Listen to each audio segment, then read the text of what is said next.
has begun, and metal shall prevail. For we know what they have done. 5 legends of our realm who sought to follow the path of their dark musings. But they did not know what they had summoned. Pentakill. To these creatures, there is but one thing left to do.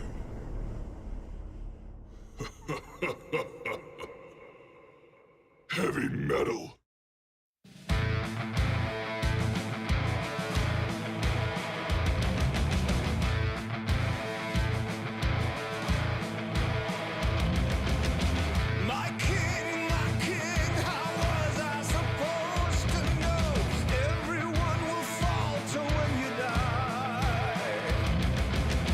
And as we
echoes of pain. Vi sörger, vi sörger. Cold and empty, lifeless remains. Vi sörger, vi sörger. Fields of the fallen and blood washed in rain. This cannot be all that will be. So you have torn this world apart. You came for our suffering. So we'll bleed, cut us deep, find the death that you seek.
You were born to die.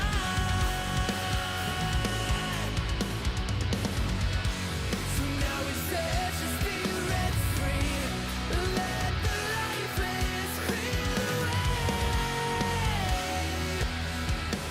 For we have come to save you from your pain. So let your voices scream. Powerless lifelines free from time.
stay and fortify.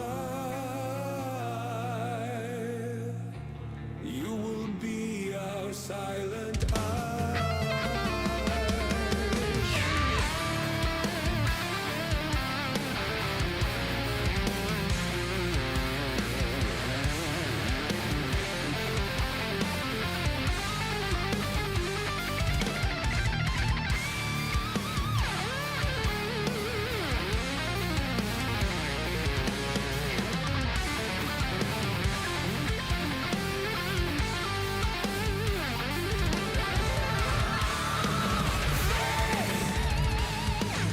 Come seek us out. We will be there to give them reckoning. Oh, you shall wait at the city gates. You shall guide their way. You shall hear their coming steps. Feel our malice. For every soul they took away, we arm and take our aim. Bring down the fire like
we'll take our bombs, we'll make amends here. Where they bring death, we must remain. Relive the pain and turn it on down. 'Cause we must live up to our name.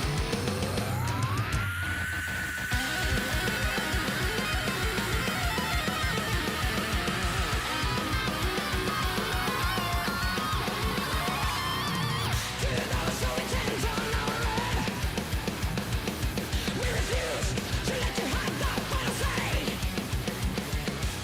Strike once.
变革轰然来袭。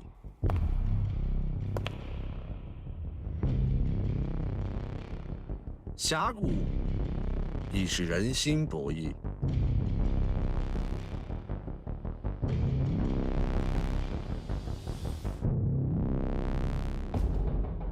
厉兵秣马，落子无惧。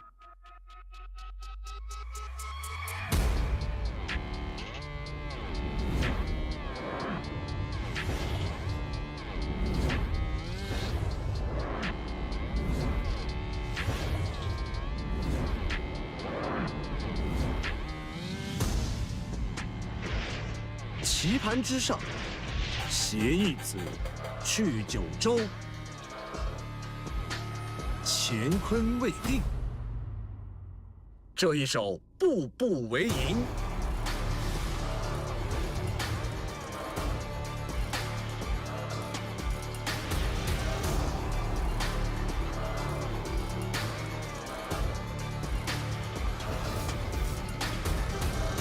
驰歌试马少年们，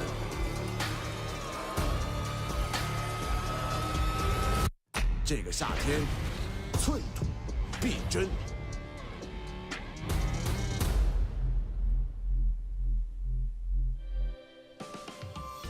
Welcome back, one and all, to the LPL Summer Split 2024. I am Bazell. I'm joined by Nightmare, and you see Xian unfold in front of you. The beauty going to be beholden to maybe some potential conquerors. We have extreme series and season implications tonight across the board. It's going to be a lot of fun. I couldn't be more excited, Nightmare. Yeah, it's all coming down to these last few days, which is exactly what you want as an LPL fan. Probably not as a team or one of the fans there, because you would have liked a couple of these teams to be solidified in their position, but it's not to be. It has been, as it always is in the LPL, coming down to the wire. Yeah, and speaking of, we've had some big moves, it feels like, in a lot of regards, and I think the way that we saw yesterday go down, there was a lot of craziness, I feel like, in a lot of ways, but it really came down to teams having rough game ones or maybe unexpected game ones into cleanups. So I just want to point out there as well, it was 2-1 to LNG, not to Yes. LGD. It was a 3-game series. I was thinking, I would have remembered if they'd won that one. LGD still sadly wins in that series score column, and LNG at the top of it. Remember these snapshots, folks, and look at the two teams which are not locked in. IG and WE are the only two teams in either group which are not locked into either half of their group so far. Also look at maybe some of the series and game score differential over there at the Ascension group. The games that we have today are going to have huge implications on, one, qualification through the Nirvana group, but two, between our two other series today in the Ascension group, either locking top 2 or top 4 potentially for LNG and also for Weibo as well. So there is an awful lot of stakes and implications going into today. Yeah. First game of the day, WE must beat IG 2-0 to advance. Otherwise, if IG win a single game, they go through into the Nirvana group, go from the Nirvana group instead. LNG, if they win, they lock top 2. Whereas in the last series of the day, depending on if AL have lost, Weibo have a chance to lock top 4 themselves, and that has seeding implications for playoffs.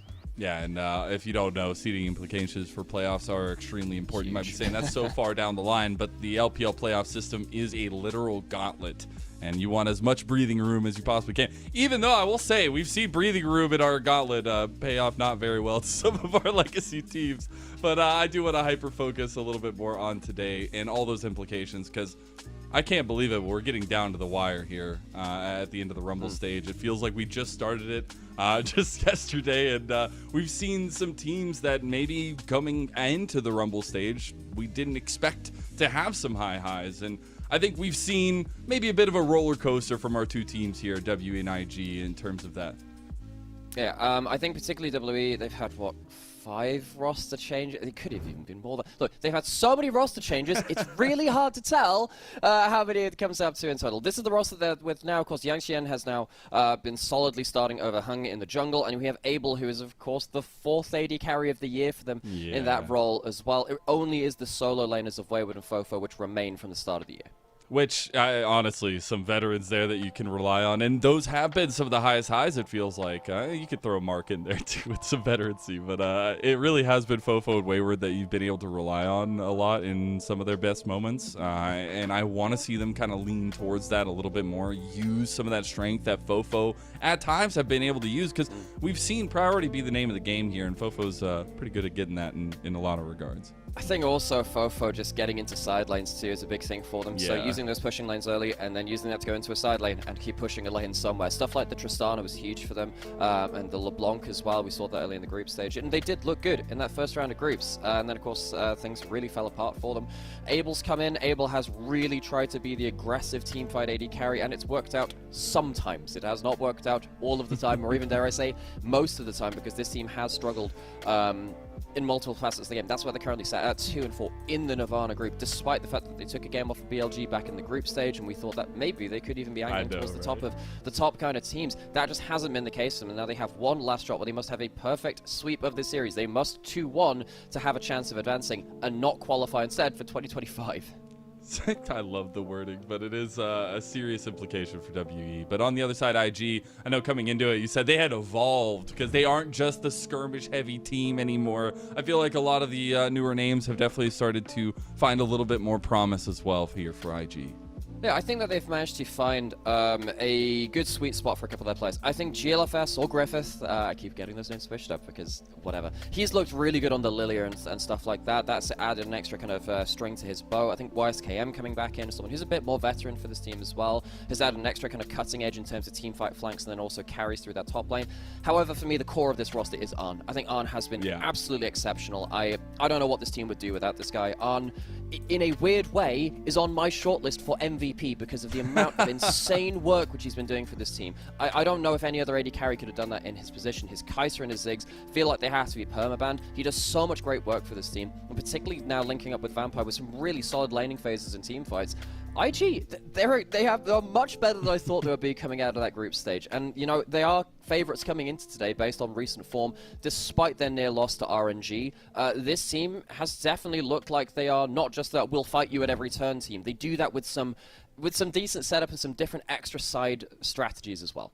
Yeah, and I think you talk about I think that has been the consistent part, but for me, it's the level up from Vampire. To some extent, I wouldn't say like leaps and bounds, but it's better than we were seeing some of the earlier plays from him. So I need to see them play towards that bot lane as well, because I think all the spotlights are going to be on that 2v2, because if these two guys, at least in Abel and On, can't get ahead or at least find some promise in the team fights as well, it's going to be very difficult to close out games for these teams, and we have seen that that's been a problem for both. Oh, absolutely. And IG were very, very low to win their series. RNG, I think RNG playing with their role swap players still probably in that series, even in the 2 games that they lost, they had cushions in both of them. That is potentially a big issue for IG. This series going up against W. No, they definitely do have some upper tier firepower as well. And I'm wondering, does WE get a little bit more energy going into their home arena in Xi'an? Hey, you never know. Maybe a little bit of extra cheering. They need all the energy they can possibly get because, as we said, they cannot lose a game. IG definitely in the forward driving position here for them, but that's where we could also talk about a little bit of the setup that we'll see for that bot lane, and that's going to rely a lot on 2 new age junglers. I guess Yan Xiang a little bit returning in that regard, but it's been really cool to see these 2 guys actually find a little bit of a foothold. Yeah, I think that having this, I'm wondering about the matchup which I'd really want to focus on here, because those junglers are definitely going to be a huge part of this. I think Yang Xian and the way that he's been playing around, the Zyra priority's really been powerful for him, but also I think that will inevitably be impacting how the early game sets up for these AD carries to get ahead to, and I think these AD carries are where we'll see a lot of the fruition of the effort put in elsewhere on the map. I think that if one of these AD carries gets ahead by jungle pathing or by laning phase, that will massively skyrocket the team, particularly just because of the way that both these AD carries are really just snappy, engaging, and playing so proactively and aggressive. This might be the most aggressive AD carry matchup that we've seen actually in the recent matchups we've had. These 2 just are on a hair trigger. Did you watch Jackie Love last night? Because that man was Yes, out no, for but it's the blood. matchup. Because that was Yeah, I'm Jackie just Love messing versus around. poor Dogtown, who sadly wasn't matching up to That the was plate there. that Now we Jackie have two Love players which are going 1v5. for it. It's going to be cool. And I do want to see if Kaisa actually becomes like a prominent pick in this one in just the follow through. I think that we've seen teams actually in draft leaning to sometimes some of those really heavy dive compositions where Kaisa fits in perfectly. And it's really cool to see her bubbling up when you have some of the duality of like the sustained damage carries, you have the kind of burst damage reposition carries, but then also the misfortune has been just wombo comboing up around the LPL. So we'll see who exactly gets priority in that bot lane ADC matchup, and we head to Xi'an, the arena here for WE. Yeah, of course, it's a home game for WE, one of our teams with one of their arenas. Of course, we were out here this time last year to watch the summer finals there as well in Xi'an, not in the same arena, but the same town, and that was Across a the fun experience street. for everything. It was, yeah, it's on the other side of the city, which was a great experience. IG, one of the OGs of the LPL, they have changed their roster a lot over time. This isn't even the roster which captured a lot of the hearts of people in last year when YSCam first came into that roster. They've had to switch in and out pieces, but now they've kind of stuck with this one, and they've ended up figuring out their way to evolve as a unit. They are a lot better than they were in that group stage. I had a lot of reservations earlier than in summer, but I do think they are the better team heading into today. That's the 2-0 put up by YSCam. He's feeling it. He needs that to be not a 2-0 towards WE, so perhaps playing with fate a little bit there. But on the whole, I think IG, they have settled on a roster which has at least found a good way to play together. I think that GLFS, he struggled at the start of summer. I think Nani's continued to have some struggles as well. For this team as well. He's been going towards the Yone and looking towards the team fights, but when he hasn't got to them unscathed, when he's been a bit beat up in laning phase around the and in the sidelines, things have gotten a bit rough for IG, so that's something which we have to pay attention to too. At the end of the day, we're in Group Nirvana. We're not here with teams which are flawless. Even in Ascension, when they're not there with teams which are flawless as well. But IG, they have definitely grown beyond some of their flaws, but there will still be some remaining, and it will be a real testament today to see which team has advanced the furthest. It's all about believing. You saw it on the backdrop right there. For IG, it's all about winning. As we said, they just need to win this series. They are in control of this one, and that bot lane is going to have to be a stable point of power for IG as a whole. And I think that's where we could start looking at WE a little bit more as well. I mentioned a little bit about the solo lanes. We put the big spotlight of everything on bot lane, of course.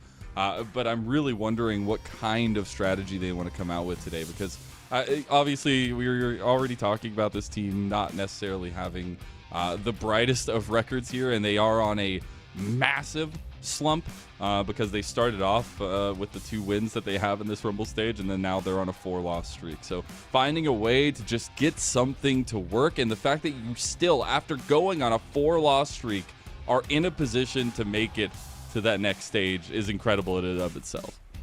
Yeah, I think that it is worth mentioning the strength of schedule in terms of those losses as well. They did lose to OMG, and they lost to RA, and I believe they lost to TT as well. Of course, the loss to Ultra Prime, that's probably the sore thumb out there.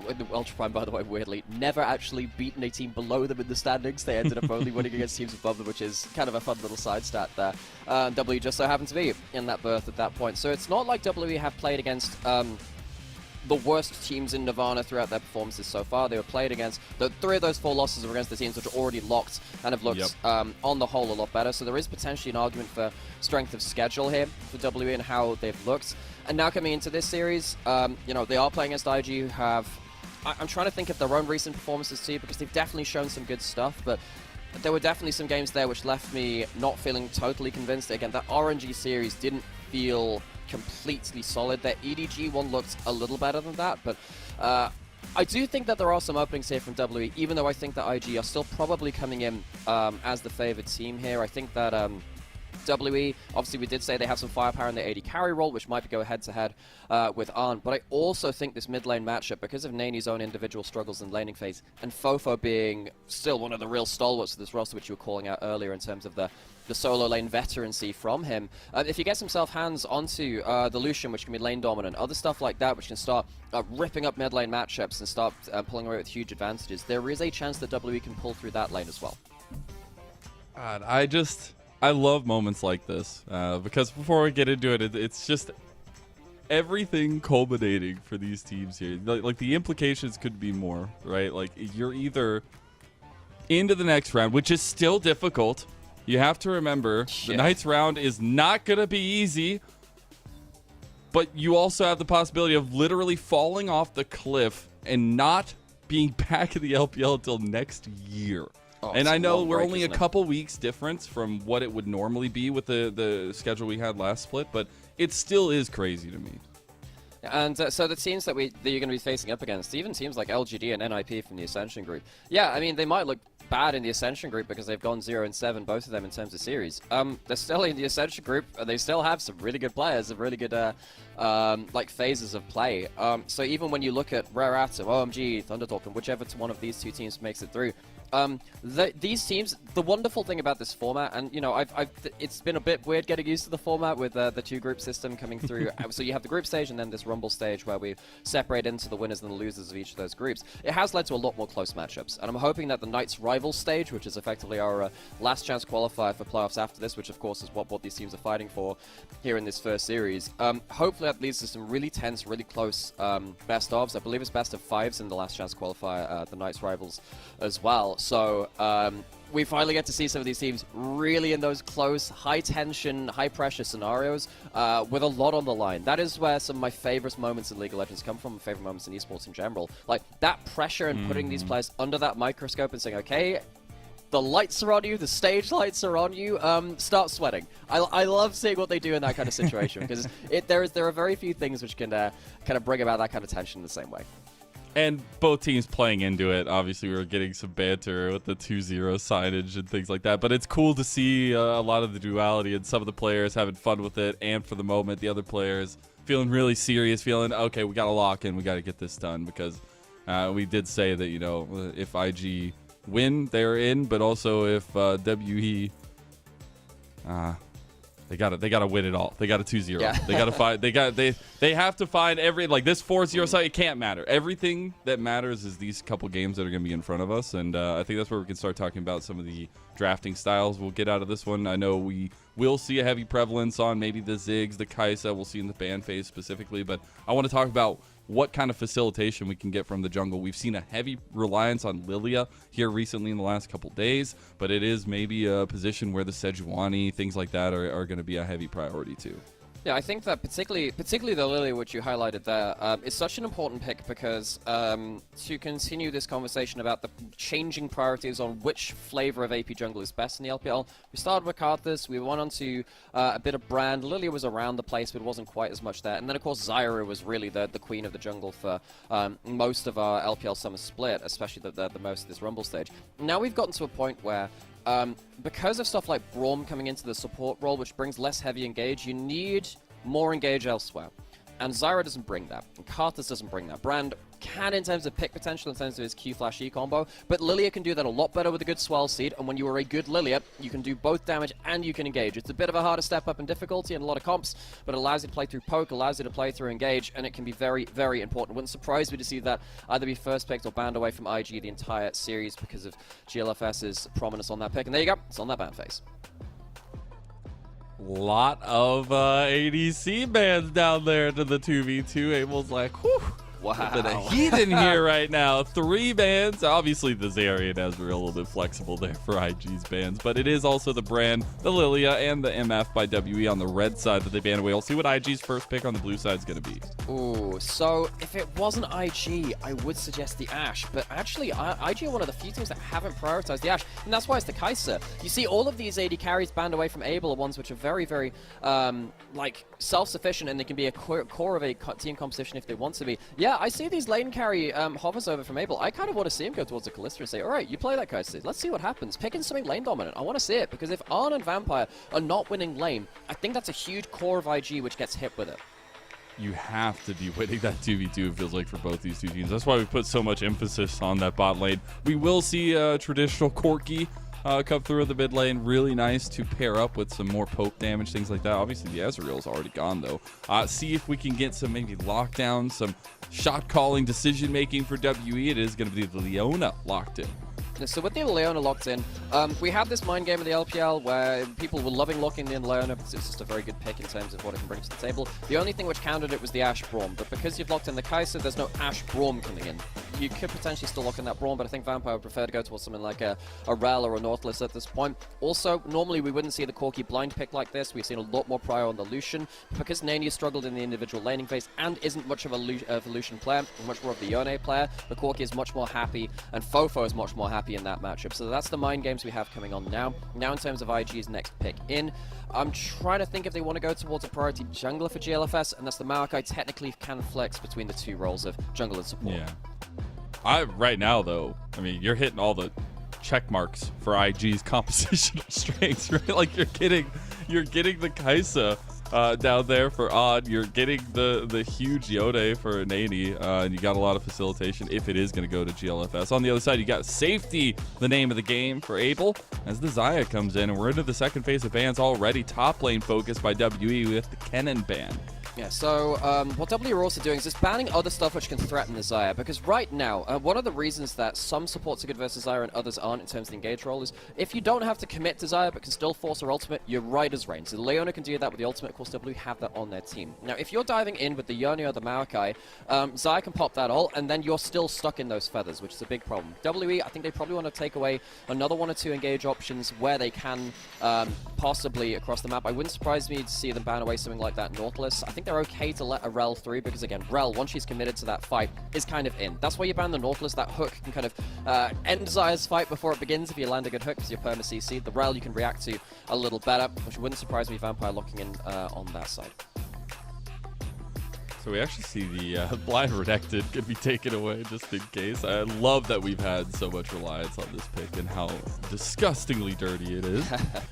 We are still waiting for some of that return facilitation if it's going to be the name of the game for WE. That has been something they have hovered on at least a little bit more so in the Rumble stage. The Sejuani we had already highlighted has been a premier pick for them. The combo of Sejuani and Leona at distance is just so deadly, and they're going to lock that one in. Yeah, it's just, over the horizon. You think, wait, what's that? And it is actually just the rays of the sun and a glacial prison. It's the Rohirrim! Oh no! Man, is Sejuani Gandalf? Oh my god. why would that be? Of course it's Rise. Of course it's Rise. There's no other champion in the league. Look, okay, that's annoying me more than it should have, Michelle. All the same, got the Cassante locked in for West Game, and Wayward locks in the Darius. As the Hand of Noxus comes in. I was wondering why the Cassante wasn't locked in for W before. I thought that might be quite powerful for them, but now you have yourself that Darius, which can very much beat a Yone or a Cassante in the right kind of situation. This Darius can be another carry, which IG, I don't know if they're going to be prepared for that sort of pick. I mean, YSCam is very much a duelist in that top side. Like, Cassante can very much struggle versus the Darius, though. If you end up popping your all out and cutting your own HP onto Darius in the worst case scenario, Darius does just execute you, so you need to be very, very careful there. Last pick of this for Wayward. Wayward, need we remind you, in spring was the gatekeeper top laner. If you were a struggling top laner, the worst player to face in the league was Wayward. He would dunk down on players which were struggling. YSCam, I think he's been on good form, and I think Wayward maybe been missing a step here or two, but if he can recapture some of that for just today, it might just be what WE needs to get themselves that 2-0, which would get them into the next stage. They have to get that 2-0. I will say IG, they have a very, very good composition for what we've seen be successful for them in the past. WE also haven't had the best track record on red side. See them clean that one up here with a little bit of the schmoves from Wayward, but maybe changing up their directional style and how they want to play into these solo lanes. But as Nymera foreshadowed to, IG, they win a single game. They are in. They will join their rivals at the Knights Round Table. And it is WE who need to be clean. They need to be calculated, and they need to be ruthless. We're into Xi'an, and we're into game one of this important series. 敌军还有30秒到达战场，碾碎他们。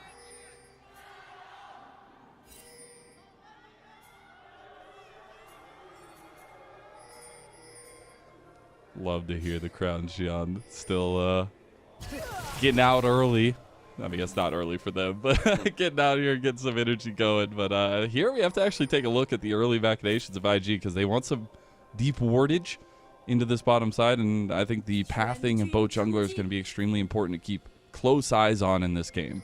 Yeah, most of the time we've seen a lot of top to bot clears to influence bot lane. There's a Darius in the game. There is It changes everything. It does change quite a lot because that lane can become hellish very, very early. You take one bad trade against the Darius and suddenly your early laning phase is kaput at that point. So Yanxian going to be spotted heading from bot side to top side.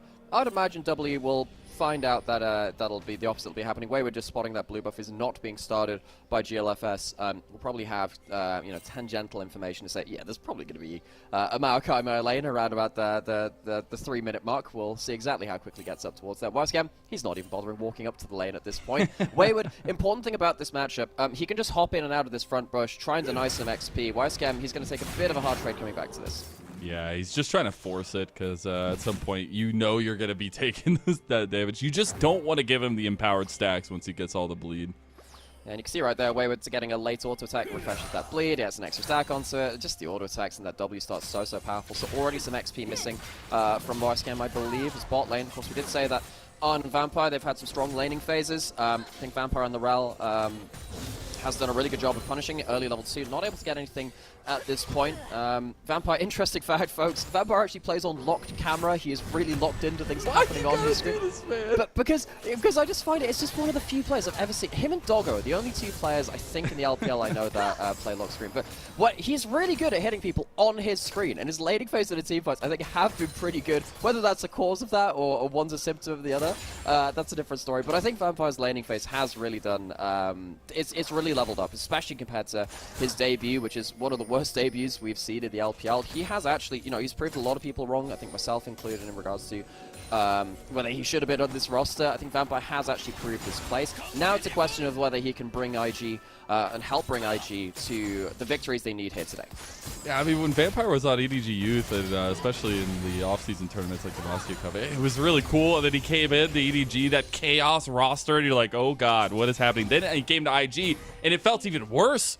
But the fact that we've gotten to a point that he is stable, he's found a way to at least have a voice on the team, has been nice. That 2v2, even though maybe we're getting pathing towards top, at least for half of the jungle, it is still going to be that they want to continue fighting, because we did say these two bot lanes are some of the most aggressive we see. Now, there is a potential wraparound, as we are going to get the split scuttle crab by both junglers.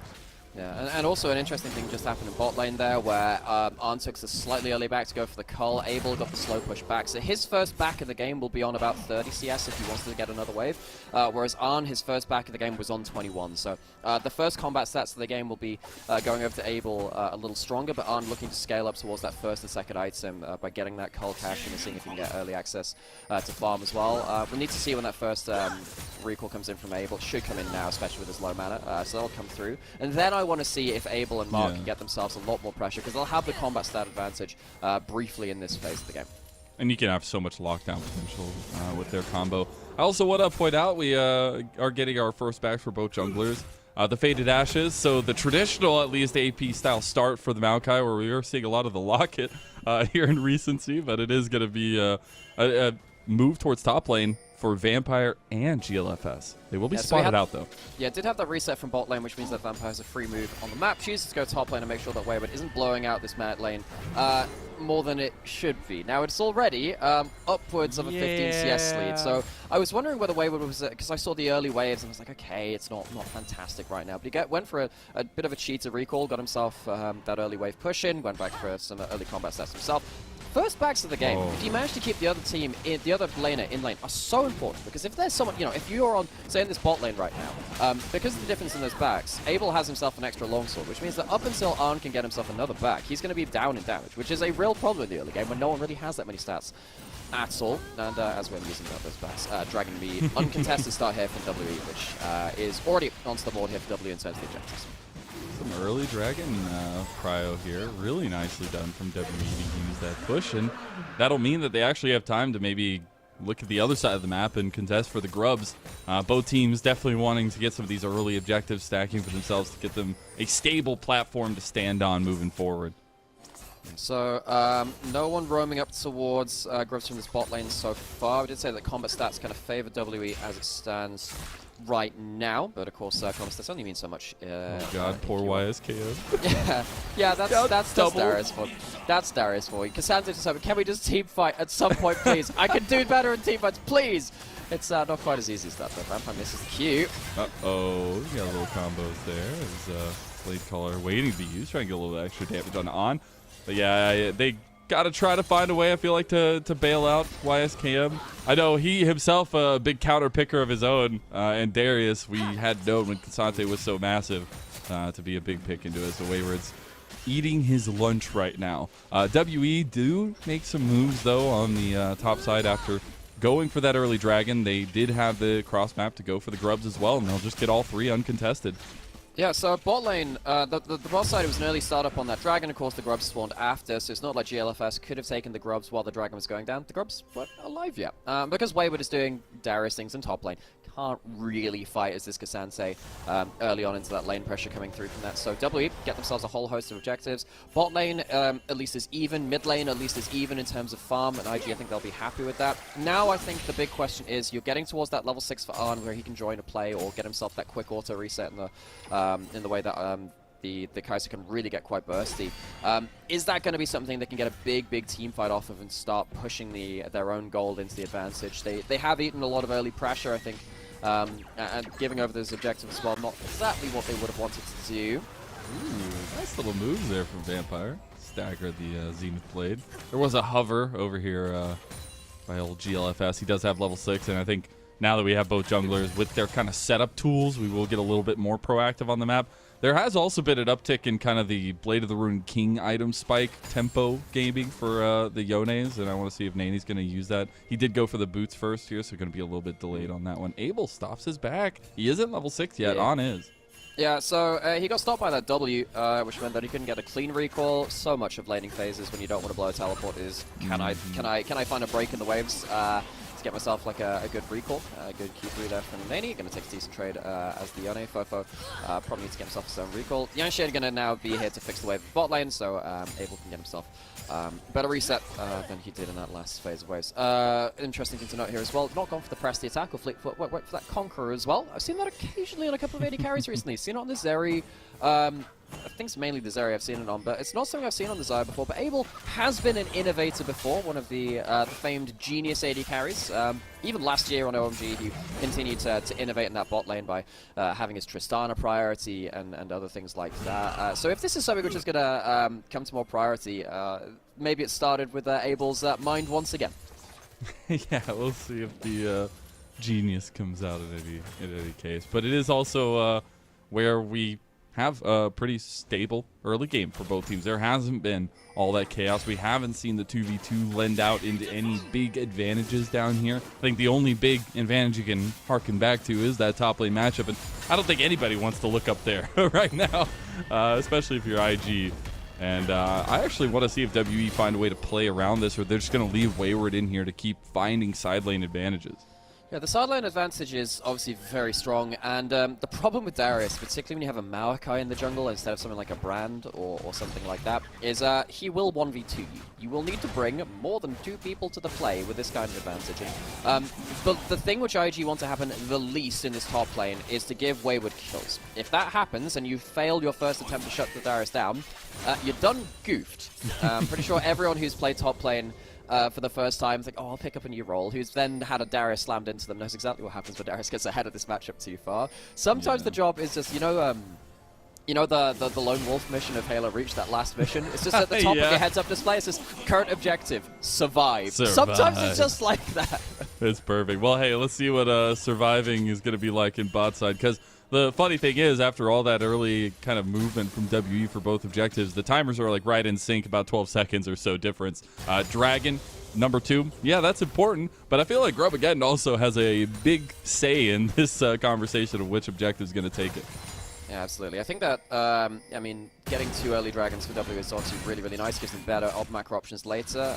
Wayward actually needs to be careful about using his E because there is, that's the only cancel he has for the teleport. When you start up the dragon now, with the E being a long cooldown, maybe YSCam can teleport to a play. He doesn't really want to leave a turret under his tower, and he's wandering down to the play now as Wayward. He's running. They are going in on the engage here. Here's the Nature's Grasp to come right back. There's the Teleport. TP onto the ward in the back. Nature's Grasp connecting on a multiple members. GLFS with a big Bramble Smash on. Gets the first blood. They try to get Abel. Fate Seal not going to connect it there. YSCam going for the all out, but he does have to get out after that one. Dragon does get denied, and IG will turn back on it themselves. Yeah, the Maokai showing its value, just really reliable engage, and it gives Nani and Vampire a good option as well. So that's going to be some summoner stake away from WE. It's going to be a kill given over, and Wayward, he doesn't stick around in top lane. He gets one plate in mid lane. Wayward walked down to the play because he doesn't have that teleport, but he didn't pop the ghost. He didn't stop the teleport from YSCam. I think Wayward just kind of missing the plot a little bit, and I think he's quite lucky that YSCam doesn't get any kill participation himself. Wayward really should have pushed in one of these lanes if he wasn't confident reaching that play in time. Now we have the grubs potentially started up on the other side. We might just have ourselves another fight. This time, though, IG don't have the ultimate, so W should probably be favored, particularly with the Solar Flare and Abel's Feather Storm being available if he comes to the play. Yeah, they have a ton of damage to back that up as well. See them already start that one up. 6 grubs is difficult to manage, especially when we've seen teams just immediately after fights be able to take down so many structures.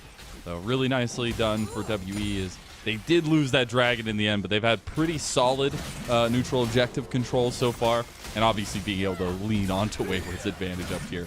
But that is the continual conversation is this advantage going to be enough to win them the game? Because yes, you have a massive advantage. You have the Trinity Force already for Wayward, but I do wonder in these team fights, is it going to be enough of an impact? Well, you know, Vampire was spotted going around this corner, so the news there, but, you know, Abel's not hit. You have Fofos your damage, Yeah. Abel's not hit. This is just really quite poor team fight setup from WE because they don't have the damage in the right place. Fofo gets caught by the Nature's Grasp as well. He doesn't manage to duck behind his teammates in time, so he goes down. Kill going over the Kai'Sa. He's just popped in that Cull as well. Look, Arn is the most important player for IG. I don't think anyone's contesting that. This guy is so important, and now he's on the Kai'Sa with a gold lead himself. That's a problem for WE. You can't let this Kai'Sa into the game like that, and that was a big freebie to give over to them. Just one of the worries we've had about WE. Some of their teamfight setups has just not been fit for purpose later on into this Rumble stage. Going on 3 years with IG. Been a welcome addition. Honestly, one of the long-standing members Abel now. going on 3 months with WE. Oh, crazy! No, it is cool to see some of the pillars that IG's next era are still holding on here. But let's see what he could do now with a little bit of advantage. Now we are going to be getting those first item spikes for pretty much everybody. Landry's has been completed for GLFS, so those saplings going to hurt a little bit more. You got the convergence for a little bit of that team fighting and skirmishing power for Yan Xiang, but it is also the solo lanes and Abel and Fofo going to be close to theirs. Yeah, so first item is obviously very, very powerful across the board, as you were saying there. The Blade of the Root King. Yeah, that's that. Look, anyone who's played Yone 8 knows this is when the neurons are activated. It's like, oh yes, this is the Blade of the Root King. I can use this to do great things. Feels like a Dark Souls weapon. I mean, most of Viega feels The Blood like a Dark Rage Souls has been character. activated. Yeah. Herald Snap has started. 6 grubs already in for WE. I don't think IG want to give this one over for free if they can help. They're not in position, so they'll probably have to give that all the same. YSCam alone in bot side. He doesn't have that teleport, so he won't be able to work his way up towards that plate. He gets some turret damage and a wave down to tower, but Herald should safely go over to WE. Got really good control on this top side. Yeah, a little bit of all right. Yeah, You get the eye? Does he die for that? I think he does. He just flashed. He has no way out. Oh, goodness. Goes from bad to worse. Here he tries to dash at the last second, but Nani will get the kill with the pullback there, so they will punish. They do lose the Rift Herald, but IG have presence on the map now, and especially on this top side. So Vampire's used his ult, uses Ignite. His pressure is now less, but it is enough to kill Fofo. It might just be. It's still Rel. They did have the damage, Oh, though, and here comes no. the Solar Flare. No! Vampire's down, and now IG. They're on the back foot here. GLFS, he's not as tanky right now, just has a little bit of extra help, but On had made the roam up. A little bit dicey there for IG on the backside. Yeah, I understand trying to stop Fofo's backkeeper on the turret. That's too far, though, my friend. Vampire goes down and finds himself a little bit of garlic in his food as he goes towards that. Nani, you need to be careful there too, buddy, actually. Leota can get a good block up under that tower. So, as it stands, early gold has ended up being quite even now. It's spread between, of course, bot side of the map advantages for IG, and then the top lane very much being in favor of Wayward as well. He's just got himself to steal caps too. Really need to see Wayward do something with this lead though that isn't just get a CS lead. You've been talking about this whole game long. Is this going to be a game-winning lead, or is this going to be a feel-good lead? Look, the dopamine's there when you hit that W in laning phase. Like, oh yeah, that bleed and the he's riding the high right now. Yeah, yeah, he's feeling so good about his early laning phase. But is it going to be enough to actually win you that game? There is definitely a situation where if IG, and they have done this on occasion, if they engage poorly onto the front line of Mark and Jiang Xian, which is something that IG have occasionally done, just dove onto the front line and tried to front to back rather than diving the back line, then Abel and Wayward are going to tear them to shreds. And Fofo as well in the cork is going to have a huge amount of damage. So IG needs to be very careful that not just about choosing their team fights at the right time, they've got to hit the right targets. If they allow one of these backline carries to have a good turnaround fight, they have a lot of damage to bring to bear. So that means emphasis on Vampire hitting his good Magnet Storms and actually pulling the front line and the back line together for grouped up fights. Nani, same thing with his ultimate too. And also seeing whether YSKM can split out someone from the combo as well. Herald's been put down in mid lane for WE. That will set up for the Dragon fight as well. Push in towards mid, have 6 grubs, and see if you can get yourself a good fight. Oh, they going for the engage there. GLFS is going to come around the corner of the face seal. The combo, is it enough? No, Nani goes down. Wayward finds 2 kills, and he's got that axe spinning around in circles, making IG dizzy straight into the Dragon, and maybe even into YSKM here. That Ghost, he's able to chase him down here. Maybe he's got the Permafrost too. Oh my goodness. YSKM is going to try to take the fight back, but now the guillotine to get the bleeds down, and he does find an exit with the rest of the team. The all-out, is it going to be enough? Maybe they take down Wayward. The flash comes through, and WE, they're looking to fight more. That wolf is howling, and Abel's finding a flank. The ADC comes through, and another couple kills go to Wayward. They are playing through their advantage so well here. Well, I'm sorry for giving everyone the script, but IG just did what we were afraid of. They engaged onto the front line. They didn't reach the back line. Vampire hits the tanks. He doesn't get the carries, and Wayward and Abel get so much damage. WE get themselves a huge amount of gold. Wayward takes his advantage and brings it to a team fight in the way that we were asking him for. And Abel starts shredding through the dive as well. IG, that's a blueprint of how not to team fight in this game. You can't afford to let these carries have a free team fight. Suddenly, all of those numbers on the bottom of the screen are red. Advantages over to the side of WE. I mean, that's a 4-0 Darius. That's like an FF angle in a solo queue. Vampire finding the back end of their Rip Herald charge, but didn't matter. It's onto the front line. You know, you're going onto the side. This is the problem with taking something like the Rel into the Xayah instead of the Nautilus. If you hit the hook onto the Xayah, then she doesn't get to ult. If you're trying to throw your combo at Abel, you've already committed your body and your skills to the play. And, you know, Vampire just doesn't quite catch Abel. It was an easy enough disengage from him. Didn't even need to force out the flash or the cleanse at Abel. And then after this, you've got a huge advantage of numbers on the map. There was a brief moment where you thought that maybe Arn could get himself a big auto-attack reset with his ult. He just couldn't do that either, and then suddenly Arn's ended up losing a load of tools for himself. So this is about worst-case scenario for IG. That was a bold move to go back into that fight, I'm going to be honest, right there. Maybe just try to find as much as possible. That's the IG mentality. I guess fight. So. They're regressing, though. We said they evolved. Maybe that evolution go a little bit backwards here in this first opening game, but it is something about playing around their power spikes, which now is going to be very delayed, and especially that 3-item spike for the Yone. So now all eyes on WE. They had to win this one. They have to win everyone in this series to be able to claim that prize, and it is starting off very strong for them. Consistency, that loss streak, it's an age pass now, and it's all focused on eyes ahead. So, next stage of the game. W, great vision control on top side. You can see that that's given a bit of a cushion blanket for Fofo to use on that top side and make sure that he can push in effectively there as well. He can get to his own items. He's at his first item. He has that full tier stacked up as well, so he'll have a Muramana on completion of that item from the shop as well. So IG, what is their play? Now, they still have themselves a powerful and engage dive combo, but it's really hard for those of you that watch Ruler Xayah, and he's played that a lot, and of course Abel's been playing this champion a lot too. If you're diving onto the Xayah, and she has everything available, you're probably losing that fight. Now, often the question then becomes, how do we get stuff away from the Xayah without dying? Do you get an engage onto her without dying? Can you get rid of the flash? Can you get rid of the cleanse or the ult or something like that? That's actually quite hard for IG to do. I think Nani can maybe do it with the Soul Unbound and then trying to ping back to it while Abel throws that ult out. It needs to be engaged in 2 parts though from IG. You need to force out or catch the Xayah before she can use her big defensive tools. And that's going to be harder to do now that you're so far behind in gold at this timestamp in the game. WE, they set up around top side. Baron has spawned. They're using Darius on the bot side. And WE, I think they're very happy to just absorb the next engage and look for a similar fight. Biggest thing to watch out for is that floodgate and side lane as well. There's 2 item Darius over there with Ghost as well available. If that ever breaks loose, IG will be in so much hurt. It's like we're watching Helm's Deep right here. You know that the bomb is down there coming. WE, though, they will have a little bit of presence of vision around Baron Pit here. They're not going to threaten anything just yet. And I think... What? I just had so many thoughts about that now. Just like, Okay. Could you imagine like Aragorn and Gimli as a Callista bot lane? Just toss me, don't tell the elf. Just It use works the so well. Use the Callista ult to just fire Gimli over the red bar. Oh god, that's got me laughing. That has. We got to recreate Helm's Deep as League of Yeah, Legends. you know, That's what we gotta do. that's my next project in League. Swarm. You know, I finally completed every single objective the other day. I've done all of my solo champions in Extreme. Got max anima power. You know, when you get max anima power, you get a little gold glowing border around your character. I did not know that. That's kind of crazy. You can know that from me. It's cool. I also found that there's a funny thing. Don't tell your friends. There's a secret here, folks. Okay. There is actually the recall button is hidden on Swarm. It's still there. You can still technically do the recall animation. Just so you know, it's just hidden in the same place. Oh. Anyway, IG will recall that It's boss top time. side of the map doesn't have any vision on it. This is the boss time, and we'll see whether IG have themselves the augmentations ready for it. That might be the fastest Swarm boss I've ever seen go down. It was already about half health. The Nature's Graph's going to pull WE away from it, though.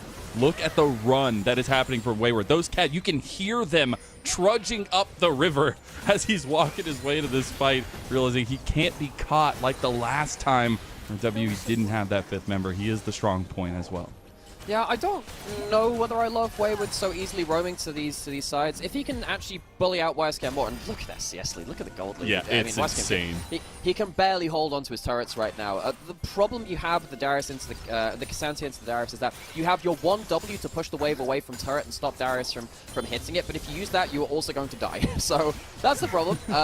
So if Wayward can then stick in a lane and kind of use the fact that IG have used that Nature's Graft or maybe use themselves into the engage combos, things will fall apart. They're going for a big engage. Here they go. Oh, they actually find a big one here. Bofo going down already as WE. They have to find a way to stabilize. This is somewhat of a troubling situation now that they're just burning the Baron. Yeah. So Wayward's going to come up as well. Vampire, he doesn't have his Magnet Storm now. He's in the brush and now he's been seen. I think WE, I think they can still fight. Abel has all tools available. And Xiang needs to get in the pit. 50-50. It's going to go the way of GLFS. He might have just activated Griffin. Now Nani goes wide with the Fate Seal. They try to find the backline. They cannot. You still have Wayward, a big dog in this fight as IG scattered to the wind. YS Cam, he's going to be chased down, and he's just going to have to be the martyr. They did end up getting the Baron. They will get out with a bunch of the buffs, and IG finds some life. Yeah, WE slip up in terms of their vision control, and IG pounds. YSCam will go down. Eventually, he'll go down. He's not making it out of this one, but still walking away with 3 Baron buffs from that situation is absolutely a heist. Is he going to get the empowered recall? He might even get himself an execute from this. He's trying. He gets himself damaged there, though, I believe. He gets the kill. Abel ends up getting and his it's worse. stick. He goes to Abel. So that's now going to be an extended death time for YSCam. 40 seconds dead. Problem is, he takes so long to die that WE normally would like to use this to take the dragon. Not going to be the case though, because WE spent so long killing that K'Sante. IG, great pick-off from them. Managed to get good vision control. They managed to fling everyone towards Fofo, who was out of position, and WE... you know, this is where we're reminded, yes, they've had some good moments. They are by far not a flawless team, though. Vision control coming in from IG really working out, and then they use their Kai'Sa with that second rank of that ultimate to get that extended follow-up. Easy pick-off onto Fofo. And that's one of the veterans getting caught, and that's some of the maybe they dive, that length engage coming through for IG. Just taking advantage of the moment, which, hey, if you can put WE behind in any way when WE had such a strong lead and strong presence in this one so far, is going to be big. They've tied up the neutrals. They've gotten to a point where they will no doubtedly hit that 3-item spike that we've been craving for. And speaking of, On already has hit his. We're looking at Nani as well, and if you hit a couple of those big combos, IG will take this one out of the hands of WE. Yeah, it's usually so. They have the damage now. So Wayward, I think he can also get one shot. Yes, he's going towards the Spectre's Cowl. He'll get towards a point where he can be quite tanky to the magic damage coming through from GLFS and Arn as well. But WE, they need to be really careful. This is not the gold they wanted to give over to the Kaiser, and that Baron buff is going to give IG some breathing room on the map. Even with the 6 grubs, Grubageddon from WE, they couldn't blow open the map before this point, which is a bit of a problem. You know, you had this Darius at a huge advantage. He should have absolutely been able to run through these side lanes. It hasn't gotten to that point, though. Now WE, I think, yeah, but because this Darius has been stuck kind of like respecting plays, roaming up the map, he's not actually sat in side lanes and got the advantages he could have gotten. Dude, his calves are going to be huge, though. I mean, can you imagine the amount of running that Wayward has done? He's got the pace keeper right now. Do you see how many steps he's had? Yeah, he's got like the 10,000 steps per day, or whatever it is. I think he's well over that at this point. But gonna be close to that third item, hopefully soon for him. But yeah, it hasn't been any side lane tier 2s going down, any of that extra standing gold, at least for WE's side. There's still a ton of standing gold on the map for IG if they win one of these fights. They haven't really been able to use this Baron buff. I think it was like 100 gold Baron power play there for them, but it stabilized the map and it bought them enough time. Yeah, it's something, and it gets them to that 3-item spike, which is pretty good. You get that onto the Kaiser, and then suddenly Kaiser can play from range. W don't have that much range. Their range is throwing their big ultimates at you, and they can't do that, of course, on low cooldown. So as long as you're not caught out by that, WE, yeah, you're right, it was just 122 gold. That's something. I wonder how much that is in today's money. Like, gold is still gold. Oh my God. I was just saying, 122 I put that gold. in the bank, start getting interest, you know? Yeah, you know, always invest in that. Yeah, and IG, they don't get the most out of that Baron, but the fact that WE can't use that Baron to then kind of tempt them over and over into that top side of the map and force them to a bad situation is, that's a win. So WE, now what are they going to do? They've really stalled out, they have advantages, that top lane matchup should be really painful, and now with the Spirit Wizard brought in as well, maybe we're going to get the extra healing from his Q, on top of all the other obnoxious things that a Darius can do with this kind of lead. But can they use it to win a game? They're winning the lane right now, where does it go beyond that? It's hard to say, and I think it's going to come down to a lot of these team fights, which honestly is just right as rain for what I wanted between these two teams, because we've been setting up this bot lane so much and on enable the 2v2 aggressive laning phase, but now they're going to have to find some massive team fights here. And they will have the tools available to them to do so, both on about 3.5 items. No objectives up for about 1.5 minutes, though, and it's all about not getting caught in these moments. I think both teams are kind of resigning now to at least 5v5s, unless WE can catch somebody out with those solar flares, with those glacial prisons, and we're seeing Vampire maybe take a little bit of that here. Half his health gone. We'll have time to reset, though, before the fight. Yeah, Nani takes down an outer turret while this is happening. Wayward pushes in top lane. I was just about to say, I feel like things slowing down favors IG to an extent. God, that W proc is really powerful. I was just wondering whether Arn can get something as well. Not in him anyway, if you don't get the single turret key. One thing you'll notice, folks, is that supports aren't going Warmogs. On this patch, Warmogs got changed, so you can't use it as the one-item spike anymore. It does mean that poke like that onto Vampire does matter. It means that you get a reset beyond that point. No free ability to stay out on the map. Wisecam has people roaming to his lane. That's why he's taking this harder trade. Goes pop from Wayward because he knows he's on weak side. The S key stop, let's go. He's like screaming man too. Wayward's just feeling himself today. Honestly, I vibe with that. He goes with the Darius in a do or die game for WE. Says, Doc, give me the hands, give me the guillotine. You know what's really funny about that Scream emote? This is just particularly LPL caster relevant. You know the person who did the Scream painting is called Edvard Munch? I just find it really funny. So it's just like, Joe, I didn't know you were such a good artist. There for Munchfuls. Shout out to him. Nani getting himself into this outer tower gold here. WE, they have the 6 growths. They've been really struggling to push up that much further. They're waiting until these objectives comes up. You know, the Baron's coming up soon, but they have lost that top side pressure. Dragon's coming up on the bot side at the same time. The WE aren't going to go to solo that out. WE, they've really started to stall out. I think the problem with this now is that suddenly Nani has flash, Vampire has, well, everyone on IG has flash, including all these big engage members. Now, that's okay for the Xayah because you have everything available, but waiting for those flashes to come back on the big engage means there's the potential of that big flash engage coming in from IG. I'm just really interested at the way that these two teams are approaching this one. Specifically, like, IG are waiting for WE in a lot of cases to try and engage, maybe overextend, and they capitalize with a lot of reactionary engages there and follow-ups, which I think is a huge way to play against this, because now we're feeling like WE are starting to get a little desperate on their moves, a little antsy going around. Well, I mean, they do get themselves that dragon, which is helpful. Also worth noting as well that the individual Chemtech dragons give you quite a rare stat in tenacity. When you got the Starex and then those 2 dragons onto Wayward, that will definitely help him get some turnarounds. See whether even those base dragons can help a bit. But once again, W, they're not really pushing the pace of this game forward. So it has been a little slow, as we've been calling out. And IG, not ones to wait for anything else. They're going to start up the bear and force the hand of WE around it.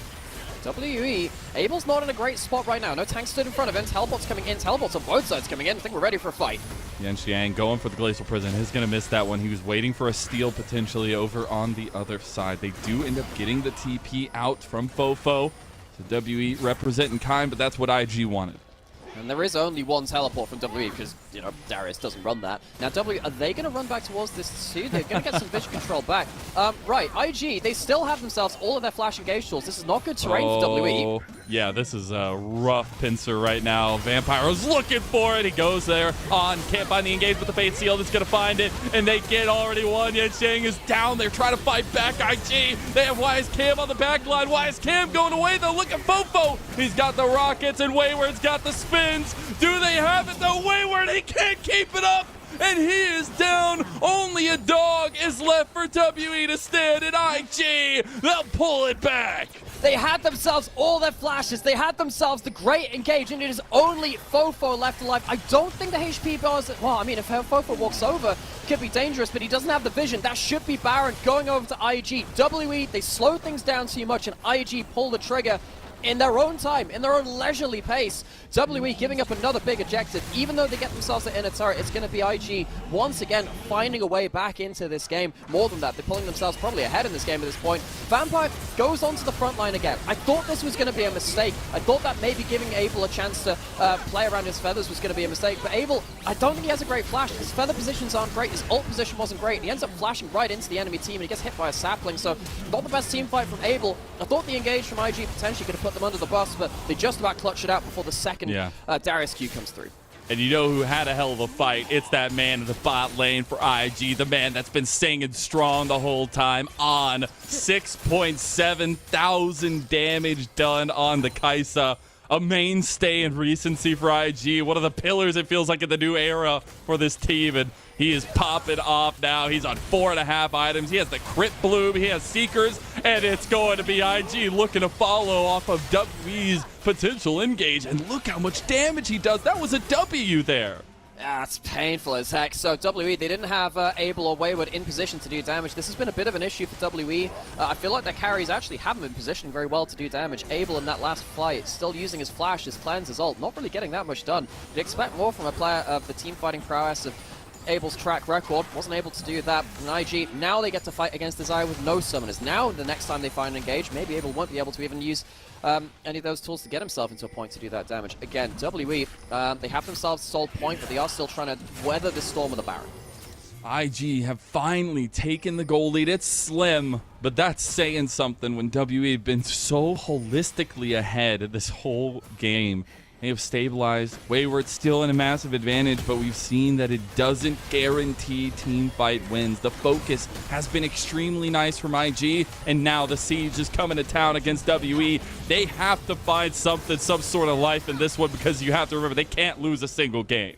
Yeah, they've got a 2-0. They got a 2-0 if they want to get through to the next stage. So what happens in this game? Well, I think that Fofo, Abel, and Wayward, they have been struggling to get past that initial engage and do damage back to them, which is a big problem because this is the way their team comp is meant to play. That last fight is actually not bad for WE's comp. You had everything on Zyre. He should have been able to get the damage down, but he just couldn't. So there needs to be a step up from one of these carries with these late game item builds to do something special. Abel knows that the next fight could be the end of it. Gets himself that Elixir of Wrath, wants himself that red pot to get that extra stats right here and right now instead of stopping off for a component of another item.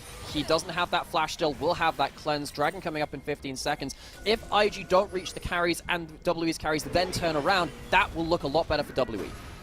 WE have been caught in some really tough positions as they try to exit these objectives. IG have consistently found backlines. They've consistently found pincer maneuvers, and Vampire will be spotted out. WE feeling a little bit scared here as they set up.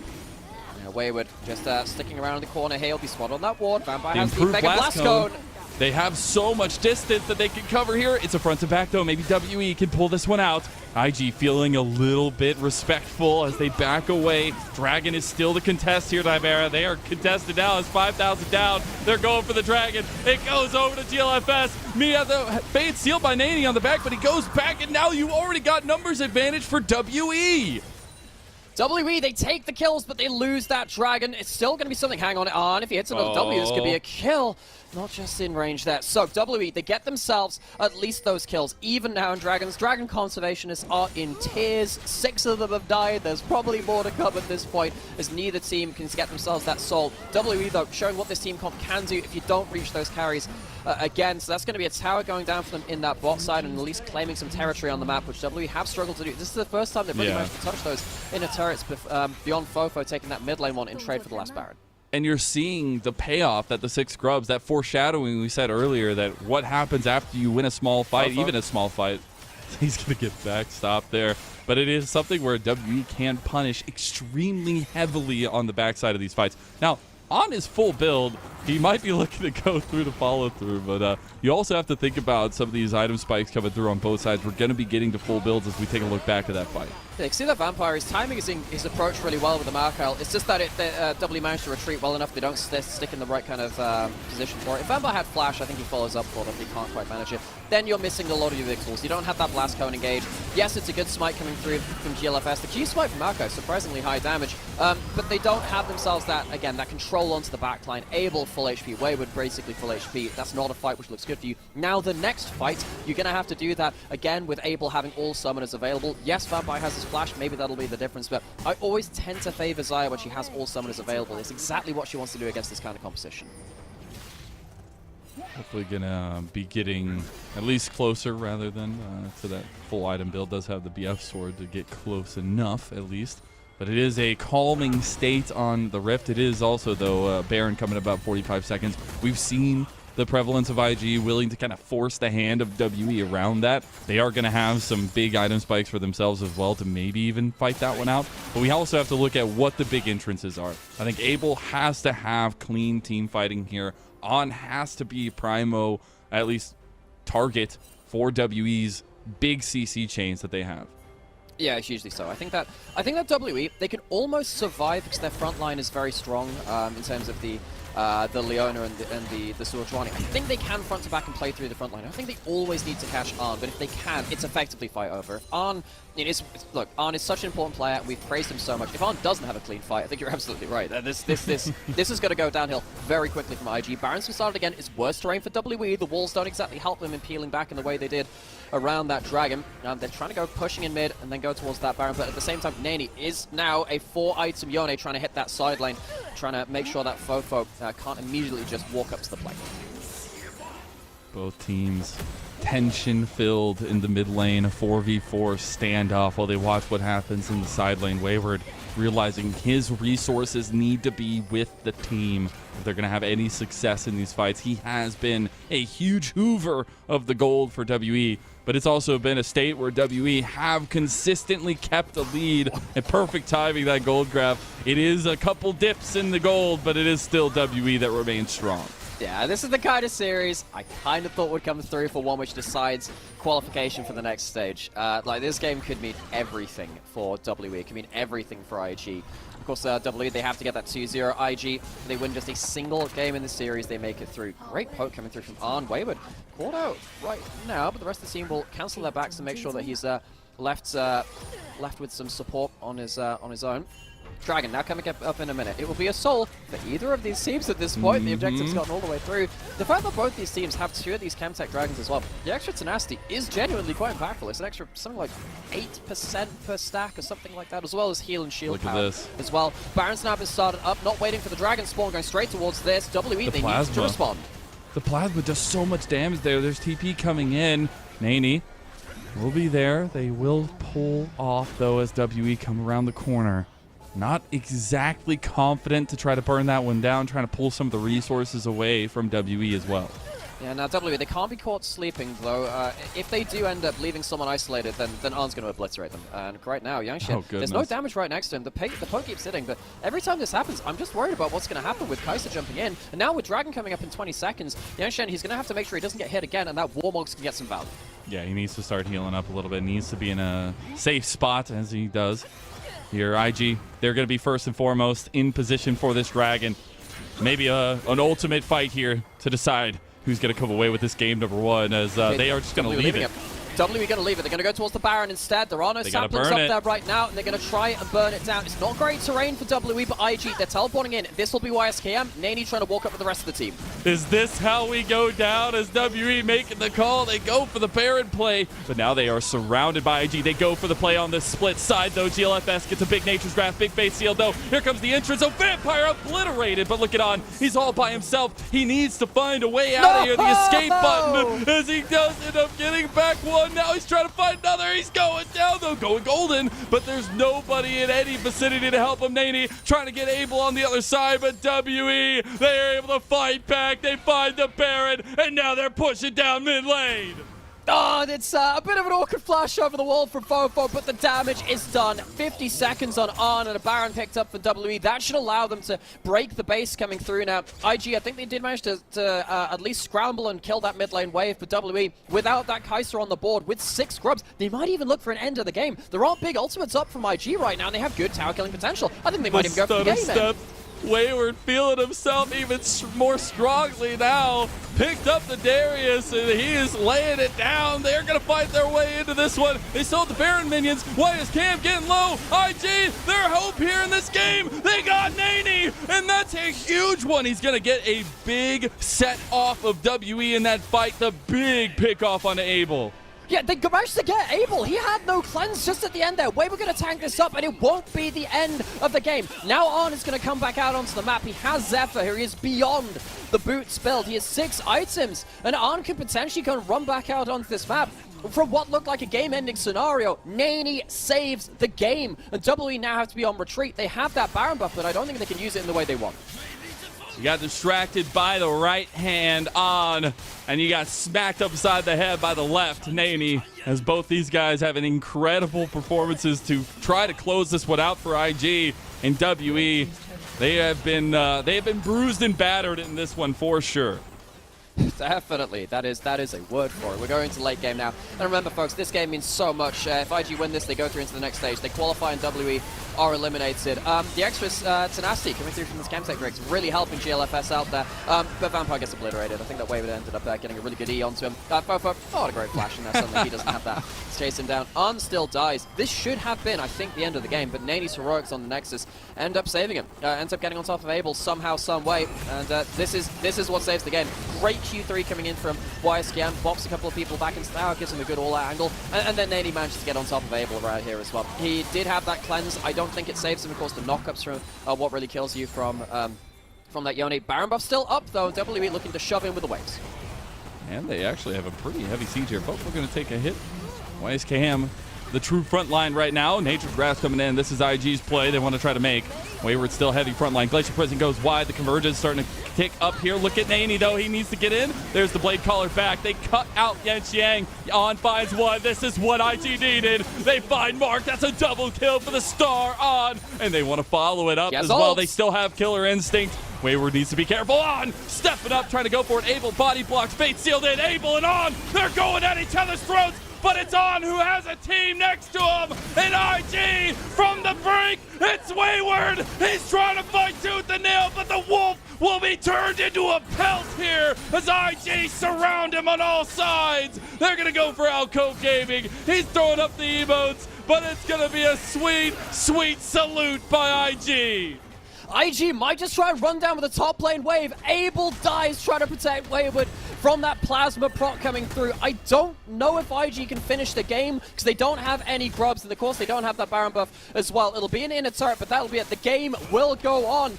WE They've tried to clutch it out, but their team fighting just hasn't been able to deal consistently with Arn's Kai'Sa. This Kai'Sa is shredding through the front line. If we go back and watch this replay again, some key things happen. Yangcheng doesn't get himself that aftershock. He misses that ultimate, and it means that he is much tankier, much less tanky than he should be. Abel uses his ult early. He thinks he can get YSKM, but then the problem is the front line give him an all-out angle to get himself out of that play too. So some real mistakes by the front line of WE to allow this angle to come through from IG. Arn does the WR combo, but of course Abel knows it's coming. He tanks this for Wayward, thinking they can turn it around. That's the play. He has always been the aggressive AD carry, gives up his life to try and make sure that Wayward could get himself a turnaround. Almost gets himself the instant kill. That W auto does end up at least killing Arn there to save that play. I think if you don't kill Arn, the game just ends, so at least Wayward gets one back at the cost of his flash. All right, let's take a look as the dust settles. Both big objectives are going to be on the table at the same time. We know Elder Dragon may be a little bit more of an importance in that regard, but it's already set up position by WEIG, getting a little bit of vision on the top side. Let's see who's going to pull this one out, Ivera. So, Vampire has flash. He's been struggling to find the engages this game. He only needs one now, though. He only needs one. Vampire, the sins of the rest of this game can be absolutely be forgiven. Fofo, he has big items soon up. That Lord Dominus Regards is going to be very, very powerful for him. WE, they have the damage, but do they have the tankiness? They are losing the front to back in most of these situations right now. WE, they're pushing straight down mid lane to make sure that IG have to respond to this, making sure that IG are pinned into their base. And Navy on the other side has teleport, pushing in that top lane and hit town. Oh, he's got so much damage on that turret as well. I wonder if IG might be looking to try to find an angle here, but the Dragon is going to be coming up now. And priority mid lane is the name of the game right now between both teams. So much tension in the air. Yes, Yangshen, watch out for that ult. He struggled with his ults this game. Vampire, watch out for his combos too. These struggling players, all they need is one good fight, and that could seal the fate of either of these teams in this game. WE getting pushed back now. Nady teleporting to that bot wave, not able to find a teleport. Here comes Fofo. Elder started. It might be game one, but the stress is high. Big engagement. Oh my God, Nady! He finds the massive fade seal, but he's going down. Look at the fight, though, in the Dragon Pit. Yangcheng is completely caught by himself. On the other side, though, IG, they're picking up members. Dragon going low, and Elder has been secured by IG. WE, they're going to be executed, and their hopes and dreams are being dashed in front of their very eyes. WE, they can't clutch it out. Invictus Gaming will go through to the Knights Rivals stage after a blitz of team fights. Team fight after team fight going the way of Invictus Gaming, and they'll win in this hyper late game. What a season, what a comeback. And as IG circle the wagons here, they will don their armor, they will unsheathe their sword, and join the Knights Rivals at the round table of the next round of the LPL. If you are an Invictus Gaming fan, you best be thanking Arn for that performance. The Kai'Sa let through, the first pick Kai'Sa, paying dividends yet again. This guy is so important to Invictus Gaming. The way that he team fights, the way that he has such an impact on the game, his poke all the way through that late game was absolutely instrumental to the way that IG walked away with that win. Late game, the Yone engages too became very impactful, and now, sadly for WE, they with all of their roster changes, with all of their last-ditch efforts to try and bring something about from this roster, they will see themselves falling out to an early exit here. Heartbreak and elation. That is what competition brings, and that is what we have just after one game here on the night. We're not even close to being done yet. We'll have game 2 on the other side of a break. We'll see you there.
the bombs will make amends here. Where the ring died, we must remain. Relive the pain and turn it on down. 'Cause we must live up to our name.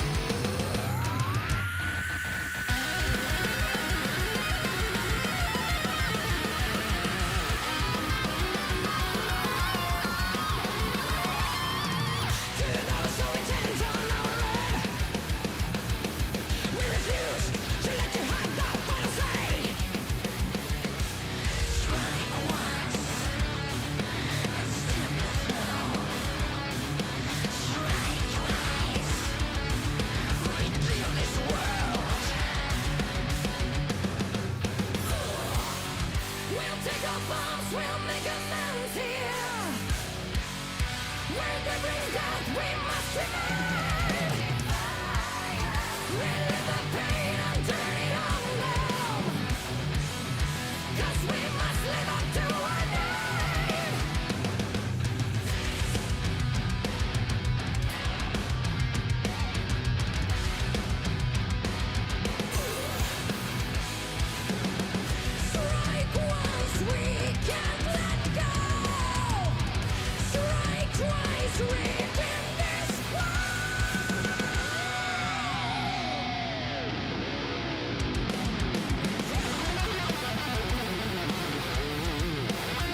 crowds move closer, but with a deepest red.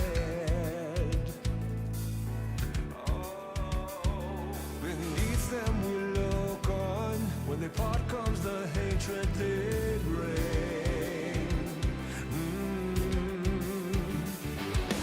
Lost in the dark, we've come so far. Another step to rid the pain. Go and be counted till your last day. 'Cause only nightmares break their flames.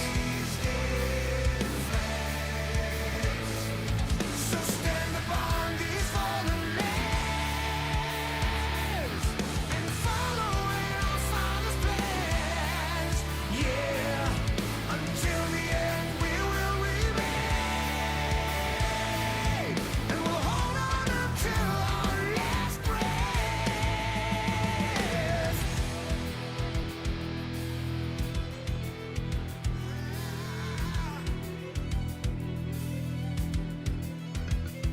So what is to be left for us? My people look on and say, don't fear what you don't know, 'cause we're far from certain fate. And we'll make our final stand. Lost in the dark, we've come so far. Another step to rid the pain. Go and be counted till your last day. 'Cause only nightmares break their flames.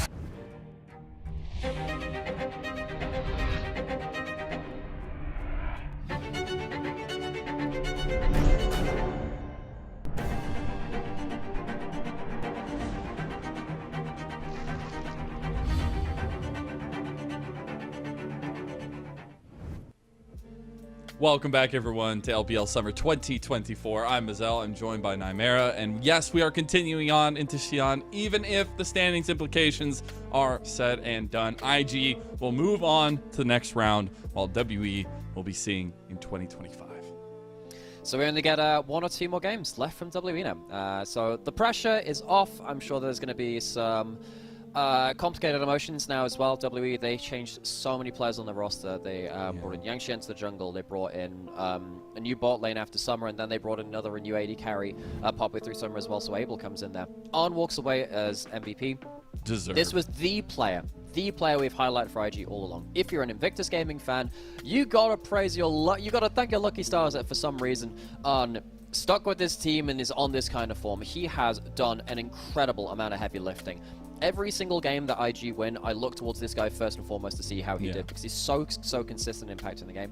First pick, Kai'Sa, incredible amounts of damage, poking through the game, team fighting incredibly well. Absolute one-man army.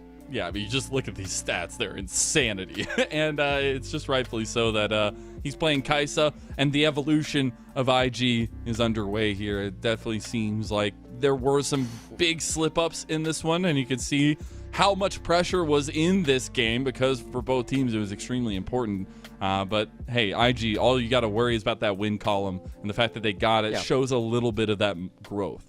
Yeah, that first game was very much just get the win, IG, and they did, and they clutched it out, and that was definitely something worth praising. Now it is about, okay, let's just see what you can show in terms of your other gameplay in this series, and hopefully WE can continue to kind of show us some good competition here from IG. This was a close game. It is a 47-minute absolute slugfest between these two games. I think there were definitely some team fights where WE probably could have won harder. I think IG, they probably won't even have walked away that happy with this game because of the early gold they gave over to, and the early objectives they gave over to WE, and then also some of those team fights as well. But they did get the win. At the end of the day, that's the most important thing. They can build beyond this now. They can go into that next stage and say, okay, we'll be fine. We can get ourselves into those matchups and maybe fight for playoffs. I think a little bit of praise obviously goes to, a lot of praise goes to On, but I actually have to give a bit of a spotlight over to GLFS as well.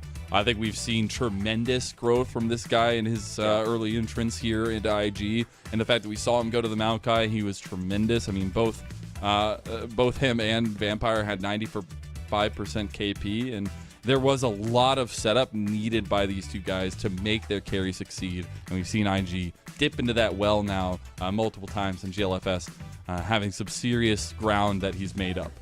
Hey, also, Nani alongside him in the mid jungle. Yeah. He saved the game on the Nexus. Like, if he doesn't kill Abel there on the Nexus, that game ends. So, Nani had some clutch plays, also had 1 or 2 good late game ultimates as well. He has struggled. He's role swapped for this team. He's switched in and out. Now, I have a lot of sympathy for the guy because it's a difficult situation. And hey, he's occasionally shown those higher tier moments as well, which really have solidified him. The Darius now being banned by IG. Wow, YSKM did not like that, huh? There's little something that we didn't get to talk about last time, and it's the fact that YSKM like literally looked over to WE at the end of the game to watch what their reaction was whenever they were losing in the end. So, you know, maybe Wayward's looking to put some pressure on YSKM in this game for a little bit of last-second revenge. But it is a game where WE I expect to let loose a bit. They are banning away the Lilia, the Misfortune, and the Yone. It's that Darius, Lucian, and Renekton banned away by IG. And we go right back to the first pick, Kai'Sa.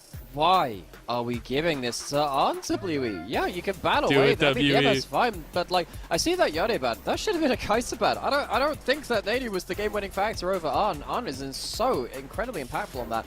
You know, WE, this game has very little stakes for them now. They can pick whatever the heck they want. I would imagine they still play to win because there's a sense of pride, of course, across these teams as well. It's going to be the Ezreal Leona, very powerful bot lane.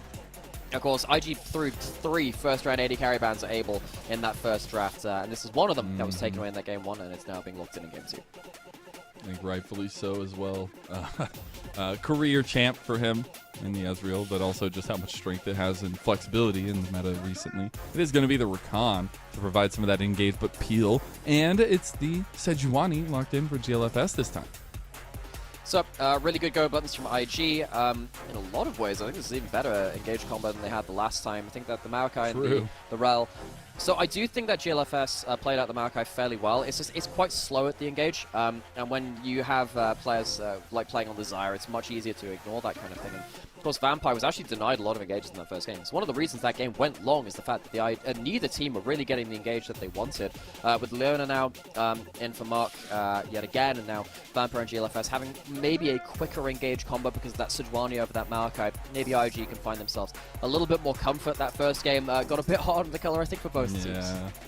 We are seeing top lane bans come through here now, though, because I'm sure we're going to get some fisticuffs up there between YSKM and Wayward. It is the Fiora already banned. The Rumble also that's been kind of just rising in priority here recently. Just a massive pick if you just let it through. Kennen also going to join the ban table as the final bans for this second phase come through. It's going to be what WE want to leave for counter pick for Wayward and get at the jungle position. It's the Nidalee, and they're bringing out the claws. All right, Yanxian gets himself towards one of the most early aggressive junglers on the patch. Very good versus the Sejuani if you can get into their jungle. If you don't get into their jungle, well, things start to fall apart.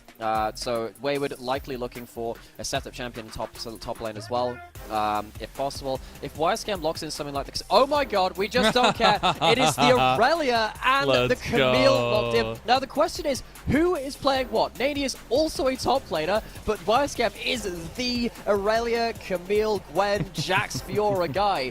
They could just do whatever they want. IG chose to have some fun with this. And the Vayne locked into. We got a triple marksman composition here for WE. And we started off fine. Everything was normal. We're like, oh yeah, we're going to have absolutely normal drafts. It's pride. It's on the line. We're going all the way crazy here, and I love it. This is the first Aurelia of summer in a major region. It's been played in some of the secondary leagues, but this is the first one we see. And, well, I mean, you've locked in that Zeri.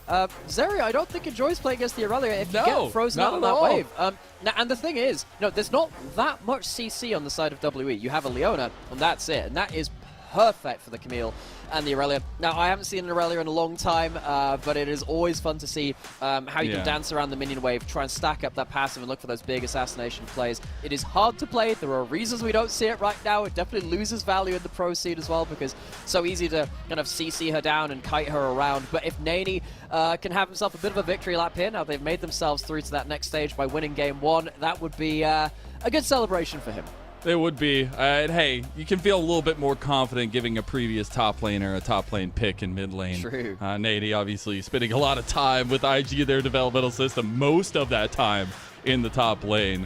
YSCam, they've taken that one over now as well, but it's going to be a lot of fun here. They've got two classics as the Camille Aurelia solo lanes with a mix of the Sejuani in between. Oh my god, they've got all the IG comp skins too, except for the Sejuani. Let's go, baby! This is the LPL that I love! And we're going to get into chaos now as game 2 with no real standings implications come up to bear. It's IG representing for Invictus Gaming.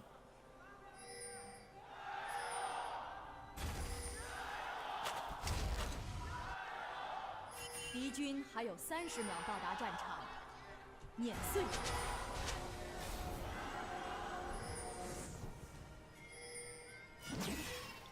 Mazel, I have a fun Hello. fact for you. I was just looking to see when the last time Nani played this Aurelia in top level of play was. And funnily enough, you know what? It was against Team WE. It is the one game he's played of Aurelia at top level. He played with IG, of course. It was in the Demacia Cup in 2020. It has been a hell of a long time since he pulled it up, at least in the top phase of play, not including secondary kind of string tournaments as well. I'm really looking forward to see what he could do with this. Of course, YSCam going on to his Camille as well. And also a fun fact as well, you know, both of these picks were top lane skins for IG between Duke and Shy. Were. So both of them picking that up. YSCam maybe got chunked out a little bit there. Oh, the Ning Camille is always a good throwback. You love to see it. And I really like, obviously the only one that's missing is rookies LeBlanc. Hard to fit LeBlanc to this composition. I'll give them the benefit of the doubt on that one. But this is looking like a level 1 that, honestly, IG are happy with. They're going to take the engage out of Marco. No, they're getting the fisticuffs here. We're just having fun. As Abel, he's not. Oh, and no. that's first blood with the multi-IG flare. And IG get it all the way. IG.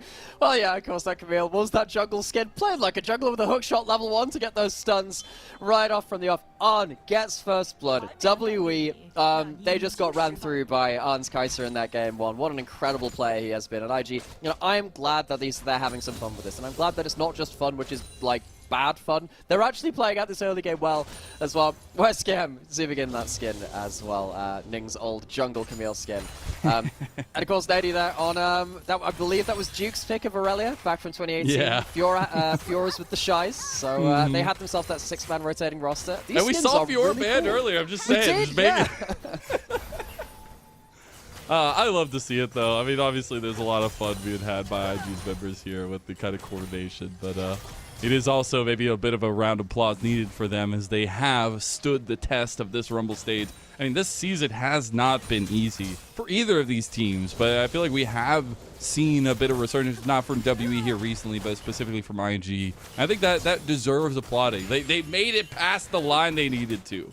Yeah, I think so they really just want to focus on these skins. I love it. Hey, this is the only guys, time like we've gotten this, I feel Look like. how cool these skins that they are. That's no. the E going in. Oh no, don't focus on the skin that's going to die. No, turn away. Let's go look at top lane. They don't need to worry about bot lane. But yeah, I think it is worth talking about how IG, look, they have just about survived through both stages. They fell down into that Nirvana group as Weibo went beyond them from Group D, and you know, I'm not going to say this is the biggest flourish to the end of the Rumble stage. They did struggle versus RNG. They struggled in game 1. It was a 47-minute game, which they probably should have lost at points too, but WE couldn't quite clutch it out, and IG instead did, particularly Arn did, of course. But IG, the most important thing is that they have made it. It gives you that chance to improve beyond that point. I mean, you can't improve if you're not going through to that next stage. Sometimes it is too little too late, and WE, they're a team which sadly for them, Fox messed up their stuff. Dude, Abel can't catch a break, man. Yeah, he's not feeling too happy. But like, at least IG have made it through into that next stage. Like WE, sadly for them, we won't see them until, well, Demacia Cup technically, but 2025 in terms of the LPL proper. And for so many of these players like Waywoods, who had a great spring, for Fofo and for Abel, who've had some pretty good years in themselves too. This is not where they wanted to be, and sadly, this will be the last couple of games we see from them now in this year in the LPL. WE have changed a lot over time since their time with World Elite, but it really is a question of which ones of these pieces we are going to see in the further future. I think the fluctuations of the rosters, all the question marks that we've had, all the different pieces we've had brought to the table does bring question marks on what they're exactly looking to do as they move forward and start planning for that 2025. And, you know, maybe some of these performances, even though it's a little bit of fun, has a little bit of bearing on that one. But I think that's where we can give a little bit of praise to WE, even though in recency they haven't had a big successful track record. The veterancy has shown through for this team at times, and I do appreciate especially some of the play that we've seen around Abel, around Wayward as well. Yeah, no, W, they've had some bright sparks.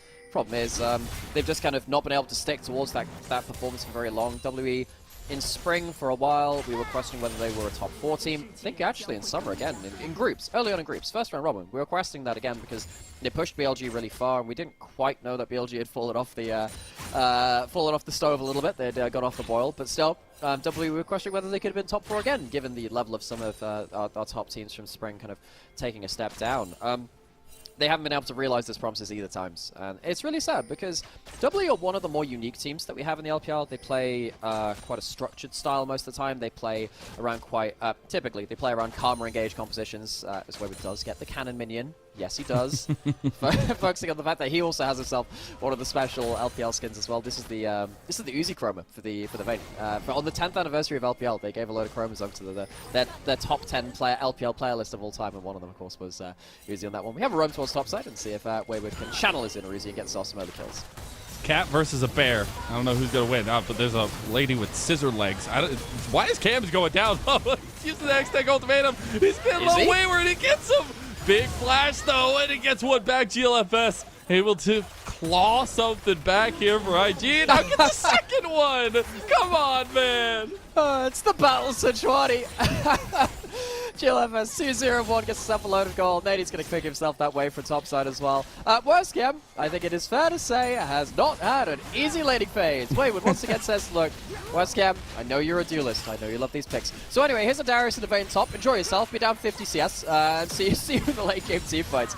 IG, they might have gone a little bit too far with some of these early lanes, but hey, the early games actually work it out pretty okay for them as it stands. I think YSK was like, man, I'm looking at mid lane. Hey, Nady, like, bro, you wanna let me get a little CS down here? Come on, you wanna switch up? How's it going? How do you do into the Vayne? It's like, hey, you know how I lended you a tenner the other day? So can I have that back in the form of minions, please? Hey, whatever. Look, I actually might like the Aurelia more. Yeah, I mean, wow, is the last time we saw the Aurelia? It was WE Shanks! It was Shanks that played it as well. You know, I do kind of miss Aurelia being played a bit more. Me too. Yeah, because I will say, Aurelia loses some of her appeal when you realize that all of her big outplays are basically her just hitting minions a bunch of times to dodge skill shots and then just auto-attacking you to death. That feels a little less good. Yeah, wow, it's like you get 6 flashes with every wave. Incredible. It's like Yasuo all over again. But yeah, I do miss it being played to some degree as well, because it's one of the few real solo kill mid laners left. Why God, they really just want to show these look at how good these IG skins are that IG are playing. Good turnaround, though, actually, from GLFS, as we're having a little bit of fun with it. But this was a serious attempt at a tie from WE. Mark, I don't know about that path. I mean, I guess they saw Nany and the recovery effort from Vampire coming up there as well. But. I mean, I would take the gold going to the Sejuani over the Aurelia. Yeah, Aurelia true, is not a fun champion to give that gold over to. I think that's normally something which I would advise against. Wayward, yeah, he just really likes bullying down in the top lane. He has been doing that very well. IG going to get themselves 3 grubs and the dragon as well. So while top lane is not a safe place for ISKM. It is not a happy place. This one does not spark joy. Has it been? I feel like both games now. I mean, first you had a really tough time with the Darius down the fade as well. Oh, that's a little bit overextension from Nany. But hey, there's one of those minion flashes. Tries to get the Vanguards, but can't do it in the end. YSKM, though, he's under tower here. He's trying to take it 1v2. He's trying to use that tech. Oh, he gets it back. Nicely done, YSKM. But he'll be slowly brought down with the thumbs down from Wayward. Good flash from Mark. If he gets trapped under the turret, he does die there. So well played by YSKM, at least to get the cannon minion. Hey, it was about as well as he could do in that situation, but probably shouldn't have been on there under turret alone. Someone on his team would have had to come back. Sadly, in mid lane as well, Nany couldn't get himself the ult flash or something like that. So he had to blow summoners to get out of that. Fofo turning that play around well, but still, Nany showing that there is some skirmish potential here in the mid lane. Of course there is. There's an Aurelia. When you walk into those 1v1s around a minion wave, it's quite a lot of... We've evolved.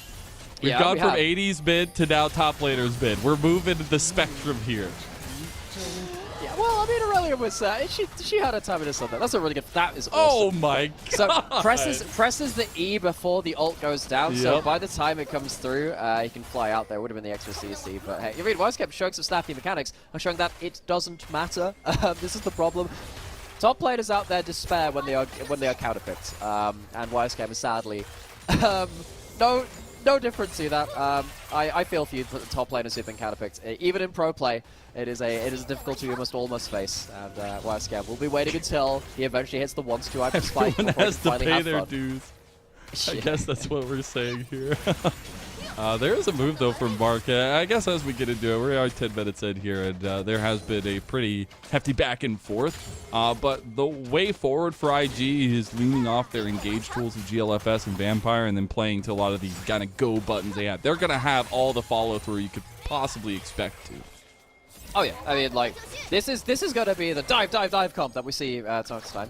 No, it's not Overwatch, but hey, we'll see if IG can reap some souls themselves. WE, they have a lot of people that can die on the engage. So the question is now, how do they make it through that? This is the problem right here.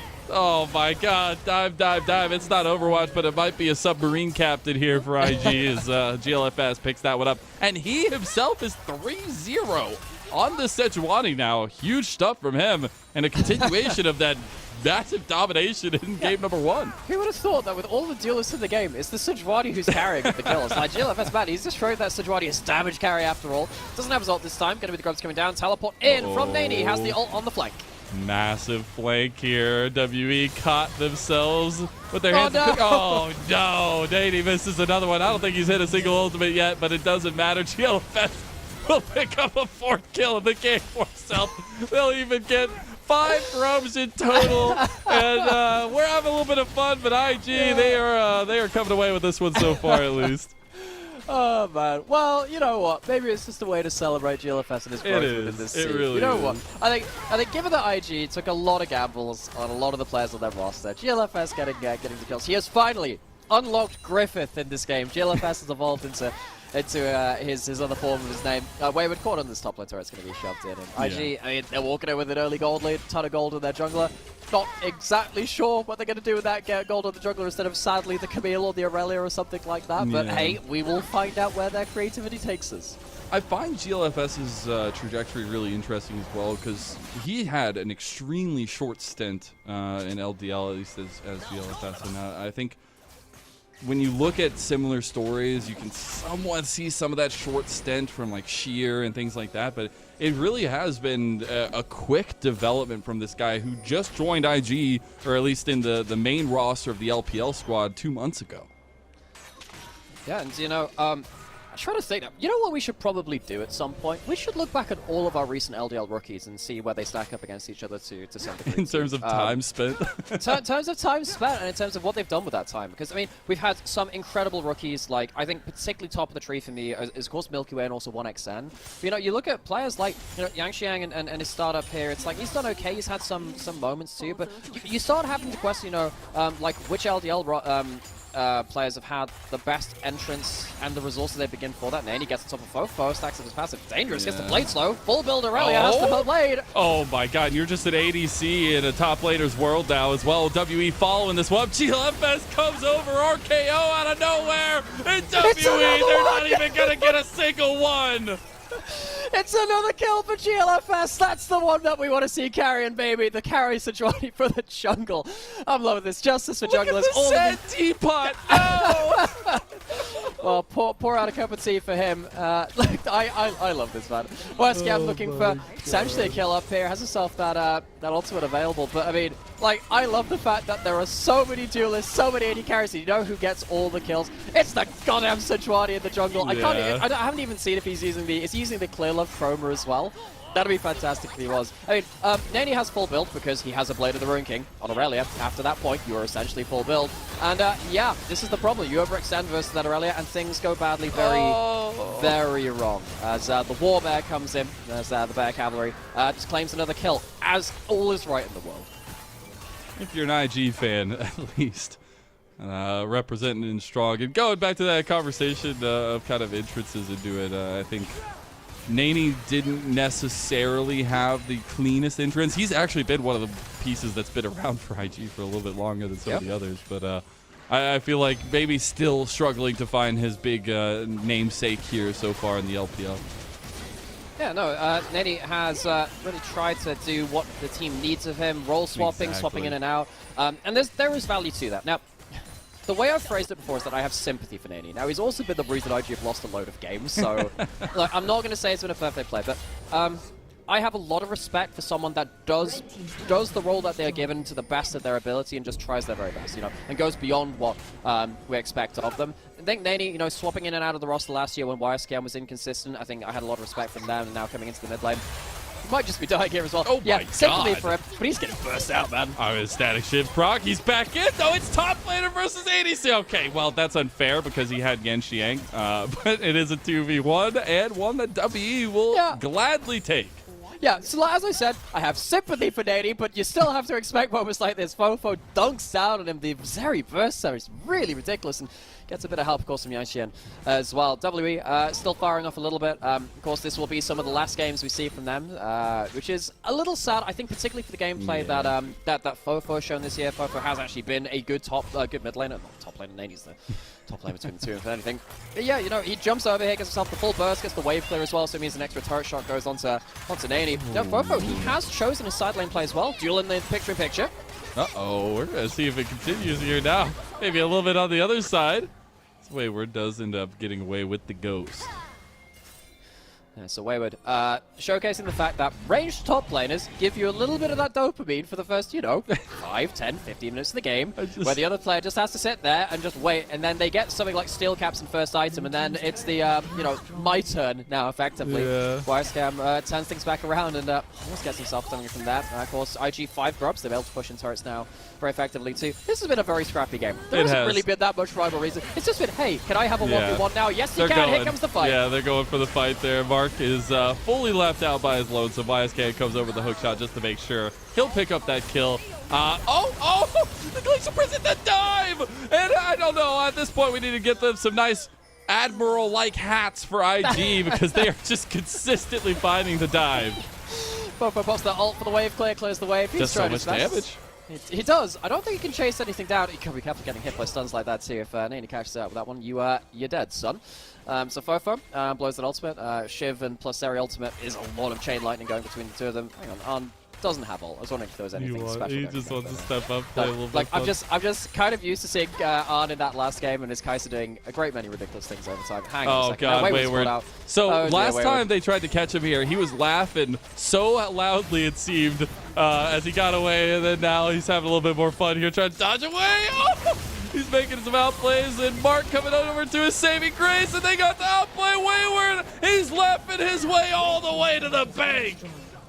GLFS can't save them this time. The battle's to draw, and he can't take down that Vayne from Wayward. Does take himself a turret as well, and suddenly, no, WE, they get themselves both of those outer turrets themselves. That's going to be some gold for them. Look, I'm not going to lie. I don't really know how much I should sit and analyze this game. I'm going to, you know what I'm gonna do? I don't know. I'm going to sit here and enjoy this game. Because apparently that's what we're doing here as well. I'm sat here, I'm seeing, you know, Nady trying his best to make the Aurelia work. And we're seeing partially why Aurelia is not playing in pro right now. Everyone just ducks away from your ultimate, and you're left being very, very sad. But yeah, I'm glad that both these teams have taken the gloves off and said, alright, okay, fair fight in the first game. Now we're going bare knuckle. Doesn't matter anymore. Let's just throw some punches. And also, you have the saving grace of Odd on his Kai'Sa that literally won you the game, it felt like almost last time around.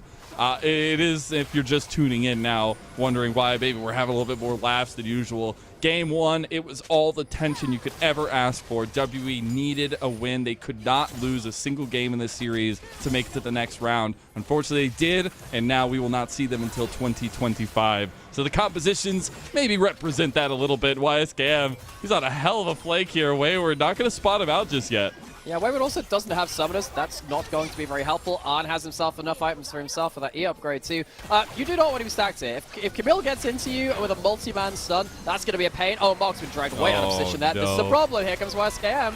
Here comes Vampire, more so, tries to go for Predict, on the other side too. Glacial Prison goes way wide there, on trying to fight his way onto Wayward. Wayward is gone. That is a ton of your damage here. And now Nani, he's up in the front, and Nace is still a huge bruiser comp. Oh, Yenching, he's going in. It's Fofo making the difference, but on, he's getting the outplays. Yenching cuts him down to size, but it's a triple kill for IG's bot laner.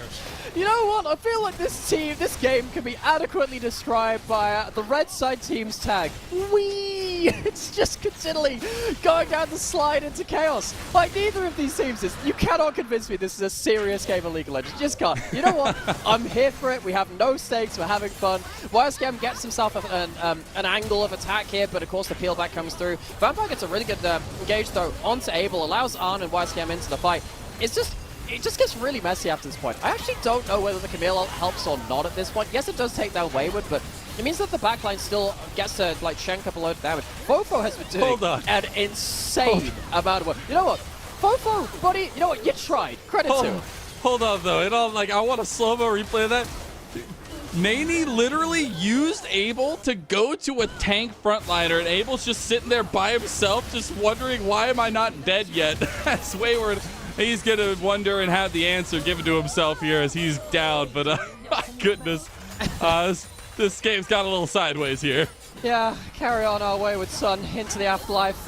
It just doesn't stop. Vampire has found himself another Van Helsing moment. He does have him. He's got the God. convergence. Stop fighting! He gets another one! That's a 6-0-8 Sejuani for GLFS. You thought with all these carry top laners that get picked up, it was going to be them getting all the kills. Nah, it's Griffith now. We're looking at bot side, or at least at this top side, as Market.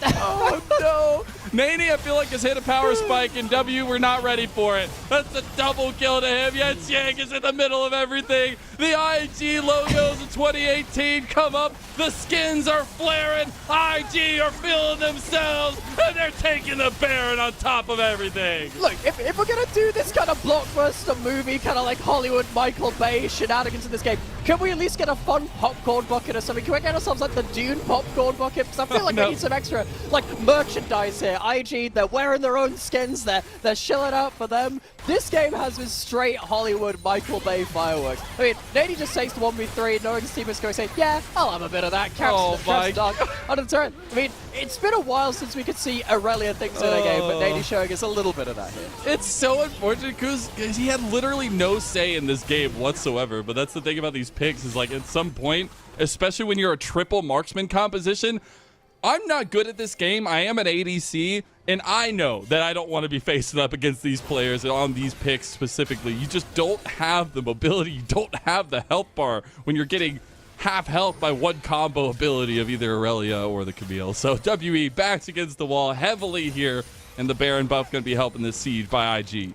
Yeah, the problem here for WE, again, we're enjoying not analyzing too deeply here because we are having a proper chill game here. Buff jumping over, we're fighting again. Problem is WE very, very squishy, and all of these duelists have their items now. So good luck, WE. 2-item Aurelia. Doesn't care that they're down, you know, bring your tail with 60 CS, or mid lane, you know, was bullied about it in the early game a little bit. Here we go, though. Oh, Vampire takes that engage, though, easily. Glacial Prison coming down on the side, too, as Wayward's stepping up. He's trying to get... on! He almost gets him. Look at Nani. He's looking for the resets, can't hit it, though. And all of a sudden, you're looking at top lane, you're in him, it's gone, and Fofo can't do anything about it. Yeah, YSCam. Oh, it's not going down. For once, what kind of a game has it come to when YSCam is the level head playing macro moves? What has happened to the YSCam that I know and love? What has happened to this team? You know what? IG, I'm so glad we get to see this YSCam. He might also get collapsed on here. He does have the hookshot though, so he'll be safe getting out of that. I mean, yeah, you now suddenly have about a 9,000 gold lead for IG. A ton of gold now across all roles. WE, they had their fun in the early game, and now they have learned what happens when these duelists actually get items. This is full-on solo queue now, and I don't exactly know how they disengage from this, because all of the people one-shotting them are also going to be very, very hard to kill too, with the, you know, of course, the main carry of the game, the Sejuani, like 6-0 or 9. Not exactly sure how you're going to deal with that either. It's very, very difficult. difficulties on 3 items now as well. And WE throwing spaghetti at the wall and hoping it sticks at this point. Their season will be over after this series.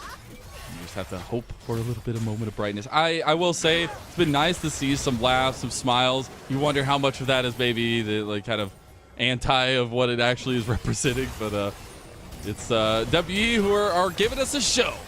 And now that show is going to continue, and unfortunately, it's not one that they like very much. They're going to go back in for Marks engaged. Wait, where it is here? Finally, on goes overextended, but still finds Fofo on the fadeaway kill now too, and it's already Mark gone. Yang, he just wants something back. He wants to try to find on, but IG make it out. They do lose Vampire for it, but maybe they go right back in as they're waiting in the bushes.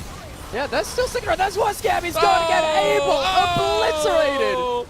Abel's gone. WE, they're circling the drain He's here. going again. Hey, YSKM again. It's the top plane shenanigans, bros, coming at you. And it's a double kill going straight over to On. TP's in the base, and YSKM, he's going to be stopped by Mark here. No, maybe not. He's actually taking Mark to task. The minion wave, though, Mark able to clear that one out. The Dragon Soul goes over to IG. Yeah, they have Ocean sold out as well. Yeah, it's just yeah. This has gone from just the for fun back and forth. This is an absolute stomping from IG. Where are we starting this? Okay, it's a little earlier into it. Nady has himself that E charged up. Vampire gets himself onto a target. You know what?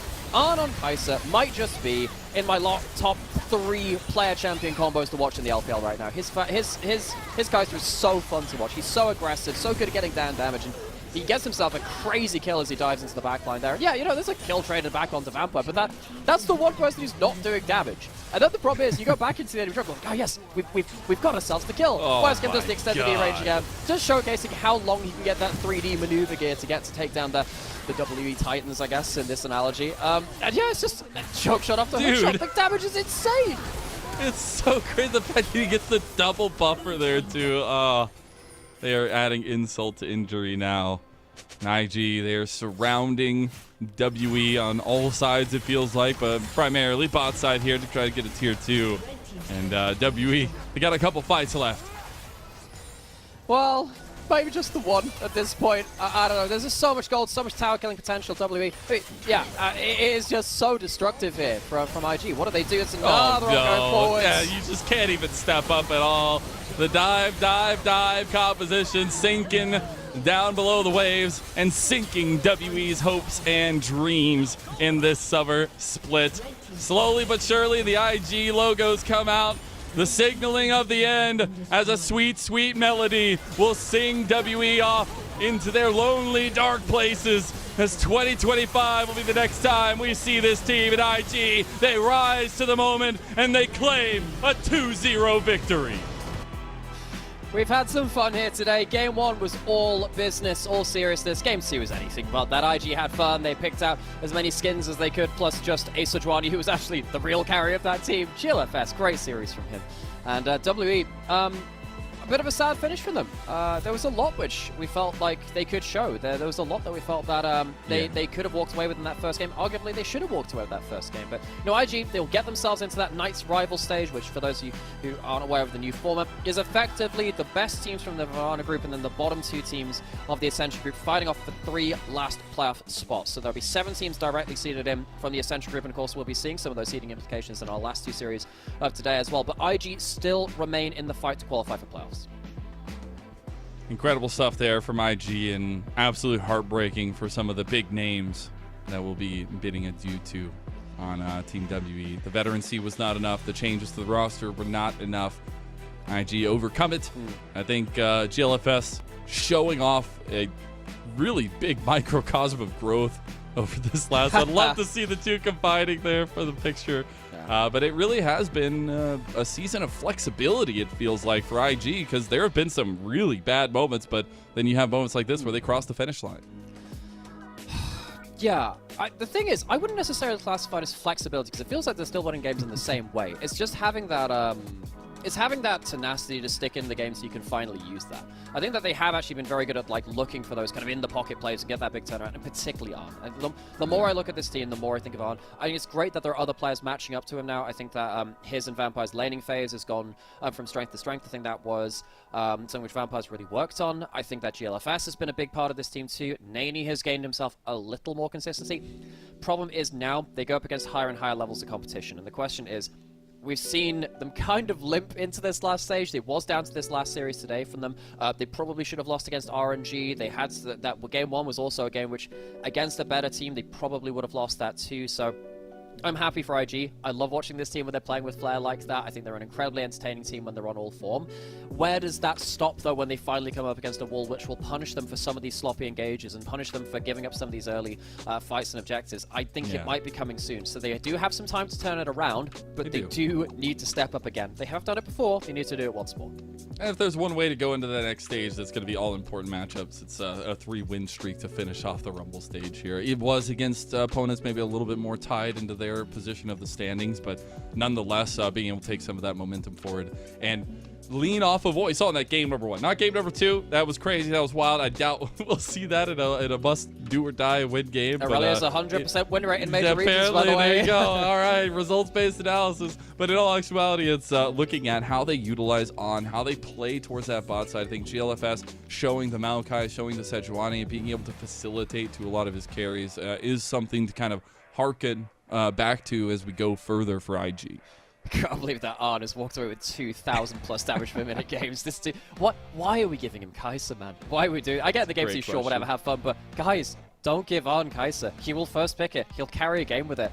And, you know, WE, you know, I've had a lot of good things to say about Abel in the past. I think that there was a chance that they could run through the bot lane, but it wasn't to be today. WE, the second game, though. The guys, this was fun. Don't read too much into this. The only thing you should read into this one is that GLFS is, in fact, just the best jungler you've ever laid eyes on. The carry Sejuani that was promised. I mean, what more can you say? Just keep picking up the kills, and it just keeps going well. Yeah. Did he end up going unkilled? I think he might have died once in the end there. But yeah, it was cool. We had IG's complete flare. They had 4 of their world skins, the only one not there. Obviously, it was a little bit of a hard time to put LeBlanc and Fiora in when you already have all these other carries in the tank. Not really sure who jungles out of them. Which one would you choose? I mean, we go back to the Camille jungle for the. Let's do it. You know what? I have to say, I love watching Ning play Camille. Camille is fantastic, but also I do not miss Camille jungle. That thing where he was just one-shotting Scuttle Crabs and just permanently hook-shotting into mid lane. I didn't enjoy that very much. So kind of like what Wise Cam did this game. Yeah, right from level 1. We called it out. Wow, this is a jungle Camille skin. He's playing like he's a jungler. It definitely felt like it in this one. This was fun. It was all fun. IG, if they have one skill set above the others, it is just continually finding these scrappy skirmishes and finding extra ways to allow, particularly Arn and Wisecam, just into the play. Once again, and we found that multiple times in this game. Think JLFS gets the MVP, or does on pick it up here? I want it to be GLFS. I want it to be Griffith. leading the band of the Hawk to the victory here. He didn't steal those kills away, No. It's all strategic, all tactical. Jungle dip. It allowed him to have so much tankiness to carry. You just don't understand. The mind of Griffith is the mind of a true genius. There are things which just can't be communicated. The genius was on the other side. He's done. Yeah, true. Abel, one of the Genius 80 characters. I mean, God, Abel's had a weird old year, hasn't he? Started off an OMG, dropped out in summer, came back as kind of like an emergency caller, but almost to WE. WE went through 4 different 80 carries. They had a different jungler. They've changed out their support. You know, WE, they've had some great rosters over the last couple of years. They had the Shanks and Hope roster, which of course now part of the core of anyone's Legend, which we'll be seeing later today. I don't know what the heck went on with WE. The fact that they let go of those players, tried to buy up more players again, I don't really know what their logic was in this year. So, look, we've had a lot of fun watching IG.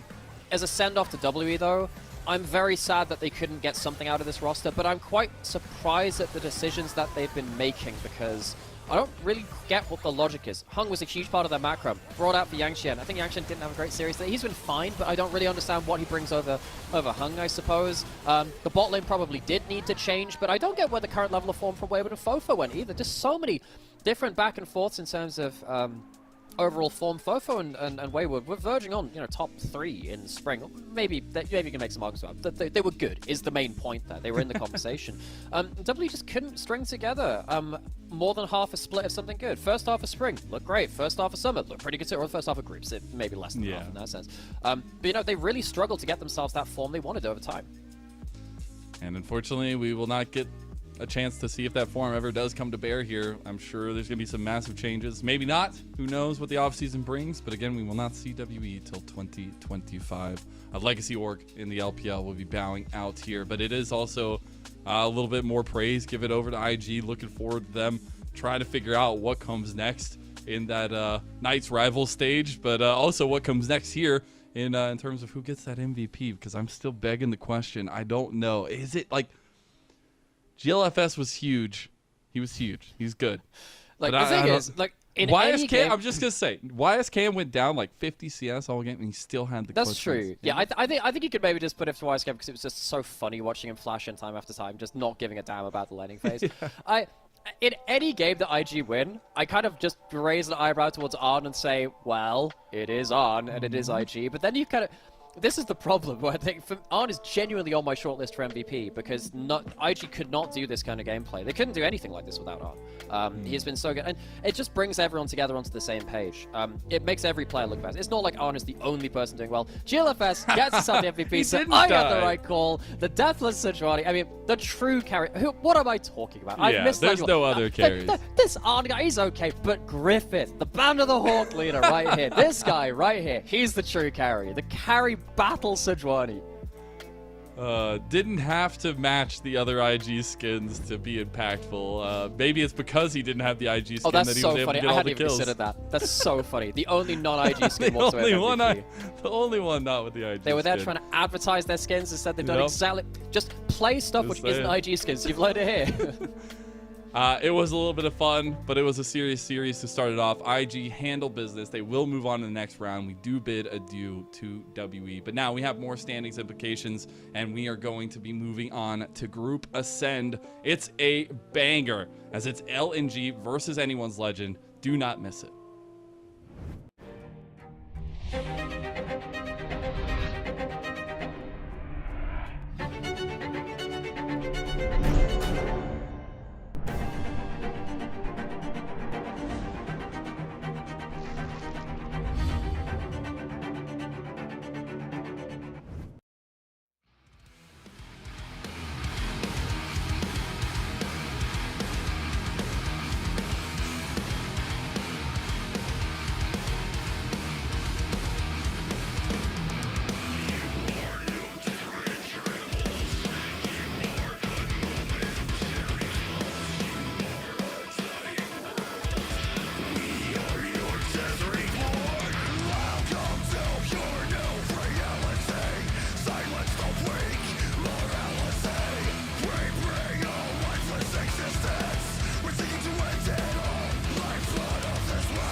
echoes of pain.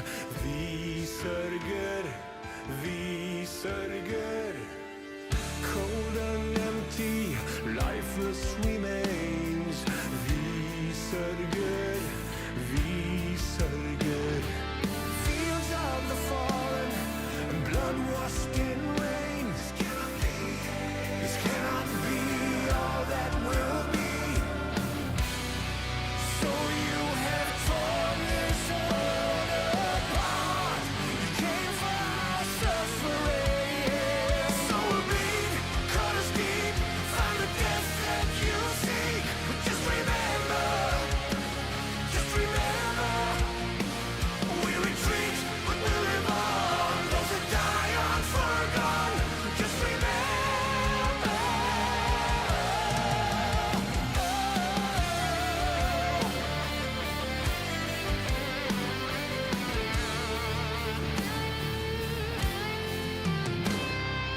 Gone is our home now, it's only memories. Vi sörger, vi sörger. Looking onto a life that can never be. What did you believe? Believe you would find. And so you have torn this world apart. You came for our suffering. So bleed, cut us deep, find the death that you seek. Just remember, we retreat, but we live on. Those that die aren't forgotten. Just remember.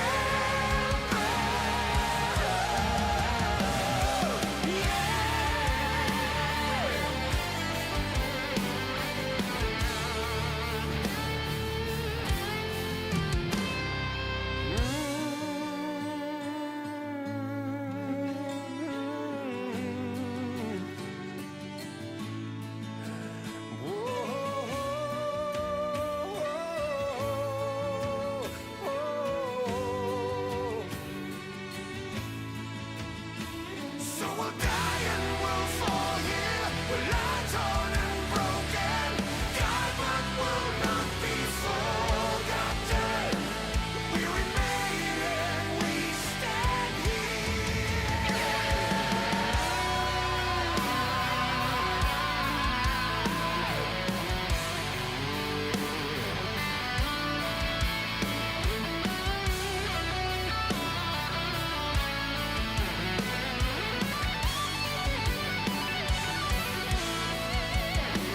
So we'll be.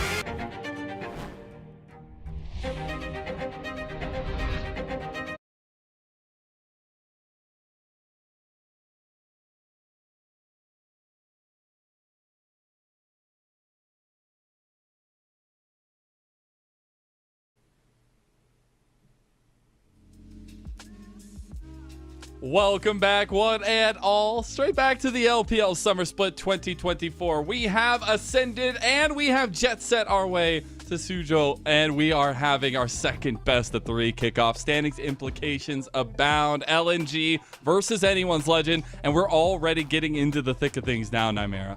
Yeah, so we're going straight into Champion Select to catch up to live. We are live now with this game. LNG, with a win in this series, will lock themselves top 2 AL. They can technically fight for higher spots because they still have 2 series left as well, but they would like to really revisit what's happening with their current form. They have been slumping. They're on a bit of a huge loss streak, actually, for themselves. Currently on a 3-series loss streak. They've had some hard opponents, but everyone's a hard opponent here. That doesn't get any easier. Getting a lot of our topside and jungle bans coming through.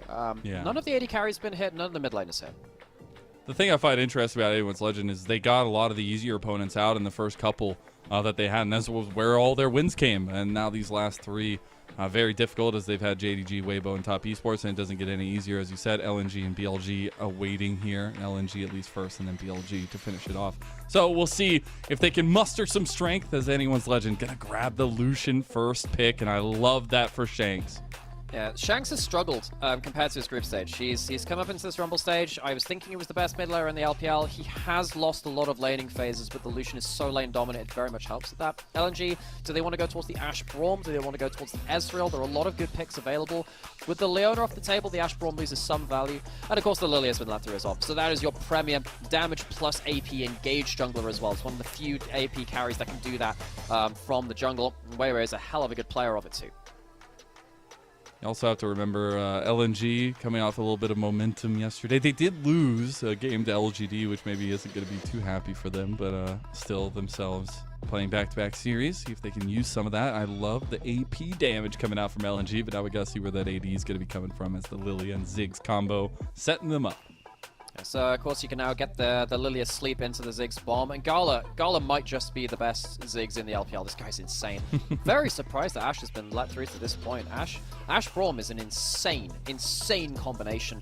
And someone like the Braum can also, at points too, block out the Lily asleep. Technically, when you press your R button, there's a particle which goes there. So I wouldn't surprise me to see Kyle go towards the Braum. It gives you some early game plans because you can play towards Braum level 1. Early games have not been anyone's Legend specialty so far. That would be a decent pickup towards them. Go towards the Rel instead. It's a takeaway from the Ziggs, I suppose. It means you don't get the Leona or that Rel, but you do miss out on the Ashe Braum, which is not always the best. I really was expecting the Braum, maybe just trying to get a little bit more of the confirmed engages here. And I honestly think that might be super important. One of the biggest falters we've seen of anyone's Legend recently is something that used to be so strong, the combination of Kroko and Kael. It hasn't been strong recently. Now they're getting a ton of their shot calling, decision making coming from Hope and Kael this game. I think that's important because they're going to need to figure out a way to deal with a lot of the damage profile coming out of LNG as Yone locked in for Scout. So that's going to be some extra backline access. I mean, Lilia Yone was always the combination which was played back when both these champions were much nearer their release as well. Very, very good teamfight backline access. AL, they're probably looking at something like a Cassante for Arla if at all possible now. Maybe even looking towards a tanky jungler for Crocker, but then you don't have your choice tanky junglers because Marco and Sejuani are gone, so he's probably going to have to go towards something like the Brand or the Zyra. The Brand's already gone again, so LNG really curtailing what AL would like to round out this draft. It's going to make it really hard to have 1, good magic damage, and 2, good frontline to block some of this really obnoxious engage coming in from LNG.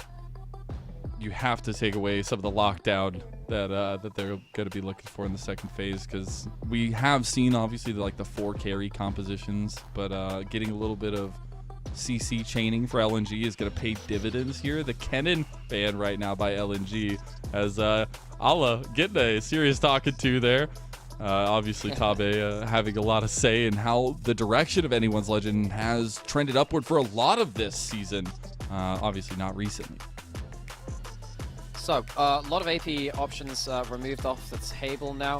LNG, they'll be looking for either a Rakan or the Nautilus, whatever they want in terms of big CC combos that work out well with the Ziggs in lane. The Nautilus is fine. You also have a decent matchup into the Rel too. So now Arla's Jax is the answer for AL. It's not necessarily the best frontline. You know what? We've seen the Shyvana hovered so much recently. We finally see a Shyvana jungle come out. There is a varying amount of builds putting through from it. We've seen a load of bans going towards the likes of Fun Plus Phoenix recently. You can go towards the Leandris and the Shojin. You can go towards the Iceborne Gauntlet as well. What we assume to be Bruiser / AP jungler comes out of Kroko for the first time in this role in the LPL. And if you haven't seen it, the damage is ridiculous. You think back to the ages of the AP straight up Shyvanas and you look at the 3/4 health bars being taken down by the Dragon's Breath, it is insane. And they will have so much decision-making power around their composition. That Enchanted Crystal Arrow is going to set up Kroko huge, and they have to get Kroko in a place of power. This has been the engine that has made anyone's Legend run, that gets their carries ahead, that has carried in his own right, and this is setting them up for success in game number 1 of an important series. So, the Shyvana has only been seen in top regions in the LPL. We've seen it twice from Shanji in the top lane. It has been seen in the jungle, but not within any of our major regions. Particularly over in the VCS, it is a real specialty of a player called Levi out there. Of course, he was part of the Garm roster as well. And his build has been towards the AP Bruiser-like build for this Shyvana. Need to see whether he can be significant magic damage here, because he is kind of the only magic damage on his team. It's a little bit of innovation, It's a little bit enough. of something new. And it might just be enough. Spoilers there, Shyvana does some dirty things. We'll see exactly how Pathic comes out. This is big eyes on LNG, though. As we said, they win here, and they lock that top 2. They'll lock a bye for that gauntlet of a playoff that we have looming large over all of these teams. And this game 1 matters a lot for anyone's legend. They have been on a massive slump, and it's time to turn it around. It's time for them to become legend, or will they just fall prey to the chillin'? We get into game 1 of LNG versus anyone's legend.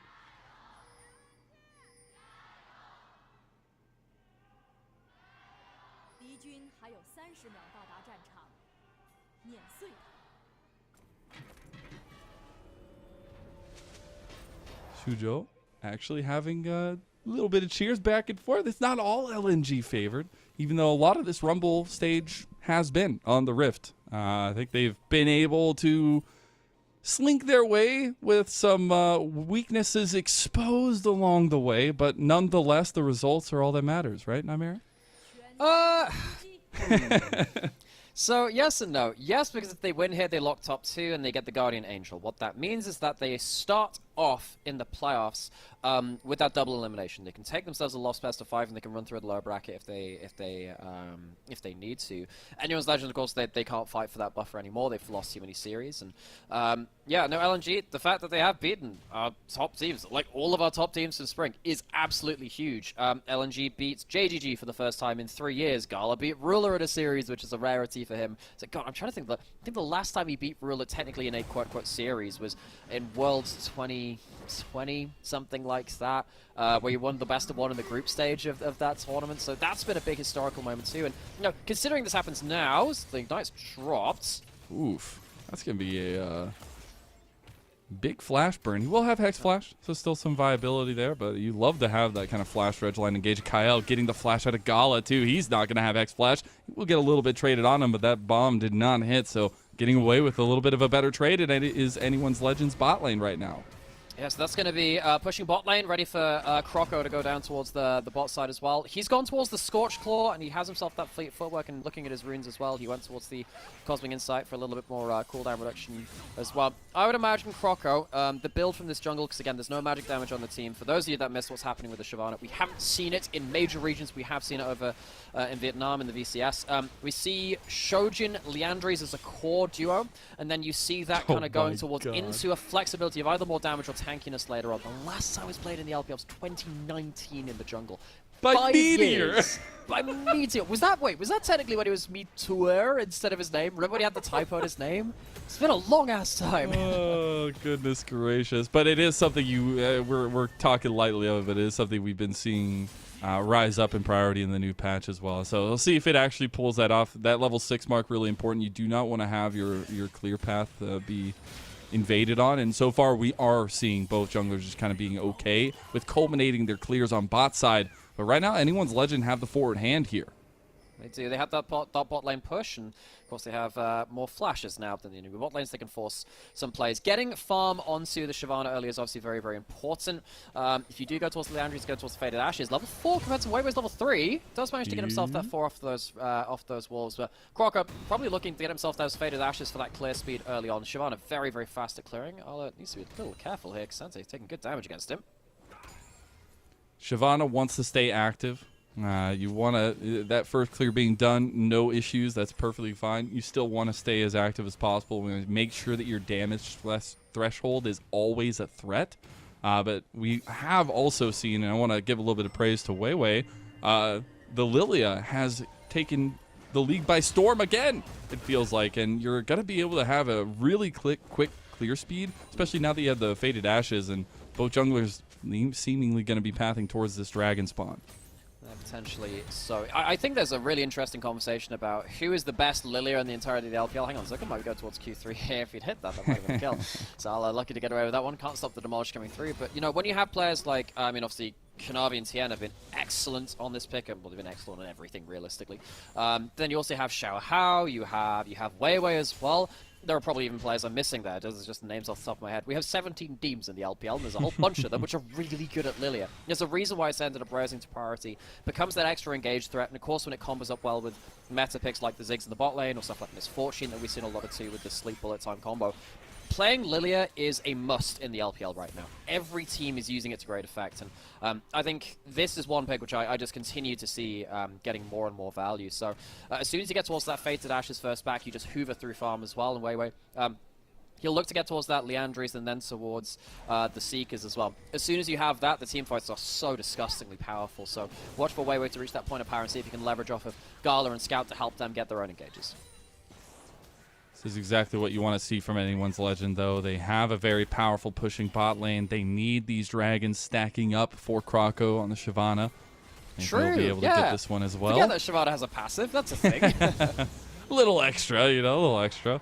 But really waiting for that level 6. I genuinely forget about it on Shyvana because her passive is just not important as Sony. But so the problem is, because for every dragon you kill, you get some stacking resist. That's the way, I believe that's the way it used to work. It's so long since I checked out Shyvana passive. The problem is, when it's AP Shyvana, she doesn't really care about it because she just sits at range and becomes an artillery bot. We'll see what the build is, because has themselves the AD HP right now. We'll see what the full build is again. We're kind of going off of what we've seen limited places elsewhere. Maybe we're seeing it's solo queue mostly, like some pros playing it. But yeah, it's going to be curious. There's also the question of Grubs coming up. We've already gotten... Ooh, good satchel. Really good satchel. Now, Kyle might just have to give his life here. You cannot have this 2v2 go down like this. You already said how lethal Gala can be on the Ziggs. They're looking for first, and that's first blood for LNG. It seems the Legends have fallen prey to the Chillin'. That's a problem. The Panda has been feasted upon by the mythical beasts as the Chillin' gets themselves the first blood. Gala, first blood on the Ziggs, so powerful on this pick. Talking about, is way one of the better Lilias. Gala is absolutely one of the best Ziggs, maybe even the best Ziggs in the LPL right now. So giving him first blood, not very good at all. And suddenly, you have a winning lane where the Ziggs can hit that turret. 3 grubs given over as well. You're going to imagine now that Gala is going to get a lot of gold from plates because he's going to be able to hit that turret. He can teleport back in. Already a plate and a half down in that bot side. AL, this is one of the issues we have seen about this team. They are falling behind in the early game very, very consistently. See that Flash was even forced out of hope as well as he tried to make his way back to lane. Good Hawk shot saves his life, I suppose, but the Flash being down is a bit of a problem. Now that the level 6s are in for LNG across, or at least coming in soon, that could be a very, very dead Ashe if they step out of line.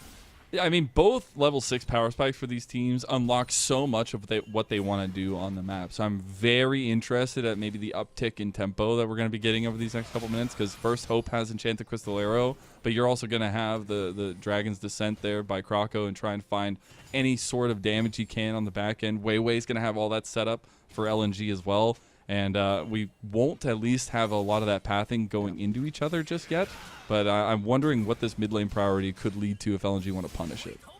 Yeah, absolutely. Because I think mid lane for LNG is always a topic. And I think Shanks, given how he played in groups, was a huge focus as well. So just on a player level, that's important. But the way that LNG play as a team is so hugely about how Scout can get pushing lane, particularly in side lanes later on. In the early lanes, it's whatever. Stuff like the Ono, you're not expecting him to get early push. But if now AL can bring someone like Arla or Shanks and make sure that he doesn't get value out of side lanes, because LG are the most tower-centric team in the LPL, and a lot of that comes through Scout getting side lane gold. That can be a way that you can shut them down. If you stop him getting that gold, stop him getting that control of the map before objectives, it can really change everything. So that's going to be something that AL probably need to keep in mind. There is a potential setup of a play on a 3v2 down here. There is movement from Weiwei that would be here to kind of cover as well. So still going back to the clearing. And you can see that Croco is no shabby dragon in terms of the clear speed you can do, even with the speed that we've seen Lilia have. Now the reset's going to finally come through for Croco as he finishes his. Yeah, Shyvana, I mean, God, this is a thing that Diamond Prox used to use back in like season 2, season 3. God, that's a throwback. Man, one of my favorite moments in my career was getting to cast Diamond Proxy. It weirdly ended up in like the ERL system for a bit, but I managed to cast him back there. He's one of the real legendary players, and of course we've got plenty of them here in the LPL too. There is no end of those kind of like players we're grateful to have here in this region. But that Shyvana really was just like the farm through counter jungle style way back then as well. Your clear speed has always been one of the best things of that Shyvana jungle. Sometimes your sticking power can struggle. Looks like he is going towards that Shojin first item, have a bit more of that HP, and of course, huge amount of stacking percent damage. All out through the wall, it's the team! Delivery service as the depth charge comes through, and he has so much CC onto him. Zika is going to get that second kill for LNG. Slick stuff from Zucker there in the top side. Gets that all right, delivered into the team. I don't know, just call it FedEx at that point. As Zucker gets himself a huge amount of value from that one. As Allah's Jax, one of his most legendary picks, kind of held to account by Zucker. Flash forward in the mid lane. That was Does a not land Matrix. anything from that. We're getting all the great film references out tonight. I'm just, it's a commonality. I feel like every time we get together. As now Kyle gonna go in mid lane, Scout pulling back, as Hung is already here. The thing is, Dragon coming up in about 10 seconds. The next spawn of Grubs coming up in under 30. Big reliance on which lean these teams are gonna go to, as LNG already have the 3 Grubs under them. I can't believe I just missed all this time. That Lucian skin is basically just Matrix anyway. It looks It completely literally like that. is, yeah. I can't believe that. Sometimes I think I'm clever, sometimes I don't. Anyway, Zago, really clever angle from him. The hook was... Like, I get that you're trying to get a flash target, so it's quite hard to get that hook in the right time. You want to make sure that you time it right, but doesn't quite get the exit point at the same point. But still, good combo. Cost Sucker is flash, but he gets himself a kill. Arrow pulled out by Hope. They want to try to get this Dragon. Oh, no, they want the fights here. Croco try to get his raid bar up there. They already take way down. There is no jungler available, and Croco, he's looking to secure a second Dragon, stacking up some of that armor and magic resist. Yeah, Croco gets himself some big value there. Gets himself kill participation, gets himself that Dragon, and of course he's going to go right the way back to farming as well, getting himself up towards that Shojin, as we imagine that in that jungle. So LNG, not necessarily the cleanest early game from them so far. Of course, pulled up a good play on that top side, but giving over this room for the Shyvana to get online. I want to see what the Shyvana can do. I need to see what it can do into both the front line and the back line, and see whether it can deal with stuff like the huge Ziggs combo. And as we're getting to a point where leads are going to start mattering, I mean, Gala is going to be perfectly fine and dandy on this Zig. Speaking of, he's pushing Hope out. Oh, and even hits the bounce on the bomb. It is something of a problem for anyone's legend, I feel like, in this, because now LNG are going to have Grubageddon. Better get the doors shut, the windows locked, everything good to go, because it doesn't seem like anyone's legend, if they are behind, are going to have much success. They need to have some sort of lead so they can be the ones in the driving position. 850 gold off of that satchel for gold. That's so much. It's just too much gold. There were a couple of games earlier this split and earlier this year when, God, I remember one of the BLG games where they left Ziggs alone on bot side to be a weak side person, and just going to sit there farming up with the bombs. And so Orcs over in the LCK is, and of course, used to be a big LPL caster as well. Great to see him having success over there. But he's a huge Ziggs player and a huge like supporter of Ziggs and going towards Ziggs as a carry, someone that should be getting plates, then move out of that lane and get plates elsewhere. Gala is doing exactly that, and he's going towards the full damage. He's not going towards something like a Seraphs. It's the Ludens, it's the Leandries. Gala is going to get so much gold. He is going to absolutely destroy this map. AL need to find a way to stop Gala hitting turrets, because if they don't, Ziggs will end the game. That is the problem with Gala Ziggs as well. He is probably the best Ziggs in the LPL, I think. He's been so consistent at getting damage out on this pick. And already he's a huge issue. 2,000 gold out ahead of Hope. That is insane to me. It's a big diff right now. He, again, Hope still. As a person who said in interviews when he was on JDG that he wants to have a little bit more direction from his position, the Enchanted Crystal Arrow is the direction you need. You land one big one onto any of these would-be carries of LNG, you might be able to follow up the damage onto that. So got to keep an eye on that. We are on first item spike. Shojin's there for Croco. More importantly, the Blade of the Ruined King for Shanks. As soon as this item has been completed, I mean, our carries just go wild with it. And I expect to see that here for anyone's legend who are, again, on the back foot when they need to be on the front foot. It's one bomb onto Hope. I love the mind games coming in from Gala as well, because a lot of Ziggs bot lane has always been about using one skill to make sure your second skill shot hits. I remember it was Shifter back in like Season 7, Season 8 that was playing it load on stream. He was talking about how you can play a bot lane. He also played Zed bot lane too. That one never really caught on, but he would use the satchel to get guaranteed Q hit afterwards because of the small knocker. But right there you can see that Gala blocks off one kind of access to the turret by putting the satchel between the turret and the wall, and then kind of fires the bomb into the other one to make sure they can kind of herd someone into those skill shots. And when you have this much damage, one skill shot landing can win you a laning phase, and then Hope will have to recall or do something similar to that. So Gala, every skill shot hit is likely another chance to hit the tower with a passive auto attack as well. If you get 2 fast fuses of this amount of AP, that's effectively a tower gone, which is a problem. At least the plates are gone now. At least this past 14 minutes, it's not going to be all the gold going over to this Gala Ziggs. We have seen pretty much both teams choosing a side of neutral objectives and saying we want all of that. Wow. Uh-oh. That's So not great. mean. Yeah, that's very rude.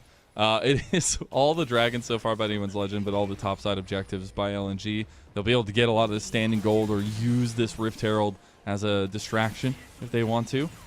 And I think that's going to be really important to kind of keep an eye out, as they are still steadily up 4,000 gold in this game 15 minutes in. Yeah, this is one of the issues we've had of Anyone's Legends. Anyone's Legends early game has fallen off a cliff. This team had some of the better level 1s and level 2s in both in the early groups against some of the weaker teams in the Ascension group, and of course in the group stage as well before that. They had some great early games, but I think their early game understanding has fallen off very, very heavily, and I think that's one of the reasons why people are now viewing this slump as a real slump. Until they get that early game understanding back, we won't get to see them play with the gold, which they're used to, get to play around the mid games, which they were very effective at. They're very good at reading the map and making decisive plays, and they're making a play here. Not going to be that much value, though. Will be the Dragon's Descent pop. Need to try to get as much push with that as possible. Speaking of push, Rift Herald takes that standing gold for LNG. Will be responded to on the top side, but another charge going to come through, and that's a Ziggs, baby. You're just waiting for that satchel charge, and that's a huge tier 2 to LNG. Take full advantage of the map play, and this has been the biggest difference, I feel like, by Anyone's Legend, is their decision-making used to be pretty clear, and now it's become a bit foggy. And Ala, he's turning a little foggy. Scout trying to get away here, going back to his twin soul, at least, and another turret goes to Gala. If there is one way to describe LNG, they are the best team at taking towers in the entirety of the LPL. Back in group stage, even when they were off form, they took a 5-1 turret trade against top esports in full form, took a game off of them. LNG, when they get access to towers, are one of the best teams in the LPL, and this is one of the reasons why they've been so impactful. They now take those towers, go back towards the Dragon. They haven't spent their gold, but they might not need to.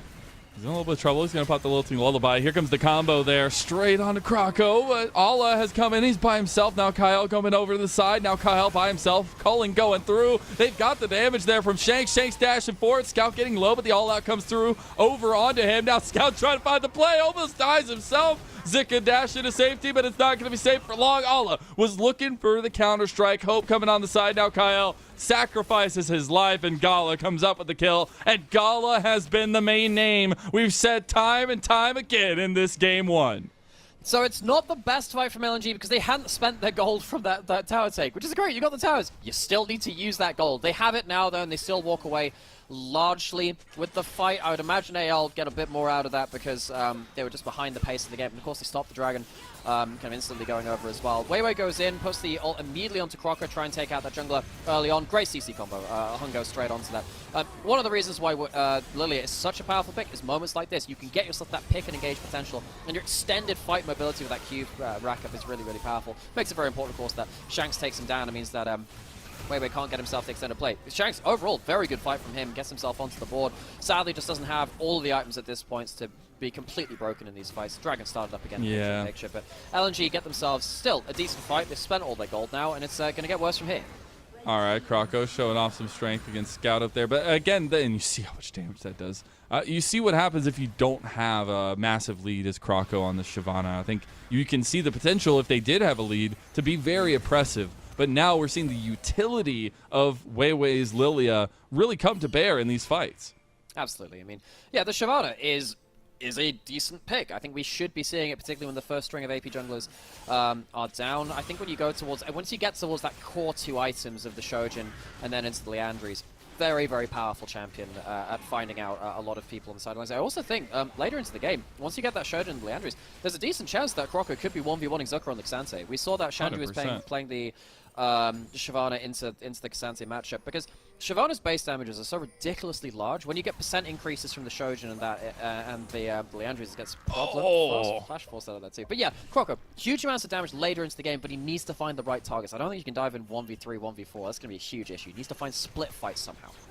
The fact that Weiwei doesn't have flash for a Lilting Lullaby play, actually pretty big there. We need to get some repositioning going through from Anyone's Legend. Get some movement at least to deny Scout some of the side laning, and I want to talk about that a little bit because that has been the saving grace and sometimes the killing blow for LNG, especially recently, and that weakness that I was foreshadowing to earlier that LNG have exposed of themselves. Yeah, so LNG, they're still 6-1. They walk away with the series. They're still top 2. But yeah, they're not a perfect team within the LPL. In fact, that's gonna be ult from Croc. I really want to just start putting some damage down. I mean, you can. You're a big old dragon. Why not? You're just walking under turret. Gala is down. That was a shutdown, and Croco showing the strength of the dragon's roar. Well, we said we needed Croco to find some, big picks. Oh, Scout, that's a little deep. He's trying to get in there, get some more damage down. Ends up going back, losing a majority of his health for it after he just TP'd back to lane. I mean, he does get Hope's Flash. That's still not a bad takeaway, given that they just lost Gala there too. It also means that AL can't stick around to push mid lane anymore. But, we were just saying, Croco used to find isolated targets, run them down. Yeah, just did that. Gets the kill, gets himself the Leandries as well. That damage just went up. So now you're going to get yourself, once the Leandries are stacked up, the 6% damage from the Haunting Guys passive from the Leandries. The Shojin gives you a decent amount of extra ability damage. And, of course, the extra ability haste as well is incredible in giving yourself all that ability to kind of keep chasing down. Just go straight onto Gala. Sadly, Gala does not have enough stakes. Didn't respect it. Let's be honest, though. How many times have you played against Shyvana in your pro career like this? Not very often. In pro career, yeah. Maybe it's solo queue. The turret just does not matter. He just keeps going anyway. He doesn't care. And that's showing off a little bit of what he can do with it. But I think it's also a question of not only the pick, but the player. I think at some point in this these last 30 minutes or so, Anyone's Legend had replaced their engine with a dragon. It's looking really good, but Croco needs to have a good moment. There's the Enchanted Crystal Arrow. There's the combo, and Dragon's eating good tonight. Croco with another one. Yeah, someone's not playing against the Shyvana that much. Golly, you're not safe to push up there. Should needs to be playing. I mean, he's even playing on max Q range, standing on the top side of the lane. He's still not safe. Now, suddenly, with the Leandries burning on the Baron as well, they're going to try and take it. They can keep the rage up here. Croco can keep his form and use these E's to do massive damage. It's going to be the Baron at 2150, and it goes the way of Anyone's Legend. Here comes the combo. The Dragon's form is going to drop here. You still have a lot of fighting strength. All out comes out from Zika, separating the fight a little bit. LNG, they're trying to pick off the remaining members. Now, this is Ala's time to shine. Flashes for the Counter-Strike into AL. They have just unlocked their legendary status. Here comes Scout trying to get the outplay, but he's all by himself again. Now Hung, he's going to have to flash out the other side. Gala, he might be the man of the hour. He's going to lock down Hope, but the lollipop not going to connect. AL come out fighting Zika. He TP'd behind, but he's by himself, and he's just going to be picked out. He is a Cassante, but there is not enough time in the world. And Ala picks up another one. 4,000 damage done, and now the dragon is spawning in about 45 seconds. I mean, it's just a Shyvana diff. Croco kills Gala twice in as many minutes. And Gala, the most fed person on the map, dies 2 times just wave clearing in mid lane because he just doesn't understand that he's under threat. How many times are players going to have played against the Shyvana like this in their pro career? Not very often at all. The last time that Shyvana jungle was played in the LPL was 2019, and Croco has his ult again. He's going to swap the Hex Flash maybe over the wall. He was wondering whether he was going into that brush, but because Hung goes backwards, he will be unknown to himself. Much more safe. Croco hasn't even got himself a recall recently. Want to see what his third item will be. He can go towards either more tank with someone like a Randrins, could go towards even something like a Horizon Focus if he really wants to keep amping up on that magic damage and the increased increase the damage as well. Croco, I've had so much criticism for him recently, but his plays in the last couple of minutes around this mid lane have been absolutely instrumental. Burns down the Baron after this point. Kyle does a really good job of delaying Weiwei, who has no flash from getting into the fight. Yeah, the Dragon form goes off at this point, but you've got the Baron. There's no Ziggs there as well, so you're more than happy to take this fight. It's just so cool to see Anyone's Legend playing around these carries, right? Like, they drafted the Ashe to really set up for a lot of these picks, a lot of these moments. Now we're going to see that TP behind by Zika, unfortunately. But it is a situation where this is more like the Anyone's Legend that was dominating their placement stage. Yeah, no, LNG, we were saying, hey, they've just beaten all of these top teams. They're 6-1. Is this another fight in the mid lane? It's another fight from Croco. Croco's ramping up. That Flame Breath could be doing a lot. Look, he doesn't even have to hit you with it. It just has to hit around you. Cullen going over on the Hung, but Kyle is down now. Croco's still trying to make his way out. Hung is not going to go down. Weiwei showing the difference here. He's going to get the flash out of him. Oh! He doesn't actually get the damage proc there in the end, and Croco will make it away. Weiwei tries to get the sneaky play there the whole time. All has been pushed into the side lane with the Baron buff. Yeah, the Baron buff means that AL can push up across the map and control those side lanes, which LNG is so ruthless at using normally.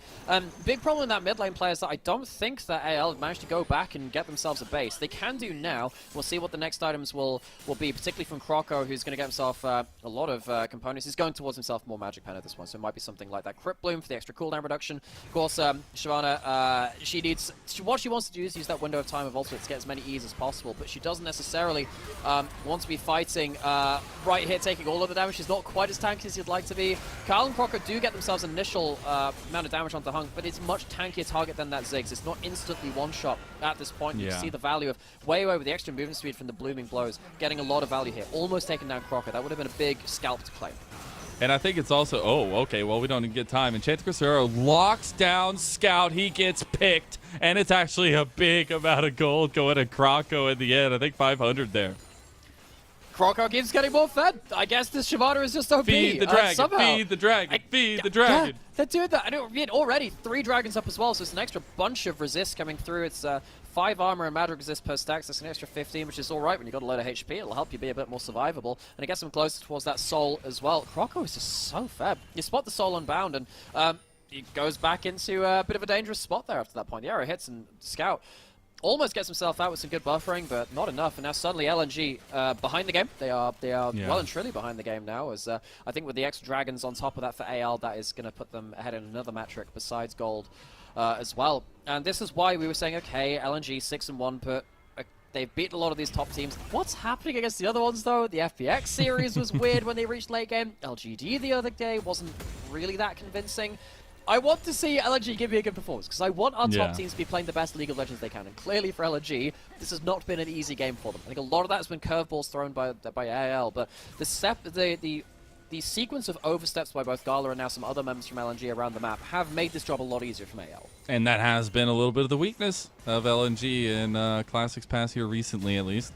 As now they're actually collapsing. Where have we seen this before? Nymera. It's going to hit onto him. We've seen this time and time again, and this is how LNG loses games. We have Crypt Bloom, 3rd item completed for Croco. He's also going to hit level 16. The 3 item spikes coming abounding for anyone's legend, and it's right at the perfect times, it feels like, because they can crash this top tier 2. This is such a huge game for Croco. Most of the way that AL have lost their games recently is because their jungle support's been blown out. Their early game's been blown out before they can do anything. Croco, huge game from him. 3 items on the Shyvana, which is matching the solo lanes because the amount of gold that he's had. And Weiwei, typically he has been such an incredible Lilia player. He's not really had a chance to show it because the fights which have been happening haven't been the 5v5s. They've been the split fights that we've been asking for. The arrow hits from Hope. Great play from him over the last couple of fights. Really good accuracy. But the fact that the fights have been split to allow the Jax and the Shyvana to just absolutely dunk on whoever they hit is winning this game for AL. LNG, I think they still can win their big combos and their grouped up fights, but AL, they're just not giving to them. I think Hope having a very big leadership role in how AL are able to start these fights, Kyle as well, but Shanks and Croco, Ala, they're the carries, they're the ones you have to watch out for. Ala's been doing so much work in the side lane too, to keep an eye on that one. But for LNG, their big saving grace are the wombos, the combos, and the dance they can get here. They got to dance harder though. I can see just there that yeah, you can just use the Shyvana ult just for poke, and that's completely fine, and then you find yourself a couple of jungle camps, and you can start charging up your passive again. So you want it to, once you run out of your last shots, you then go and look for targets to auto-attack, and that's effectively your cooldown. Level 16 now as well, so that rage now goes up to 3 per second. If you start hitting that Baron, well, it's going to get it back very, very soon. Ala on the flank, and Croco willing to just wait up a little bit, wait for that rage to come back, and look for another artillery poke. No way, they're just going to try to flip the Baron. He started up, immediately back away. AL, they're positioning on this top side, trying to get Croco, his dragon form back. Zika going to be the front line here in the red buff fight. Hung and the rest of LNG not feeling confident to move over, so that'll go the way of AL. You can see just getting a couple of camps to target us again, Croco has his ult again. And you know, he has that huge, huge damage core. Scout is going to get himself a dragon on the bot side of the map, so that's something for LNG. And AL haven't found anyone split apart just yet. That's why they're not forcing as hard as they were before. They find an isolated target, fantastic. Force very, very well. But they don't want to take just a straight 5v5. If they don't manage to catch Gala, and Gala manages to fire a combo back at them, yes, the Shyvana, Jax, they do damage. they still also will get exploded by a very, very fed Yeah. Ziggs. So the gold is not completely out of proportion. I think that Gala can still very much win this game for LNG. Same kind of situation with Weiwei and Scout if they have big enough teamfight ultimates as well. AL are not immune to Wombo combo. They still want to find split targets, and that's why they're being a little bit more tentative when it's more like fights between 4 or 5 players rather than just the 1-2 when they find them isolated.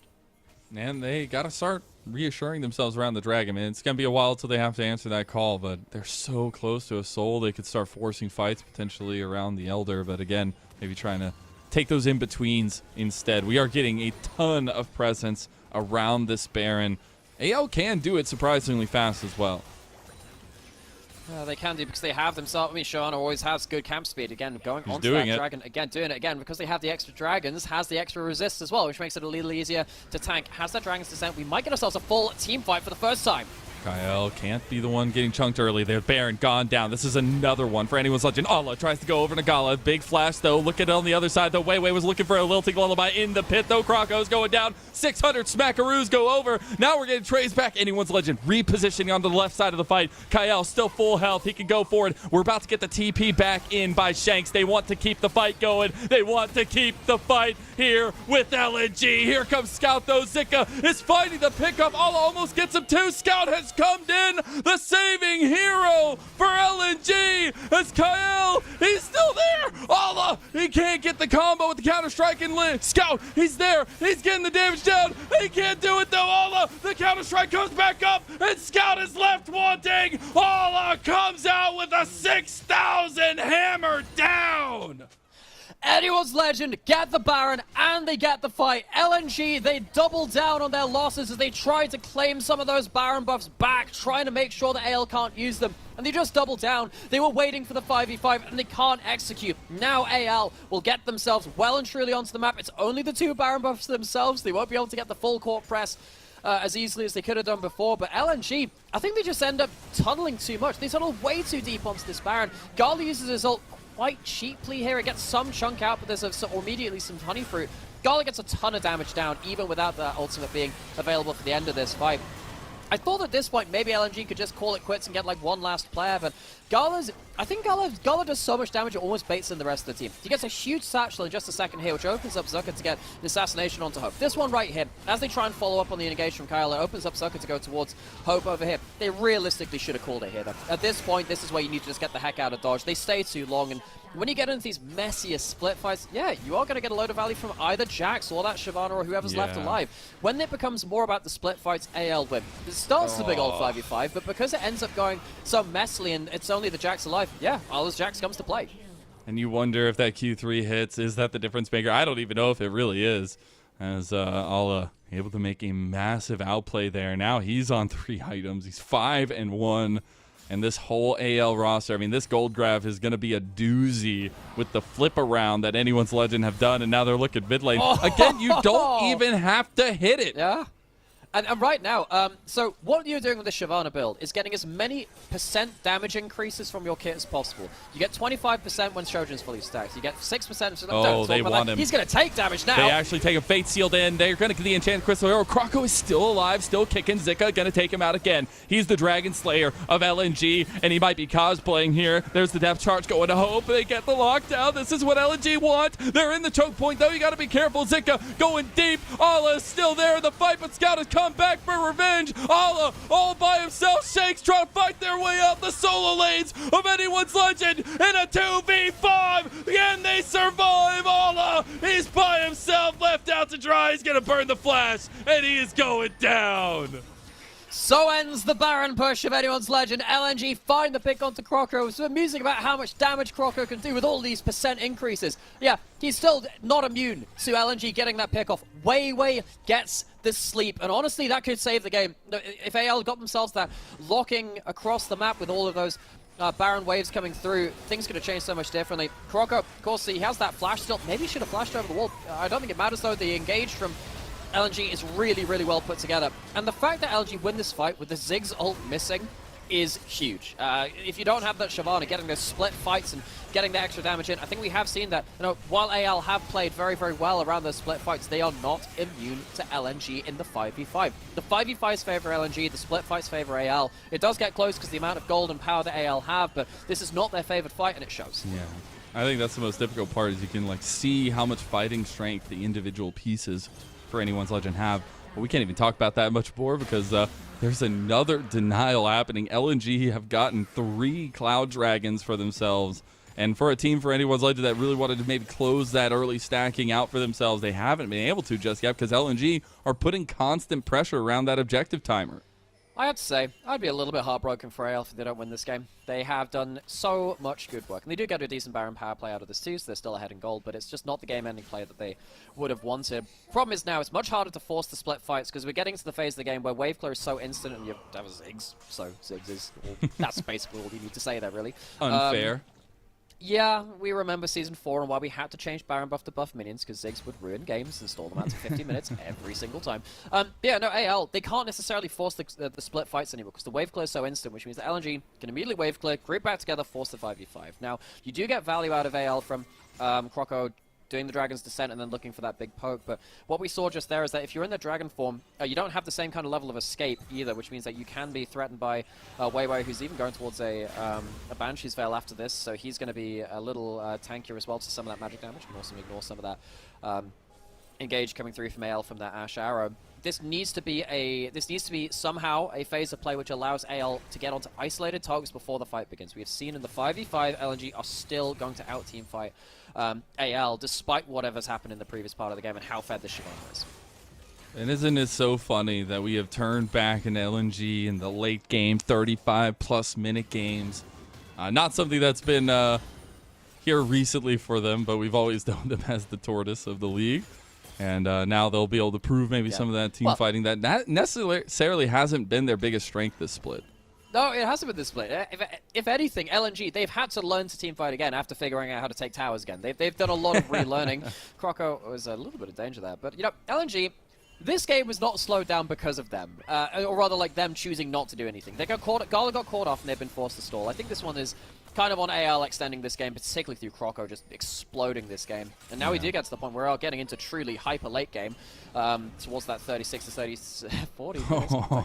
Such a close hook. One of these hooks could lead into a full Ziggs combo, which could lead to the end of someone's very short existence here on Summoner's Rift. Seems like Croco also being a little bit more reserved using the Dragon's Descent. We're always looking at Hope to try to use some of this vision to maybe catch somebody out if they can take them down. Baron going to be started by LNG, though they want to force the hand. Kyle has flash, is not on vision right now. Can he get the flank, which ends the game? Croco has so much poke damage here. Here comes Kyle. Big 5-man Magnet Storm there, but they're going to get all the damage into Zika here. You got to be careful as LNG are repositioning. They're splitting the fight, and they're playing to their strengths as they take down AL. They lose Kyle, at least on anyone's Legend side, so they don't have a big front line anymore. And AL, they forget what the comp wants to do. They see the 5-man engage angle, but it doesn't work. LNG goes straight back towards the Baron. Hung wants it. Croco doesn't have his form anymore, and Scout has come to town. Croco trying to get away. Weiwei going gold, and look at Hope. He's stepping up to the plate here. Ala, he's gone a little deep. Zika has found Hope, but is it going to be enough? The slowdown is getting him out of there. Gala, a little bit indecisive. He wants to try to follow up. Zika will make it out of there. God, that fight was so back and forth, and I love this game won by AL and LNG. This has been so fascinating. Both these teams trying to unlock their own win conditions. AL trying to get themselves a big fight without a bigger proper 5v5. LNG trying to fire back without giving these split scenarios where Ala can start tearing them apart in the backline. This has been fantastic. The fact that AL have been on such a slump, but showing a game like this against LNG, one of our top teams in the LPL right now, despite their own back and forth in form, is what I want to see out of anyone's Legends. Some kind of hope that they haven't just kind of thrown away their form. They go towards the big 5v5. I just don't think this is the fight that they want. Yeah, you get like a 3-man Flame Breath from the ulting Shyvana, but it's just not enough damage. And this is the problem. You can get everyone down to about half HP. You can't get everyone completely down. A Crypt Bloom comes through for a block after that, gives some healing back. If it don't work, just do it again. Go back towards that Baron. Croco is ulted onto the Baron. Gonna try to get as much damage. Oh my god, Scout, he's in there by himself in there like Swimwear. LNG are turning back around, and the other two members of AL. Scout is out of there. Another Baron goes the way of anyone's legend. They just have to get these buffs out of there, and they do. This time they do manage to get more of those Baron buffs out. So we are going towards Dragon in 20 seconds. AL are going to try and kick on the afterburners to get towards this one. I don't know whether they're going to be there in time. They're also not going to have themselves the Dragon's Descent. They're not going to have themselves any ultimate. So I think LNG, this is the time for them to try and get that soul if at all possible. But they're currently looking to fix their waves. Instead, Scout wants to take that overall team red buff. AL are going to start pushing in that mid lane instead. They don't have any grubs. It's not like they can do a 6 grub push in the mid lane, but this would be soul for either team. LNG, they're going to go towards it now as AL come through the mid lane. The arsenals have been laid to bear. Everything on the line here with this game 1. As we have almost full item spikes for every AL, are just forcing it straight up the gut here. They just want to go straight for the Nexus here, it seems, as they still have the Baron buff coming up for them, but they will just push into the end hip and back away. They just can't be caught a little bit too overextended. Gala, he's looking to hover for a Mega Inferno Bomb. Why are you there, Gala? All right, that could be a bit dangerous. Has he been seen? I don't know. He's on a weird flank right now. Can he get a chunk out? It's only a little bit. Gets himself the grubs, I think, or the scuttle crab. So he gets the scuttle crab. That's kind of important. Now, can he survive the rest of the fight? LNG, they're not full HP. Dragon's going down. It's just going to get burned. Yeah, I mean, they're just going at it. 20% more damage done by Croco in front of those dragons, and that will be a soul completed. Now imagine Croco with the Cloud Soul. Imagine Hope with the Cloud Soul. I mean, this whole team with the Cloud Soul. It's going to be so difficult to escape now from LNG. Yeah, I think LNG did not have the best response to that Baron. They kind of went towards the Dragon. They had their bluff call towards mid lane, so they lose themselves that mid hit without defending it. They also lose themselves that Dragon without having a great angle as well. It's a bit of Safari League of Legends. You just kind of, again, watch things happen in the wilderness without actually interacting with it at all. You're pretty much just a spectator at that point. Now we are really getting towards like hyper late game. I want to highlight Shank's build as well. He's not gone towards like the full crit Lucian. He's gone towards the Black Cleaver instead of something like that. All dominance regards. It does help in giving you extra mobility because of the extra move speed which the Black Cleaver can give you. Now with the Oceans of the Cloud Soul as well, rather, you're going to have huge amounts of mobility on this Lucian. And Shanks, who's not been the main character of this game, does have a huge build to make a huge difference here. Hope in a similar level too. So much move speed with the Cloud Soul and then also the approach velocity as well. I think LNG could struggle to hit the carries that they need to unless they get a really good Yone ult. If Yone gets that ult, it's way into the late game. You talk about this so much. That can win the game for LNG. I think in this position, I just want LNG to chill. They are so good around these team fights in the big 5-on-5s, not getting split up, and they just need to not get caught by Hope's Enchanted Crystal Arrows. As you see, they're looking for a little bit of an overextension here by anyone's legend. It is something where they can buy a little bit of time for themselves. They've already lost that Dragon Soul, but the next fight could be the game breaker. See that Croco full build on the Shyvana as well. It's gone for the Morellonomicon, so that'll be some flat pen, and of course with the Leandries it will keep ticking that anti-heal over time. It's good that someone's got some anti-heal, I suppose, and it gives you a bit of more HP to be Harper as well. I don't mind it in this case. You already have yourself the extra kind of pen from the Crypt Bloom. Because you have so much % damage increase, you don't necessarily need the death cap. You have enough damage up already. I think the utility here is, it's okay. So Croco needs to see if he can get himself one of those E's onto particularly Gala. We saw in the last fight, I think the E did over half of Gala's health. That's the damage check we're at right now. So if one of them hits Gala, Ala flashes for a single auto, that's a dead Zig. So Gala's positioning also needs to be absolutely key. He has no defensive items. He went towards the full damage, which I do completely agree with. I think that's how Ziggs should be played. But it does mean, if you can't help and skip and satchel charge your way out of those long-range skill shots, you're going to be an X-Yordle at that point. And it's just so damn good to see Croco functioning and being able to play a little bit something maybe stylistic, but it's been a tough trudge for anyone's legend. And I think Croco in the highest of highs for anyone's legend since coming over, and some of the lowest of lows. So nice to see him performing at least in a really important series for both these two teams. I'll see if he can close this one out, though. Yeah, no, anyone's legend team that we've had a lot of expectations of from what they've shown us in the start of summer, and there were a lot of expectations, I think, for Croco and Kyle coming over to the LPL as well. Croco didn't come off of the back of his best split ever, but Kyle and Croco, both players coming in from the LCK, have had good splits over in that region before. They come together as this jungle support. I will say recently they haven't been performing very well compared to the other top teams in the Ascension group. Specifically looking at jungle supports, but in this game we are seeing again some of the stuff that they can do. Kyle's not. Oh, listen. Okay. Cool, bro. Right. It's already a quarter off cooldown, by the way. So, yeah. True. Yeah, maybe it just doesn't matter at all. Okay, what the heck am I talking By about? the Yeah, time he it hits the arrow. hit, it was already a quarter. Love that. He's doing it just to show that he can, and I appreciate that. He's making sure his aim is on point. You got to practice archery, all right? You don't just go in there willy-nilly and just go firing all cold. Right, okay, let's talk about this late game again. So we have 40 seconds till the Baron, 2 minutes until the Elder. LNG are chilling. Everyone's getting towards full items. Shanks has switched out that Black Cleaver for the Lord Dominate's regards. He has that movement speed from the Cloud anyway, so he's not lost too much mobility. He'll be okay with that one. Huge amounts of items across the board, almost everyone reaching their full builds at this point. So LNG, they will look to find themselves, again, that really big Yone ultimate. But how do you find that angle? You don't have that much vision to play with. Baron's coming up soon. They don't want to give themselves no vision for that objective. That's why they're pushing so hard into the jungle right now. They want to just get 1 or 2 wards to give them an angle of attack. See if they can punish AL from overstepping. And on the other side, AL, if they get themselves a good angle, they have so much burst damage now. If they find an isolated target, they're going to die. If they particularly at Gala or Weiwei, I think that might just be the game.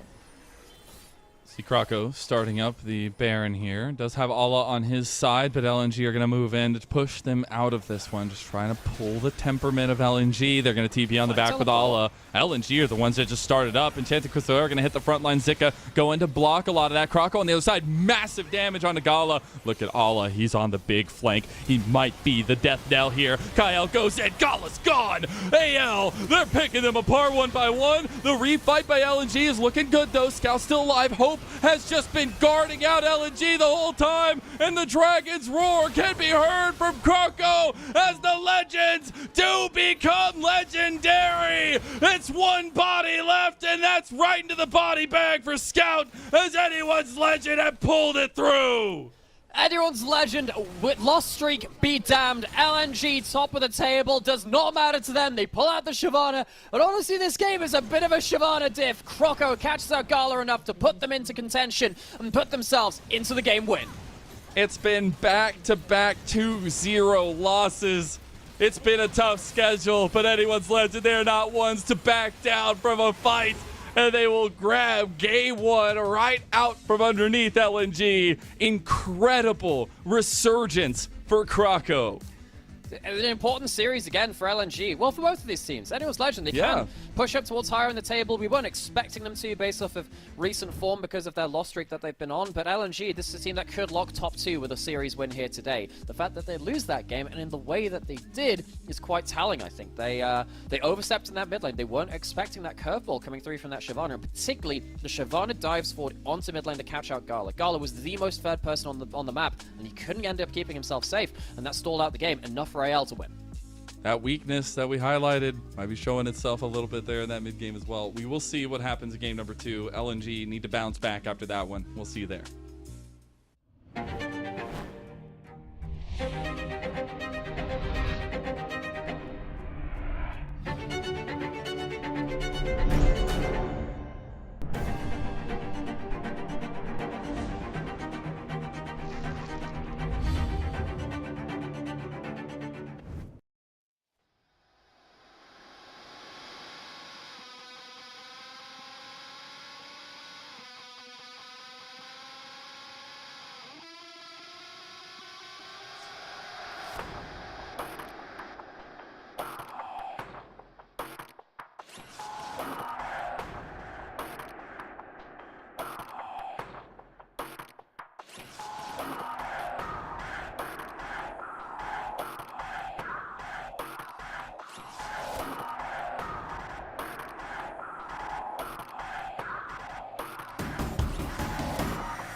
The era of metal has begun. And metal shall prevail. For we know what they have done. 5 legends of our realm who sought to follow the path of their dark musings. But they did not know what they had summoned. Pentakill. To these creatures, there is but one thing left to do.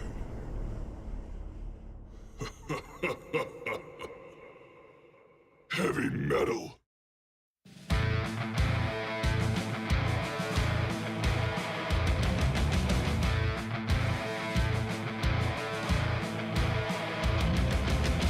My king, how was I supposed to know? Everyone will falter when you die.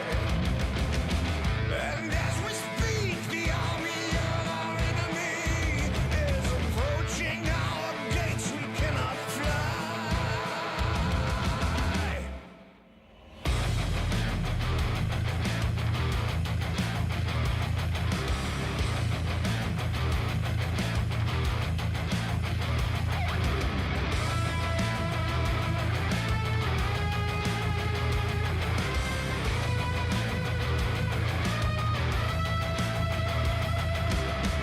Behold, my son, there's a way to save you all.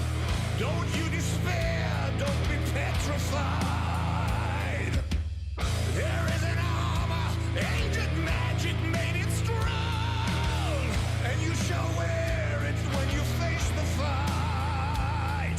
This harness will guide us through dangerous night. It humbles the foe with its grace. The thorn nail will help us prevail and survive. Our deadly fate we embrace.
Welcome back, everyone, to LPL Summer 2024. We are already deep into the second series of the day. I'm Mazel. I'm joined by, of course, Nymera, and it's LNG versus, yeah, of course, LNG versus Anyone's Legend. An extremely important series for LNG, is if they win, they lock away that bye for the top two.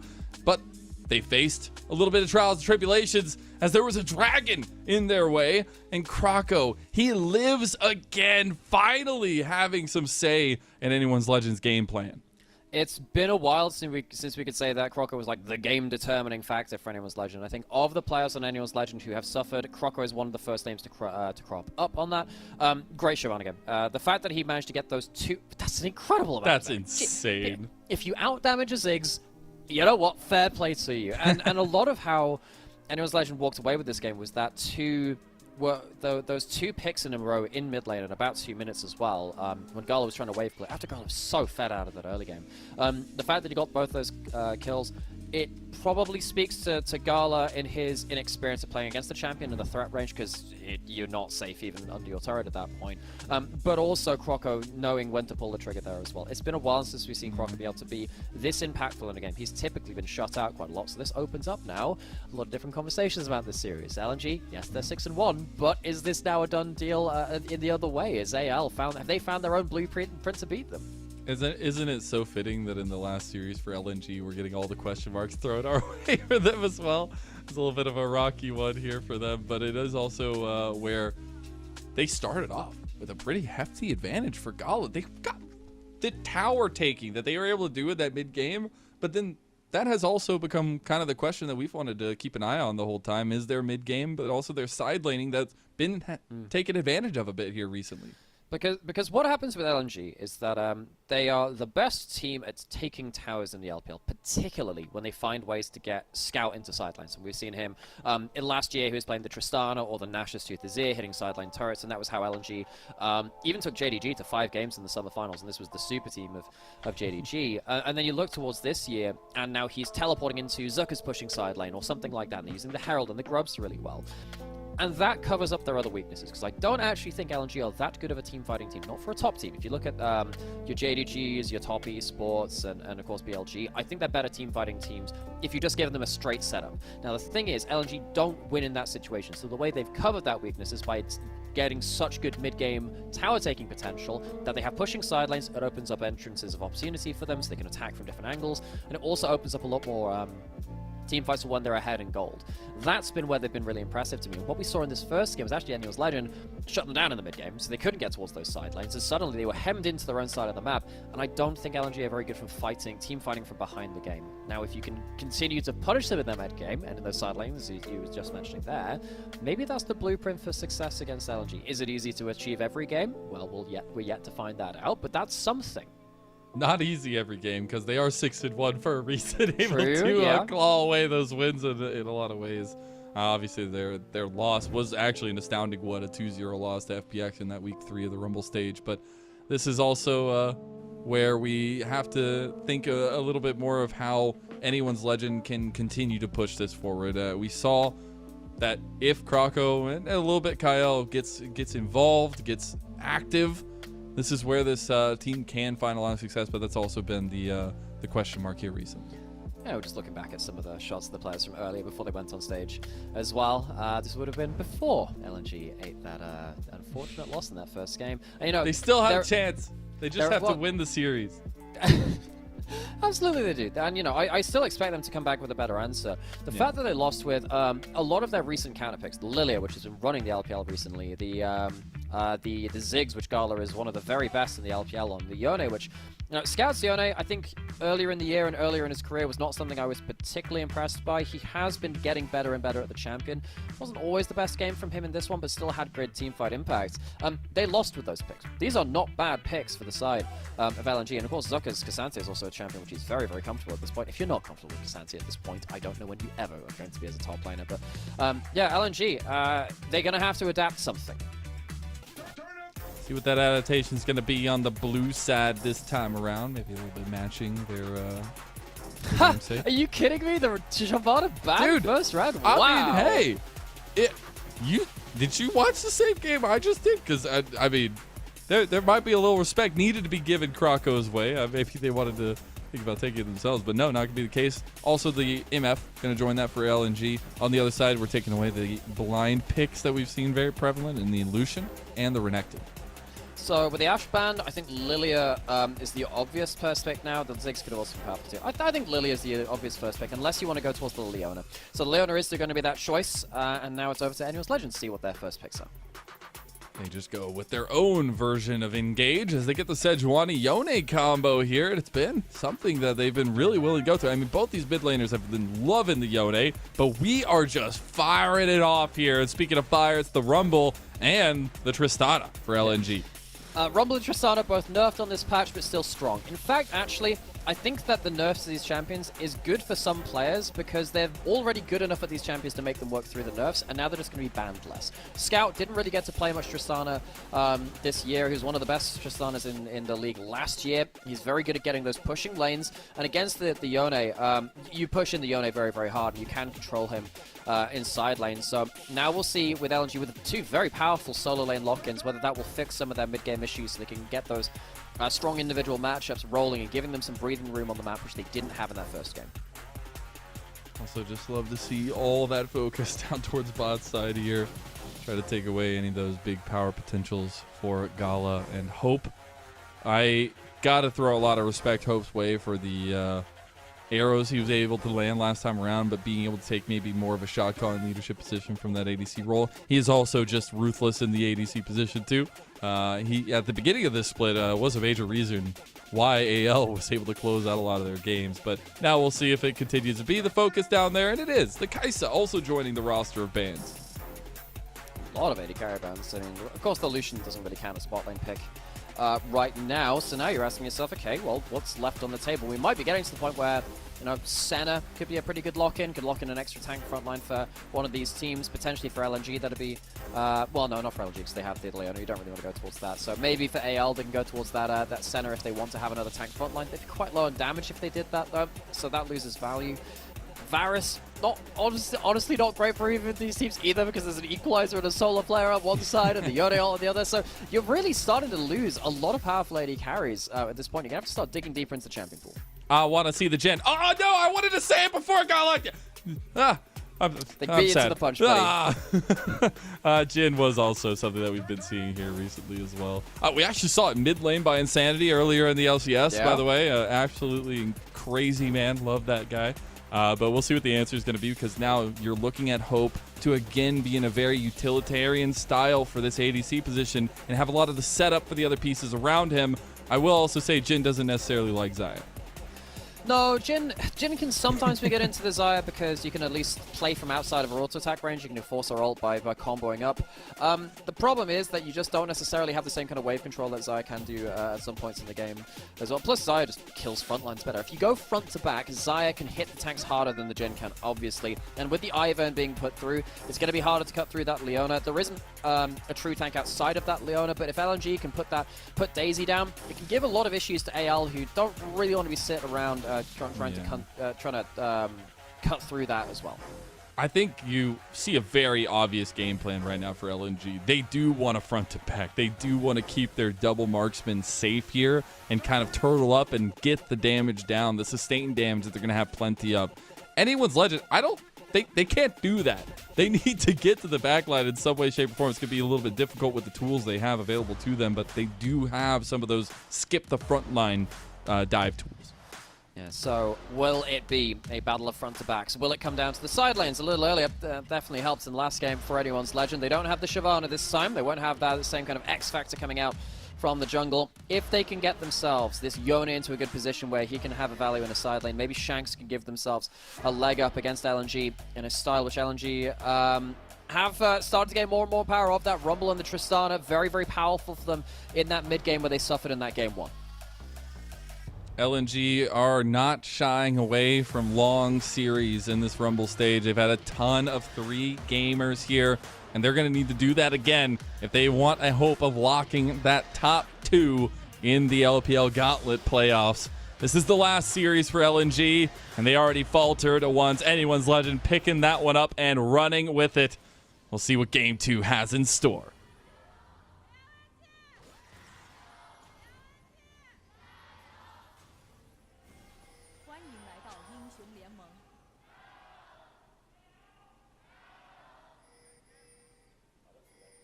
Have a little bit of fun with it. Love to see it. But I also want to talk more so about these jungle matchups. It is Croco who will maybe have more of the heavy hand in the conversation, but Weiwei can also be pretty active.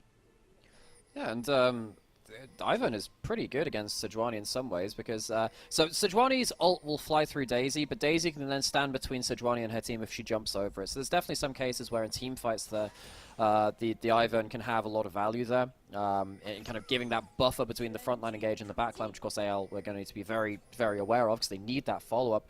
Also, the Ivan can have very intricate early pathing. We've seen players like Tien pick it up recently. Weiwei, one of the only historical Ivan players in the LPL. It's not really a pick that we've loved a lot here, but Weiwei has played it from time to time.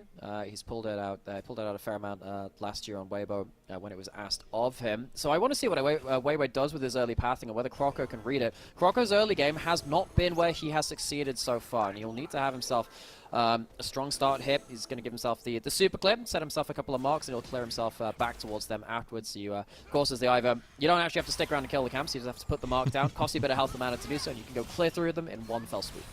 I think the part that worries me, and we'll see as resources start getting delved out, is that Anyone's Legend have a pretty singular point of late game damage in Shanks, and that can be pretty easily countered by a lot of the damage profile that LNG have. But that is something that's going to come to bear later on as well. So all eyes on Shanks against Scout, honestly, as well. I think both these mid laners deserve that, absolutely. And Shanks in that last game wasn't necessarily the main character in the way that he was in the group stage. Shanks was excellent. This guy was so good. He's struggled a little bit more, and Shanks is a player that's been trying to break into that upper echelons of the LPL mid lane, like that elite club for a long time. Scout on the other side, though, he's been there for a long time. 800 games in the LPL, 4th of all time, just behind rookie Xiaohu. Just behind. The crazy thing to me is so many of those in the top 10. Games. So many of those people on the top 10 are still active right now on some teams. It's great to see them still competing at this point. And Scout, he's been at the top of the tree for such a long time. Ever since he joined EDG back in 2016, and now of course went over to LNG in the last in 2023. It's so important to his teams. And that's why we put a lot of pressure on Scout, because you have to remember he had double MVP splits in 2023, and that doesn't come easy in the LPL with the amount of legacy we have and the amount of players that are just popping off all the time. And I think we want to see that kind of shoring up of the side lane from Scout, that shoring up of maybe some of that weakness that has been exposed for LNG. We are looking at the culminations of these first paths, though. Both junglers heavily hovering over this mid lane. As they should. Make sure that one of these gets a better recall, if they can do. Things to note as well. One thing which I'm going to keep an eye on too is the item build from Weiwei. Of course, Redemption, very, very good on the Ivan, but this is a really good game to go towards something like that. Mikhail's Hunt goes in, forces that cleanse, and if you get that Mikhail's early enough, it can shrug off that Sejuani ultimate, which can really tear apart AL's composition and leave it really about whether you can get cheap Mikhail's out then from like a Jin W, which forces that, or Shanks with an ultimate. Need to see whether Weiwei can get to that item in an important breakpoint. I think that should be in his build at some point. It's just about where he fits into it. I get so worried when you start seeing summoner spells be burned by Jins in the laning phase, though, especially against a Xayah and Leona. Maybe that cleanse might come to where he still has the flash. So that's one of his escape tools. We'll see if they want to revisit that 2v2 down there. There is the dragon coming up in about 40 seconds. Obviously, last game, the early dragons took a heavy priority for Croco because he was literally a dragon. This time around might be a little bit different, though, looking at the priorities that we have in lanes. Yeah, I think particularly for the side of AL, they will maybe try and sack off one of these objectives and try and see if they can get themselves a kill in a lane if it's all possible, because Sejuani does have that early burst damage. You can definitely aim towards that if it's all possible. Weiwei is going into that bot side river. Blue side is quite hard to do Dragon on, especially when you're someone that can't cross balls easily like the Ivan, which means they're going through lane, force the flash. Oh, well, there's the other one I said that you don't want to see being burned. See if Hope is able to navigate that. Oh, Ala being cooked on the backside. Still does have TP to get back. He's going to try to get that one off right now, but the push is going to continue. Meanwhile, the push in bot side has left open some room to go back into a re-clear for Weiwei. Yeah, Weiwei is doing completely fine in this early game, and you can see that the solo lanes from LNG getting decent push where they want to, gives LNG some different options to play around. And yeah, you were right in kind of saying that you know, these objectives, it's quite hard to go towards them in this early game sometimes. So, you know, they are up, but it's like, well, okay, where are we focusing on these? Both these junglers kind of want to be playing around teammates rather than playing by themselves. Very different archetype from the Zyra, Brand, Karthus. You can kind of just hoover through whatever you put in front of them. And a lot of the time, this team setups for them. This is the other side. Typically, throughout jungle's history and pro play, junglers set up for their lanes more often than not. We've had some different cases where the weather wasn't the case. We had, you know, Kiana, Camille, big carries. When you have stuff like the Sejuani Ivan, you really are playing for your teammates. You have to have this conversation back and forth between who can move and make sure that you are supporting them. Shanks hovering on bot side while Anyone's Legend take the dragon. The grubs are going to be started up by Weiwei on the other side with Scout leaning that direction as well. There's going to be a repath up towards top side by Kroko. They might be able to get the tag end of this one at the back end, but it is already the push from Zika going to kind of equalize that one, if not the ultimate used.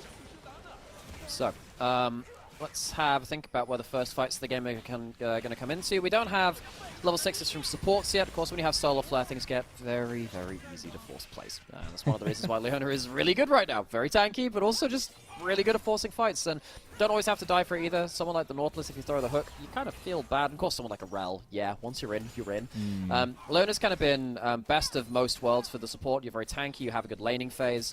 And with the lack of tenacity now in the game as well, you're not kind of reduced to nothing by you know, Legends tenacity plus the unflinching or whatever the resolve tree was as well. You're pretty happy just going to keep that CC later and later into the game.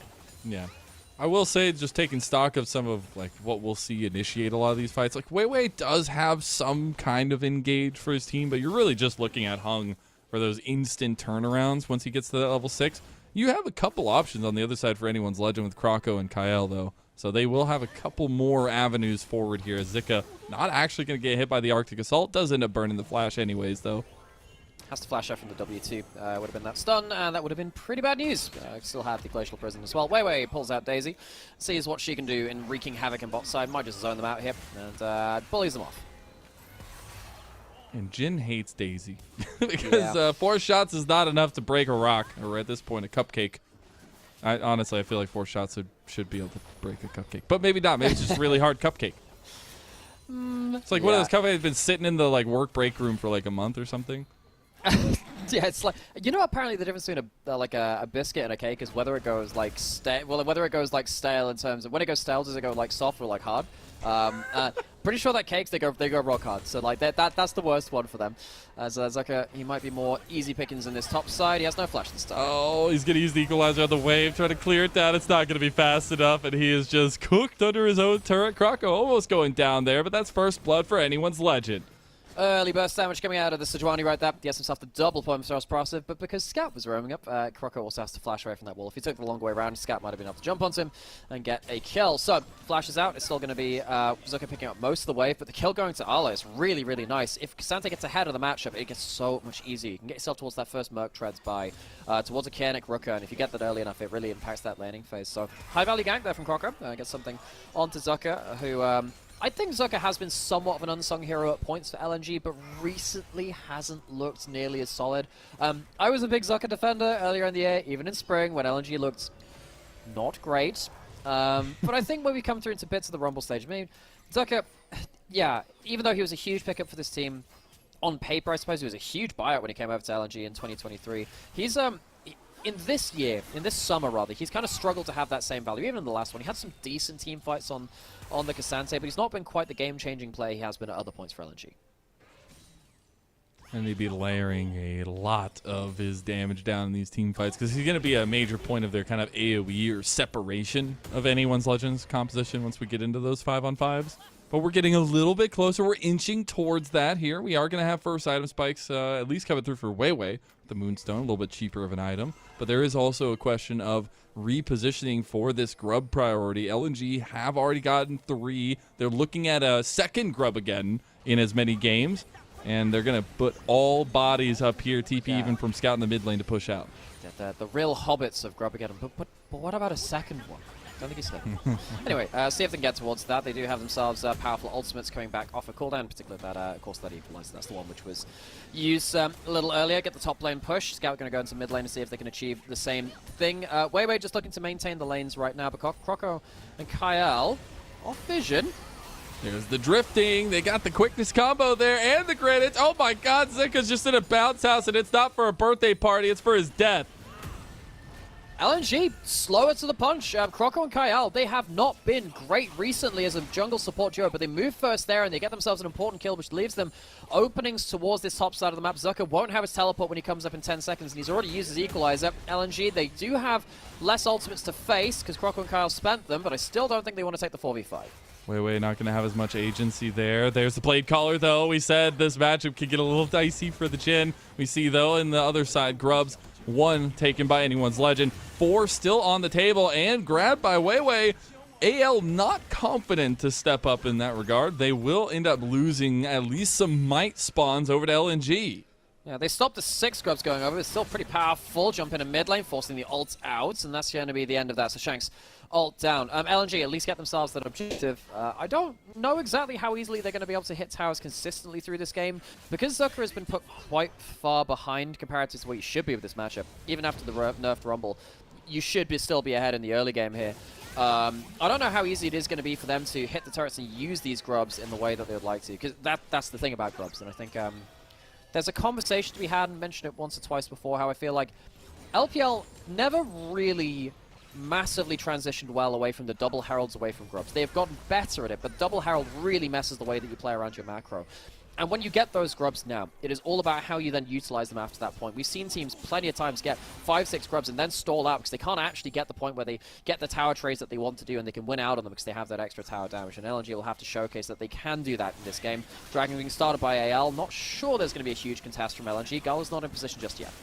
Already further down than half health here. It might be a spike fight, though. Croco not willing to go capitalize on this one. Is going to be pushed out at the end, and now Croco is getting locked down, too. They actually have to fight on the other side, though. Scout in some trouble, as now he jumps away. Shakes is going out with his own flash, but now he might be going out in his own body back, too. Zika helps get it, but it's going to be Gala that secures the kills in LNG. They're streaming forward. They've already gotten 2 kills for Gala, but he's not back in this fight just yet. Ala by himself now over here on the other side of the fight, trying to get a pull down onto Hung.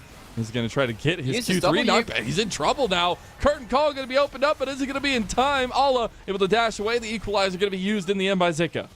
I thought that Ala would use his W just before that, and the Daisy had cancelled it. Might have just been the footwork dash that was cancelled, so Ala gets out, doesn't have to blow that flash. AL still get themselves the Dragon. That's important for them, and of course on an Infernal Rift, you'll absolutely take one step closer towards getting that objective. Gala's going to get his back stopped. Shame there for him. Gets himself those 2 kills, though, and Gala on this side is going to be a real pain. Either of these AD carries getting ahead and getting towards an earlier Lord Dominus Regards or a Kraken Slayer or something like that is going to be a big problem. Croco gets caught in the back of the pit. Not exactly sure what's happening in terms of the actual Smite fight. Weiwei doesn't have Smite right on the... I thought he ended up having it, but of course he didn't right there. So it's going to be Croco taking that one before he goes down. I love the flash of the Blasco from Hug, just to make sure there's no way out from Shanks. Shanks is probably not that efficient. I'm not sure it would have saved him anyway, but I appreciate the thought. Use your flash for that Blasco kill. Why not? And honestly, it's a really good pullback from LNG because they had already lost a couple kills over to AL, but they can answer now in kind. 2 kills straight to Gala. Now, we did see this in game number 1, but this time he's on the Xayah. Going to be a lot more safe and has hit the Kraken Slayer spike for himself, so that's going to be really big. And particularly because Hope is really far down into gold now. Like, Jhin, I think is completely fine if you snowball and you're not against that tanky of a team. Hasn't snowballed. And when you're against that Ivern, the shields do make it a lot harder to unlock your execute damage. That's where a lot of Jhin's damage comes from. Herald is being started up. There is a solar flare from Hung, but they don't really have the positioning right now. LNG would rather elect to push out some of the lanes, which is exactly what they're going to go towards. AL will now have themselves a chance to throw that Herald down in one of these lanes, but LNG gets some control over those over top and bot, which was a big thing which they didn't have in that last game. Getting to a point where let's see this mid-game transition from LNG. That was where some of the slip-ups were coming through for them last time around. They have found themselves a little bit more of a stable composition, and they still have a little bit of a lead here early. Look at back botside the turret, almost going down to LNG. Won't be able to get it just yet. We have moved the ADs back to mid lane here. At least the primary ADs. Yeah. Oh, hung. He is a Leona, I okay, guess. Yeah, he is a Leona. Does manage to just find that. Hope's not in this fight. He's resetting, so I don't really want to chase this over. Yeah, last game, I was about to say yesterday, it's not that long ago, it was last game. One of the things that one of the criticisms we loved at LNG is that their mid game was a little bit directionless, they got caught out quite a lot. The fact that they now have pushing side lanes, they have the 5 grubs, and AL haven't been able to rock them from their tempo just yet is a good sign for LNG. They do have themselves a marginal gold lead. 1.5k, 15 minutes, it's not bad. They have given over that Herald and they have given over the Dragon, so it's not that huge. AL can definitely get themselves some win conditions through their own objectives. But if they get themselves pushing side lanes with 5 grubs, that's LNG's comfort zone. We kind of discovered this about them last year in 2023 when, of course, Scout came over to that roster, left EDG, and it was one of the huge moves. Last year was a huge year in general for players moving away from their legacy organizations. You had Xiaohu moving from RNG, Scout moving away from EDG. Mako, of course, this year has now completed off that kind of set of things by leaving EDG and going to top esports. A lot of our franchise players have gone about the place, but Scout brought his style with him to LNG. This team is so much about how Scout can get into side lanes. He's going to go again, get himself that grub off on tower. He's going to open up this side lane himself. Shanks is going to trade for some pressure on that tower on the other side of the map, and the mid lane is getting a lot of gold. Just where you want it, into the Tristana of this composition. Be pretty stable as we move forward to LNG's siege on mid lane, looking for an outer tower here. Be a bit of a response coming in as Kyle is in trouble. Does have the dash out, but he's burning, and there you go. Tick, tick, boom. Hung comes up with the kill. Curtain call. That's not going to be nearly enough to pick up anything there, as a turret does go down for anyone's legend on top side. Krako might be caught out and transitioned here, but the Rift Herald did end up getting used. They are going to get a charge on tier 2 as well. Yeah, are they going to overstay this? I think they might have stayed a bit too far. Kyle's not here. I was wondering if Weiwei could come up. There's not going to be a teleport just yet. I was wondering if Scout would come to join that party, but nope, not to be. AL, they get away with that one. They get themselves another charge into that inner turret as well. So, LNG extend the gold lead just a little bit. It's not exploded again, but they're getting themselves to important breakpoints. The Cull cashed in onto Scout. He's going to get himself to a second item a little quicker. I think in this game, getting second item on both Scout and Gala and third item particularly, once you get towards that Lord Dominates regards, you can cut through Kroko and Ala is going to be so powerful. Dragon has now started. We have had a couple of resets come through. Very good point of power for Scout and Gala. I just don't know if there's enough damage for anyone's legend to put up a fight just yet. We all talked about how much the centralized damage position is that mid lane for Shanks. And he looked to contest. This would be a sole point for AL. Actually force Scout away there, though. Shank's going to heal up a bit. They go for the engage. Hung going to burn his flash at least to get out of that one.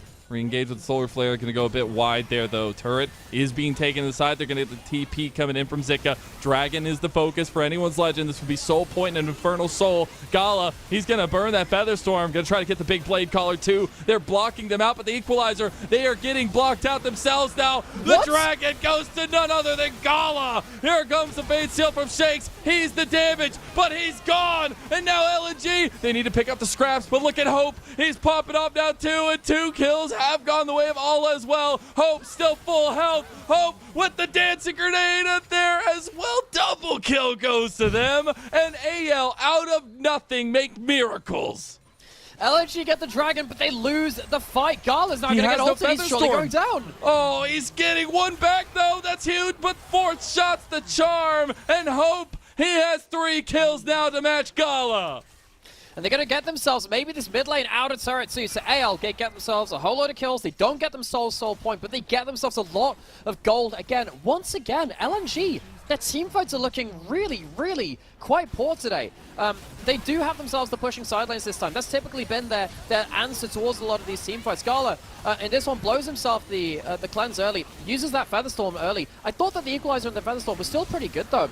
Comes through to Gala, killing with an auto attack of all things, but at the end of this, I'm very, very surprised that LNG couldn't peel back, but the front line doesn't really have the HP. Daisy was misused before this, they don't have that from Ivan. I think that just between misusing the Solar Flare and misusing Daisy as well, LNG just hadn't got themselves that either lockdown or pseudo frontline from that ultimate of Ivan to make the difference and give their carries an easier time. I love the patience that the calculated sniper had for Hope. I mean, the way that he navigated the fight, literally, Jin's perfect place is to clean up after everybody's already low. And we saw him navigate the fight. He was still full health going into that last engage. Really nice stuff from him, but it's still an LNG that have a much more damage-heavy composition, I'll just say it right now, as 2 items have come across for both Scout and Gala.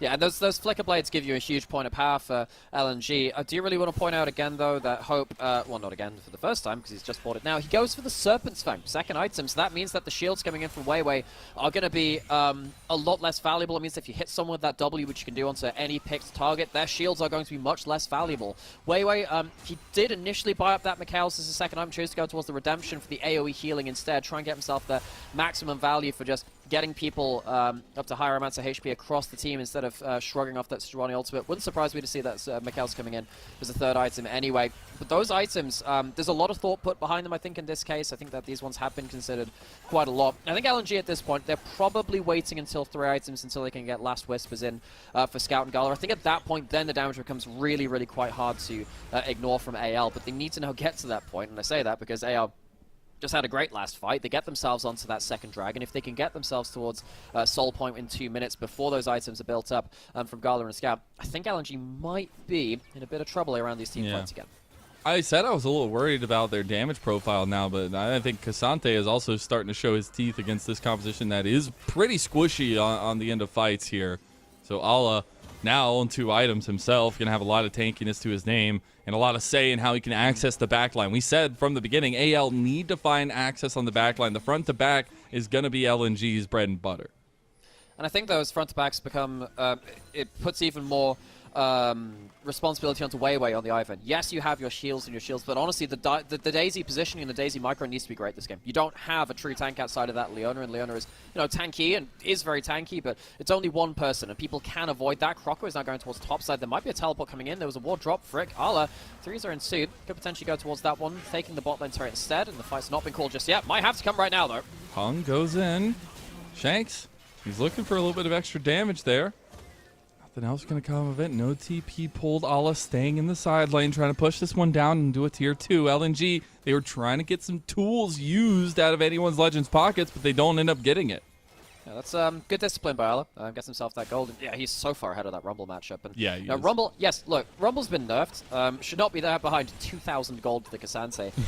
Vizocca's going to go towards the Leandri's Riftmaker build, which means that you have a huge amount of extended damage in that kind of anti-tank matchup. You probably go towards a Crypt Bloom afterwards as well. It does mean he's going to have less teamfight impact, and he's also just behind the curve. He's not going to have that same kind of shred equalizer across the entire team, which LG would really like to have around about now. Dragon's coming up as it stands. You have 2.5 items in Ala, which is a full item up on Zerker, and that lacking damage could be a big difference. I mean, they are not ready for this. If they do lose Hung, that's a massive front line. The only real front line that LNG can handle with the Dragon coming down from its perch. LNG already able to take the last Infernal Dragon, but AL, they are putting this one down. The TP going to come in. It's a little bit late. Hung trying to get over here for an engage. Weiwei is not going to be in the pit for the Dragon. Afterwards, though, Daisy is tanking up a storm, but about to go down as well. Hope going to burn some shots into it. There's the Glacial Prison used. Scout buffering it out beautifully now. Re-engage, though, looking for a big Fate Seal, but is it going to be just the pick out? Re-engage with the great entrance. There's that Fate Seal, but it's not going to be enough. The satchel, that's actually explosive charge there, rather. Gala doesn't end up getting the big blade collar. AL make it out after flashing. They do lose Shanks, and it looks like LNG, they're getting opened up on, but they're still taking you up to bear this one. I think he's trying to take some chunks out so they can't immediately go towards Baron. LNG were going towards it, but with the slow from the ultimate and some of that damage, I think LNG have been dissuaded potentially. There are still some pings on tip. They'll take the Scuttle Crab and they'll get out. So grand cost of that play, or rather kind of everything towards it. Scout, I guess using the flicker blades. Scout was late towards that fight. He did get himself that last Whisper, and he did get a lot of damage out there. The Tristana, the buffer out was very important, but the grand tally on both sides. You get, of course, the Dragon over to anyone's Legend, but the kills go to LNG this time.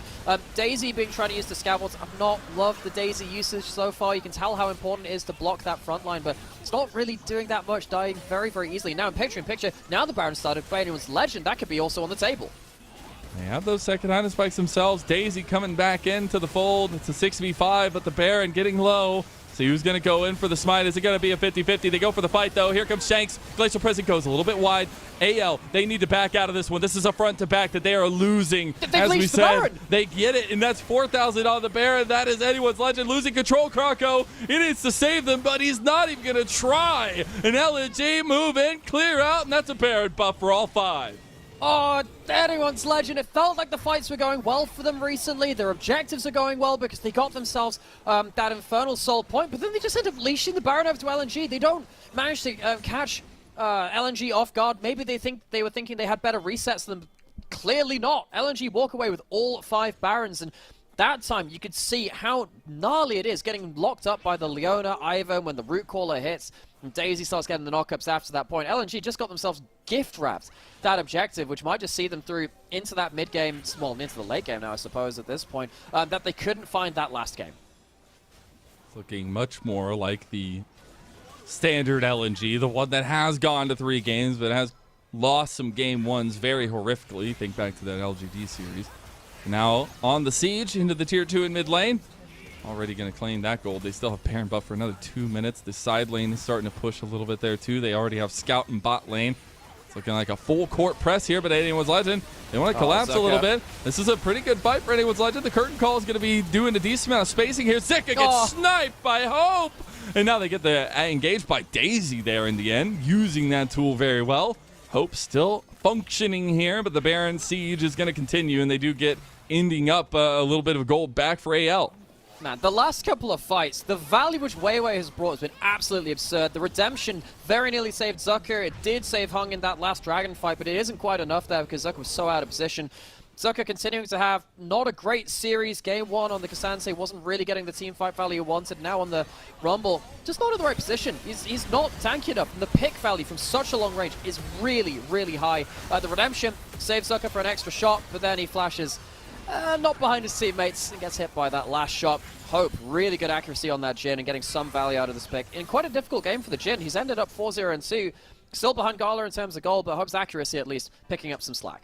The unfortunate thing is it's just not the same as a Tristana and a Xayah being at 3 items as if the Jhin was. And it is going to be nice to see how Hope weaves through these fights. Again, the cleanups, that angle, it is still always there. And we've seen him really navigate these well. And the other thing going for anyone's legend is they will have the decision-making power around this dragon. They are on soul point. They could go for the Infernal Soul. Still about 30 seconds on the Baron buff here for LNG to get push priority, though.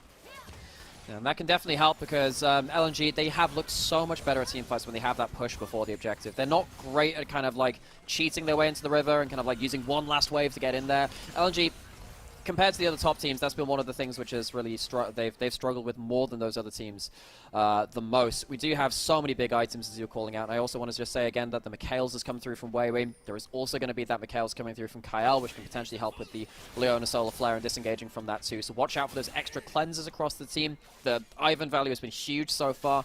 AL, of course, they don't have to take the next dragon because they gave up the push on the other side. I think they wisely decided, look, let's just not chance it. Let's go get some side lane gold, get themselves that extra gold onto Shanks, who's going to go towards this inner turret and take that one down.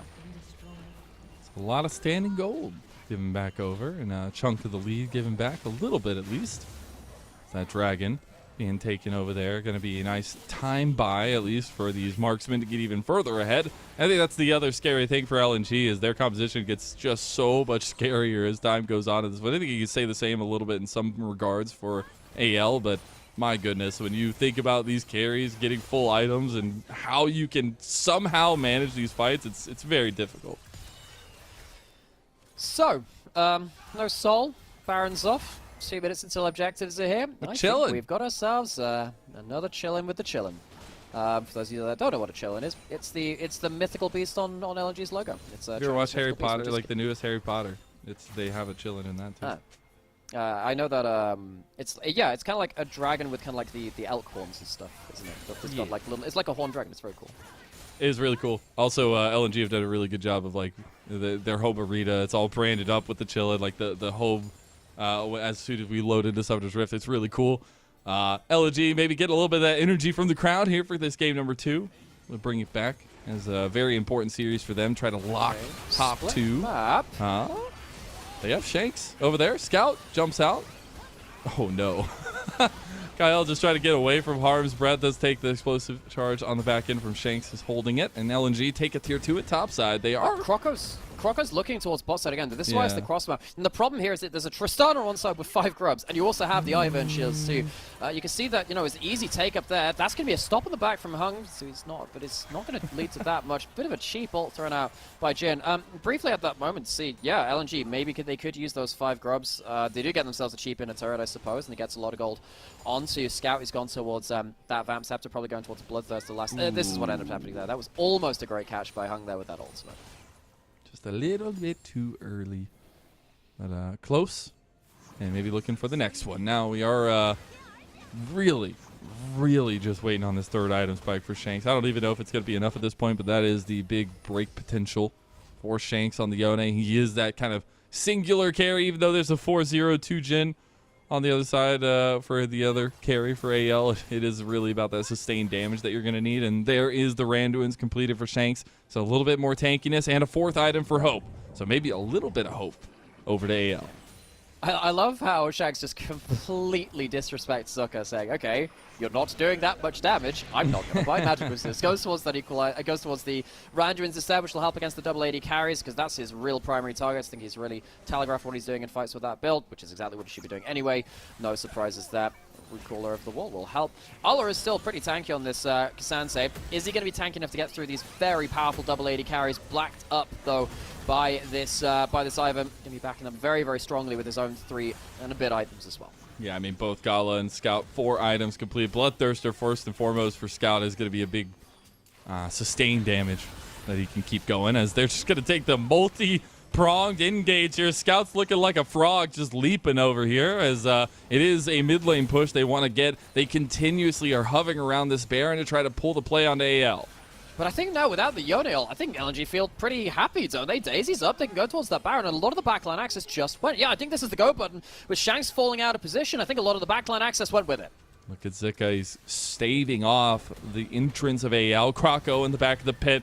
There's never been a bigger chance to go for a 50-50. He's not going to get it. Gala denies him. Now he's just dead in the pit, too. Scout jumping all over AL. Hope is just a poor little Jin in a Tristana's world now. 2 Shanks going in by himself. It's a double kill over to Gala. And LNG, the Chillin' has awoken from its sleep, and they will not go quietly into AL. That's a quadra kill for Gala.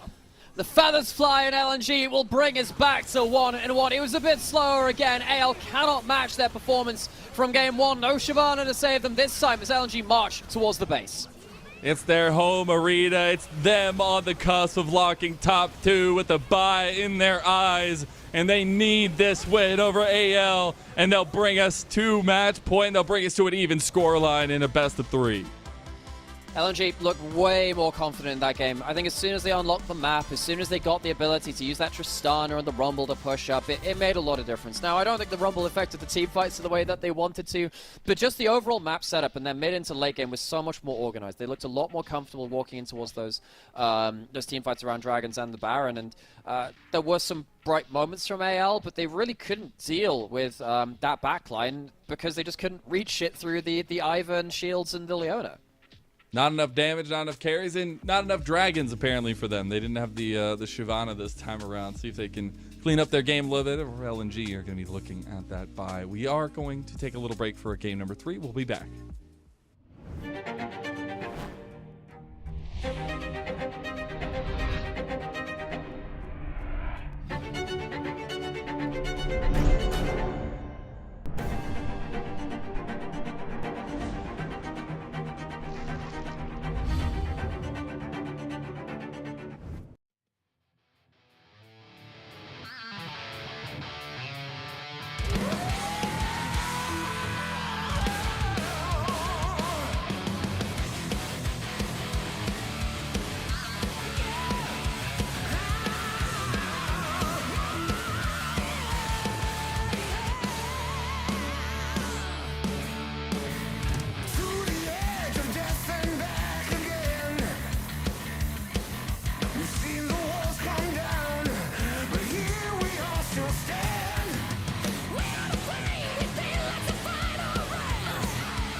through fires to redemption on the other side. I'm standing on the burning ride.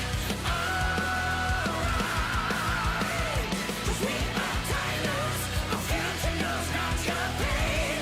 Our past knows only victory. So we still remain.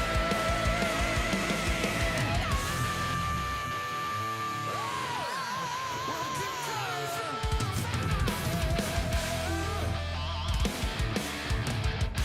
And we still remain. Yeah!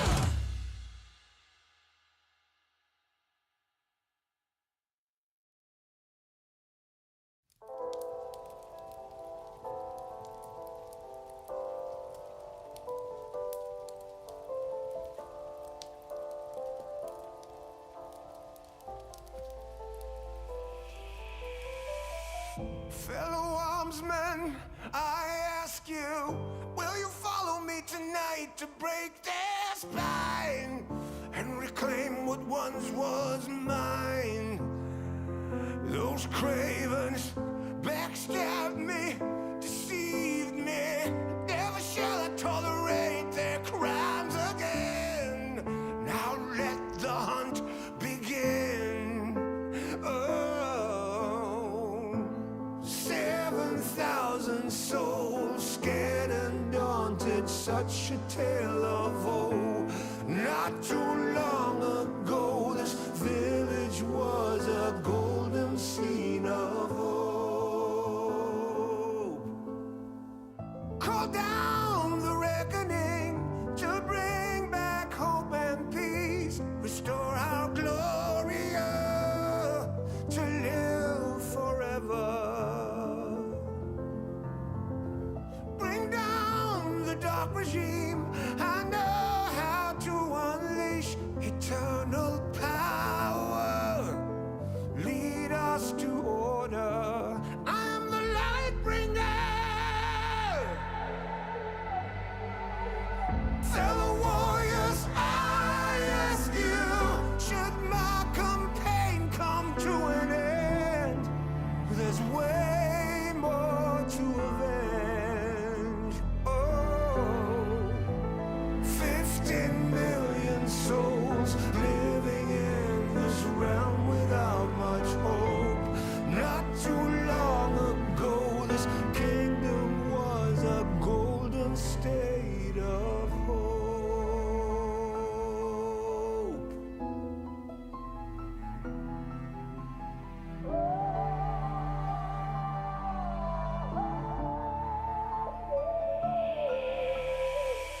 Call down the reckoning to bring back hope and peace. Restore our glory to live forever.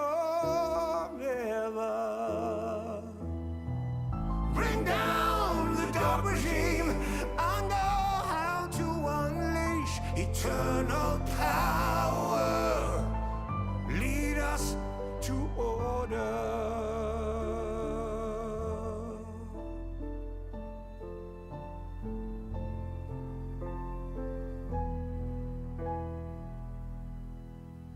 I am the light bringer.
when everything's on the line, you know we have to go to 3. A round robin on the line for LNG coming to this series. Maybe should have handled it a little bit stronger, but now we find ourselves in game 3 between them and AL. I'm Mazal, I'm joined by Nightmara. And the way we got here is maybe not the expected path, but Gala, the expected carry, shows up with the feathers. I have to say, I feel like maybe Weiwei could have gotten this too. I think like Weiwei's teamfight impact was really insane. That Ivern was got huge value. Even if I criticize the Daisy. Then the question is it the player or is it the champion? Hey, Gala did a really good job on his own. He was flash report aggressively. And while it was a slower burn than the first game, Gala had he's had 2 good games individually. I think that the Ziggs. Yeah, he did get caught out those 2 times in the first game. This time was much, much safer, but still getting good value. And I think it's a nice little come up there. He had really, really good positionings. And a lot of those plays for the Featherstorm Blade Caller combos. But I think anytime you can get Scout and Gala ahead in any shape or form on a double marksman comp where you're getting supported by so many different facets, that is a perfect recipe for success for LNG. And they were able to clean up some of those mid-game falters a little bit there in the side lanes too.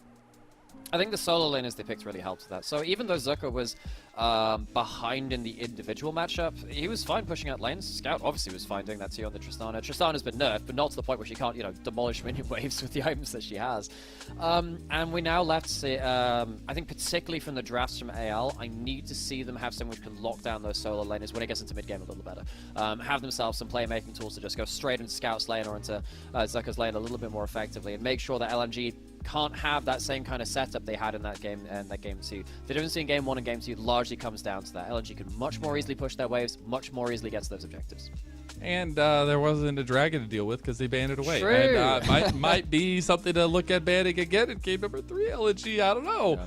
Yeah. It did set the tempo of the series itself, though. And again, this is a series that Anyone's Legend do have their own standings implications in it, but I think LNG have more of a dog in the race. Try to get the actual round by in our gauntlet of a playoff, but it is also an LNG who have not had a clean trajectory to this point, even if they are that 6-1 record.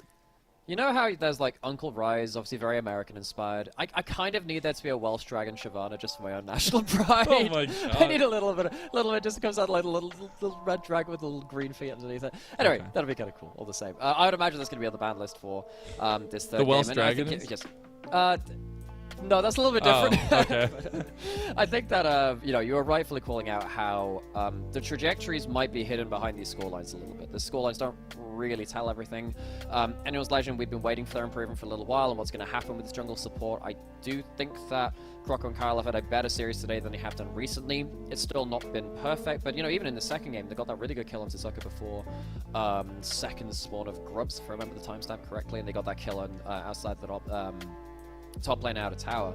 Moments like that are really important because it does show that AL still have that playmaking potential from particularly those 2 players.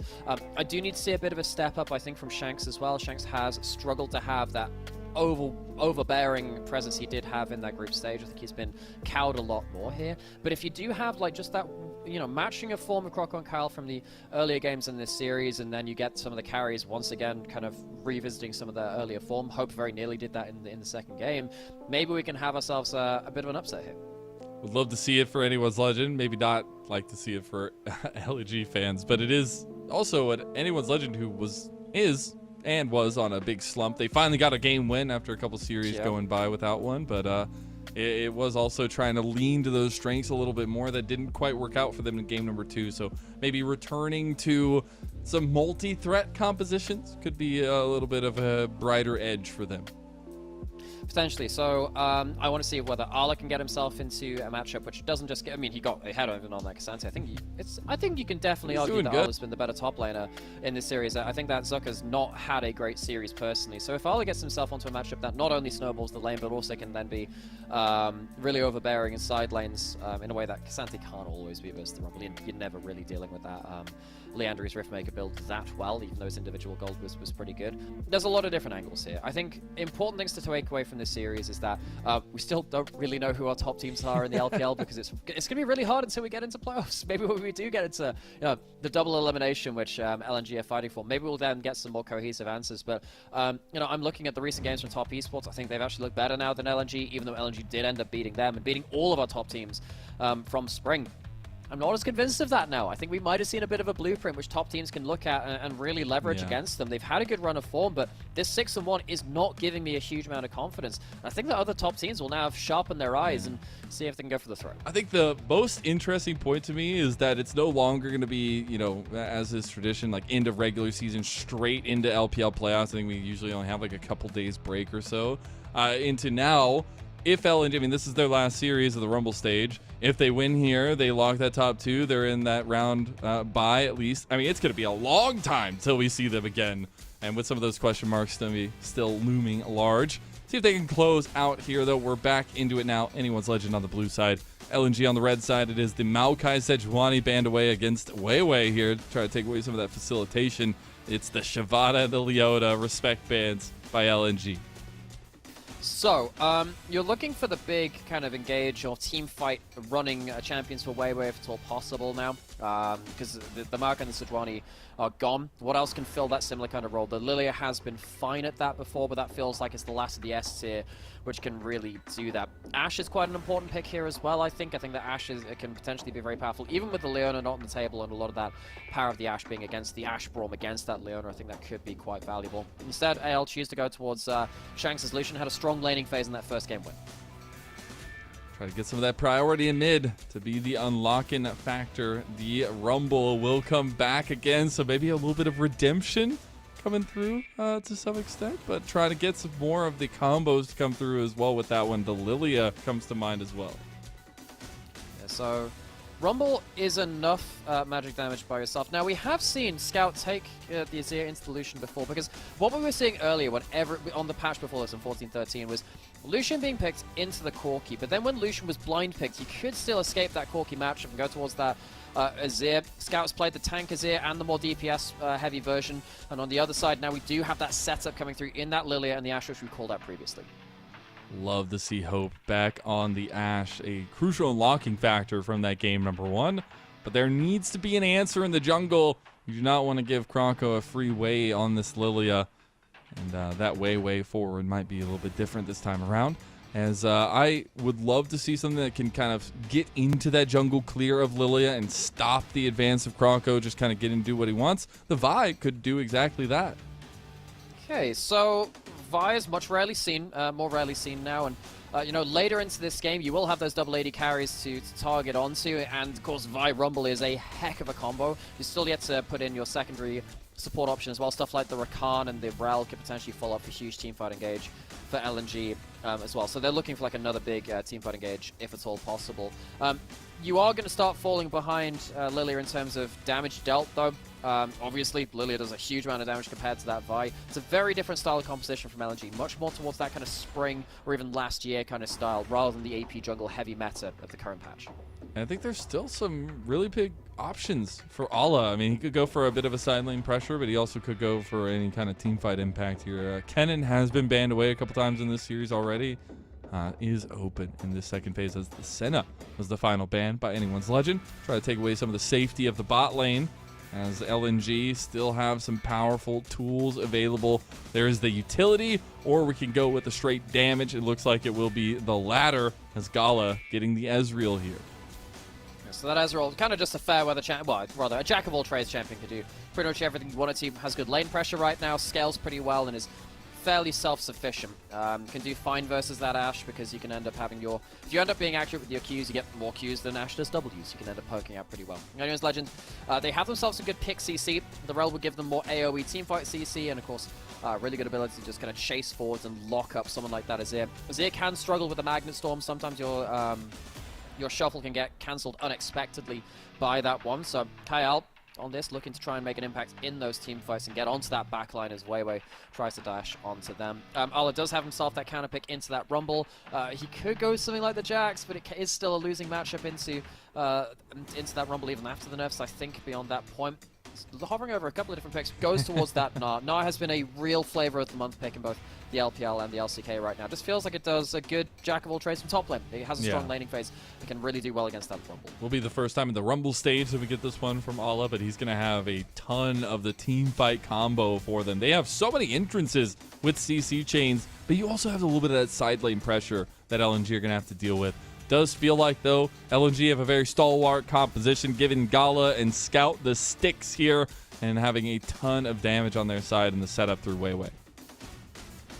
So, one last game between these two teams. Very different composition from LNG than we've seen in summer so far. We got ourselves that 80 bruiser jungle instead of having the magic damage being put onto their shoulders on something like a Zyra or a Brand or something like that. Scout goes back to his Azir, which he's had a hell of a load of good performances on in the last 2 years. We'll see whether it's going to be the tank Azir or the heavier DPS one, but that's still up to be decided in this one. LNG change things up a little bit to see if they can close out the series. Been a lack of consistency in terms of cleanliness for LNG, but it's not been a lack of wins for them. Sitting at 6-1, looking to go to 7-1 as we enter a final game here in Suzhou, LNG's home arena. A final game for LNG in the Rumble stage. They brought this one back, but anyone's legend, they are right on the cusp of giving them a doozy and maybe a little bit of a wallop here. It is anyone's legend, who took a really good game number 1 win, lost game number 2 really roughly, and now trying to bounce back themselves in the home of the chillin'. LNG will lock top 2 with a win of this series. Let's get into the deciding factor. 欢迎来到英雄联盟。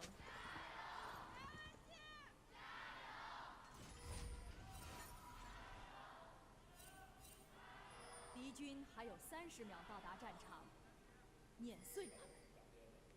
A little bit quieter, understandably so, you know, LNG's home arena.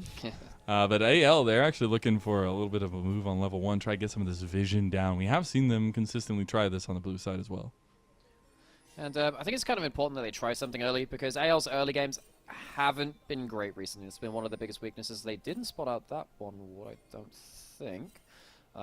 They don't have themselves a sweeper to use in that either, so they must have missed that one. So that does mean that LNG have knowledge of where Shanks has stood it and where not to go, namely their bot side jungle right now. So we'll see whether they stick around for full invade. Looks like they are. And when you've got the Alistair level 1, quite hard to fight, especially compared to the crash down of the Rel being much more powerful as just a level 1 ability. So AL, they're going to stick around and go for the early invade.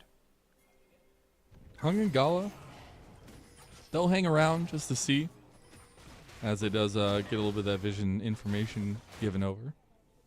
The question is here now, though, is if we see a continuation of these invades, if we maybe get to that diagonal/vertical jungling that we were talking about the other day. Yeah. But I think mid lane priority is going to have a lot to say on how these junglers want to get active. Look at this, though. Weiwei is on the enemy side for Kroko, but we actually see the maybe unique pathing from Kroko coming back after stealing. Yeah, we'll see what Kroko can do to get into lanes. Of course, normally when you invade with the Lilia, it's on something like the Raptors, but stole the buff. Absolutely a fine takeaway. Just takes a little bit longer because Lilia is so fast at Raptors. It's going to go back towards their own jungle. However, you can see that, you know, Weiwei is going to get himself the full quadrant clear as just the buffed steal coming in from Kroko. So he's going to have to go across the entire river on the other side. Weiwei actually didn't stick around for that. So it's going to be 2 camps.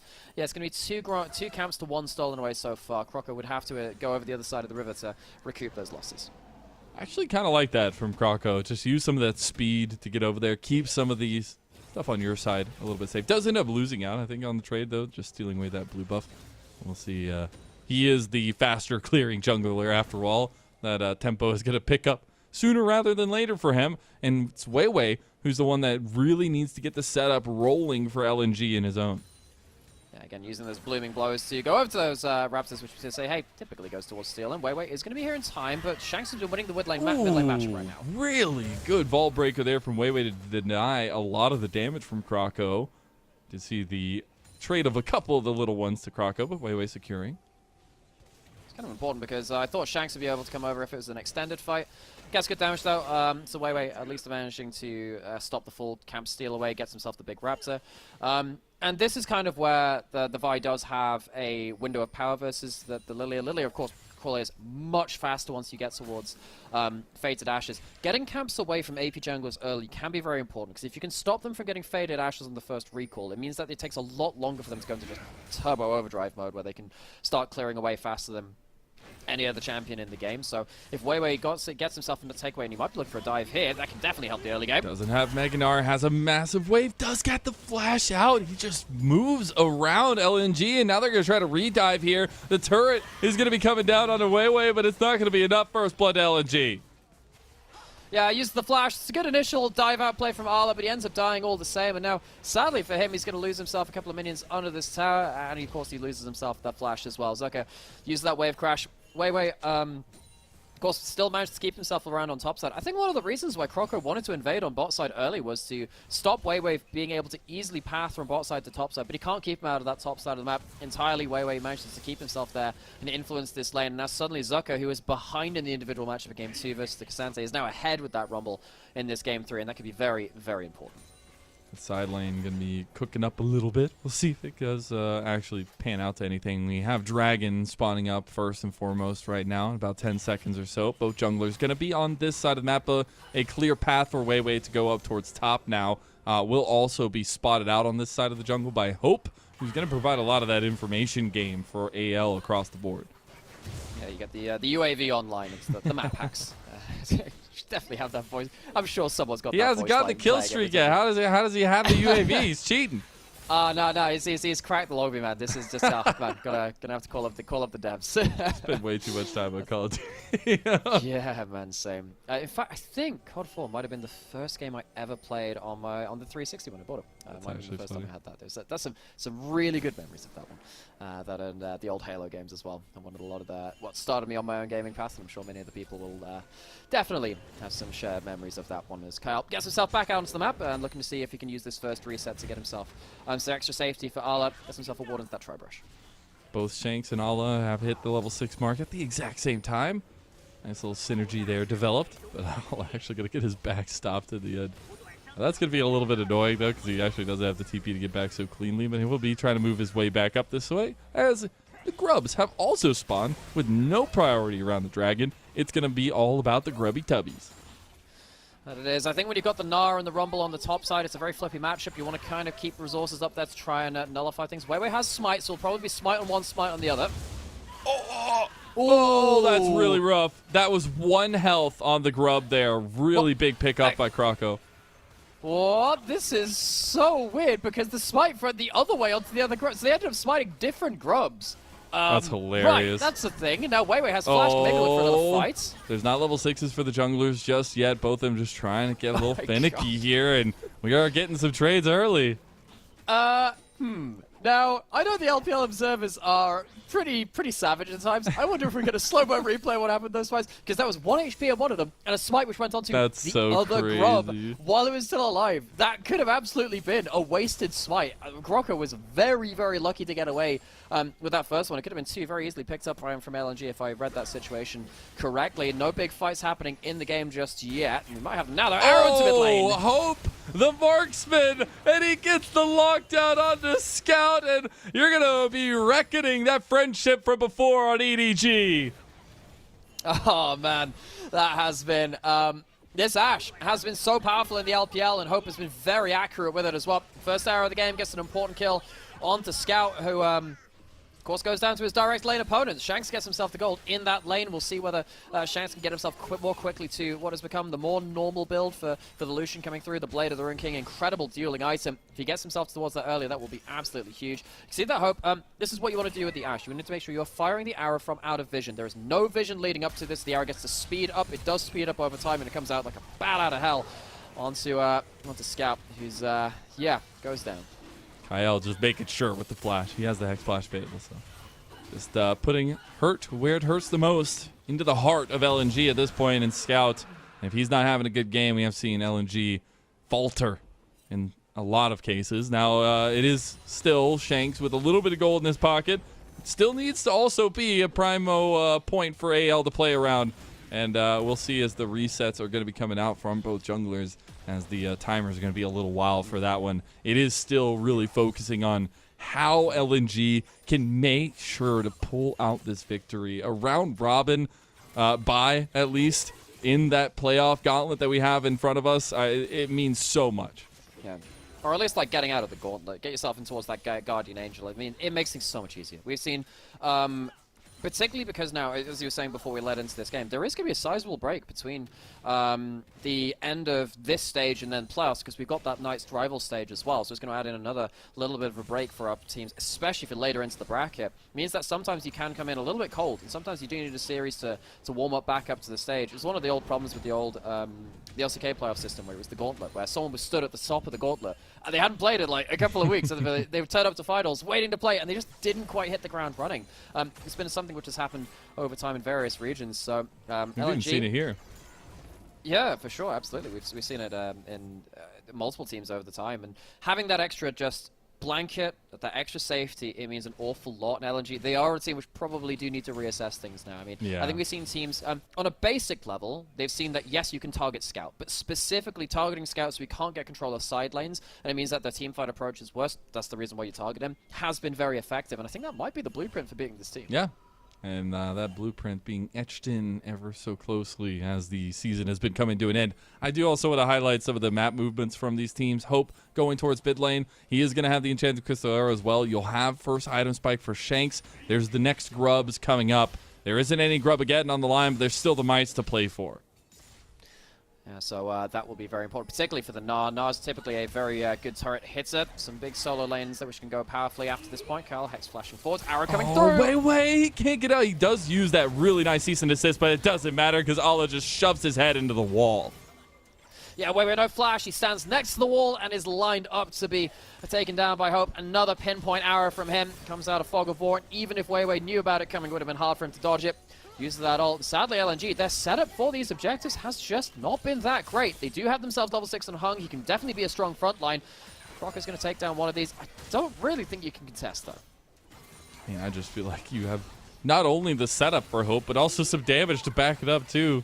The Ashe is going to have a lot to say here, but it's really nice to see AL play around their strengths, move some of those strengths around the map, and still be able to find success with it. They do end up taking those 5 grubs. So that'll be some really nice siege tools for them as time goes on, and if they can win some of these fights as well. But we are starting to get to a point where, you know, first items for LNG are going to be nice. You have a lot of follow-up damage to Weiwei's initial engage, and he's the primary point I'm looking at for LNG to turn it on. Oh, and that's why it's a problem if he's dying like that, because if he's dying like that, it means that the ultimate combo doesn't work out. It's much harder to make your big play. Scout goes back and gets that Nash's Tooth. This is where Scout brings a lot to teams when he gets that Nash's Tooth and he gets to go into a side lane. Now, suddenly, if you can use that to go into a side lane and hit turrets, even without the grubs, still Nash's Tooth is there. It's still going to take down turret plates pretty effectively. So this is the point where AL need to show their understanding of how to take apart LNG on a, it's going to sound deep, but on a philosophical level. On like a proper like baseline level. Because the way that LNG win, typically, the way that they look at their best is by getting Scout into a side lane, he gets side lane pressure, and he starts hitting turrets really, really well. LNG are the most tower-focused team in the entirety of the LPL. So if you manage to derail that right now, I think LNG are going to look like a vastly different team. I think that some of the other top teams have given them too easy access to these side lanes and to moments of power like this where Scout, you'll see he's going to start pushing in now. Probably someone's going to roam over to his lane, or the other thing which will happen, which is he will teleport into the other side lane now onto Zucker's lane because he's got the push up there too. And they're going to look to try and get onto that outer turret just before the plates fall. As much as they can get a little nest egg if they can find any money to put into that one. Not anything on this top side unless Shanks overset. Okay, Weiwei is like, all right, if he's going to overextend, we got to stay up here. We got to make sure it can happen. There is the dragon spawning in about 30 seconds on the other side of the map, and there will be already pathings going down that way for AL. It is the Trinity Force, though, complete for Weiwei, so he'll have some strength in the skirmish that they want to come down here. Yeah, good individual damage. Scout, buddy, you can't be there. You're on the weak side. You gotta be careful. He's just used it. Oh, Scout! And the arrow! No, not again! Hope just has his number. And Scout getting caught in the side lane. This is how they lost a part of it in game number 1. I don't get the mentality there from Scout. I don't get it. I feel like LNG, the play they should have made is back off and get Scout to teleport to the other side of the map. Get a load of plates. That would have been better for them. Give up that dragon. It would have been okay. Now suddenly, LNG are going to have to buy some time, wait for that teleport to come through from the Azir. Allah stacking up the Mega Gnar on the bot side, trying to get another plate too before they go down. There's going to be the TP in here, but the Dragon secured by LNG. Right. So it'll be a Mountain Soul, but they get 2 in a row. Okay, so that is at least that Dragon going over to LNG, and that gets them into a good point. So it's not the end of the world. It just does. It did really feel like Scout was very disrespectful with his positioning before that Dragon, and we said that. You know, Scout getting himself value out of a side lane. We've talked about it. Probably talked about it. Probably too much at this point. But LNG, it's where they get so much value from. So the fact that they get again another kill onto Scout, you know, with that great arrow again. Hope. I think he's largely been the second best AD carry to Gala in this series, especially in the laning phase. But these arrows and these teamfight impact has been so big. He's got another arrow coming up in a little while. Maybe not in time for this Herald, though, as it's started up by LNG. Have a lot of tools up for LNG. More importantly, that equalizer for Zika, just waiting to lay down the red carpet. Krako circling with the swirl seeds, was maybe looking for an angle for the lilting lullaby. Shanks is collapsing now. Here comes that lullaby, sing it sweetly as Scout gets completely collapsed on by Kael. Hung, he has the unbreakable, but it will be broken and his will shattered as AL swoop in and find the fight. Oh, he predicts. Gala. I thought that was going to do so much Oh more. no! Hope overextends. Weiwei still at cease and assist, but the barrier, it saves the damage. Kael was looking for a re-engage there too. Both ADCs going neck and neck. That was so unnecessary from Hope, but also kind of sick at the same time. He has the Essence Flux on him, and he tries to bait out where, or at least predict out that Gala's going to hop over the wall. He does so, but he almost loses his life. AL, though, another great pickoff. Scout, his positioning has just not been it so far, even though he's on the Azir, which he's made a lot of huge game wins on for his teams across the last year or two. He's just not been it in this game. 0-3, picked off by arrows, positioning poorly in regards to Fog of War as well. We've got to get back into the replay of this. I mean, he starts teasing towards top lane, so he wants to go collect the wave, but he just doesn't have the vision to do this. He leaves himself at the mercy of Kroko too. He gets himself his ult onto him. Kyle's on a great angle. And they don't get to pull off the ultimate combo to LNG before they've lost Scout. If they manage to get the equalizer with the cease and desist, sure, that's great if Scout's alive, but they can't go forward aggressively after that point. They wouldn't have the damage, and suddenly AL are showcasing that they can pull apart LNG before they get their map set up in the way that they want to, and they have a really quite significant lead now, which they could potentially use to put LNG down into a 1-2 defeat, which is not what I would have expected today, given the loss streak coming in from anyone's Legend. It is crazy to see how much of a first turret win percentage AL have there, as you saw it hovered for just a moment, but they did end up getting a little bit of that gold on the map for themselves, and now a 3,000 gold lead developed 16 minutes in against a team that has everything it feels like to lose in this one. Trying to get to that top 2 seeding for LNG. Been a really nice step up from Shanks as well, I think, against Scout, who is that kind of main carry for LNG, and the fact that kind of the WE bros, I guess, coming in clutch for AL.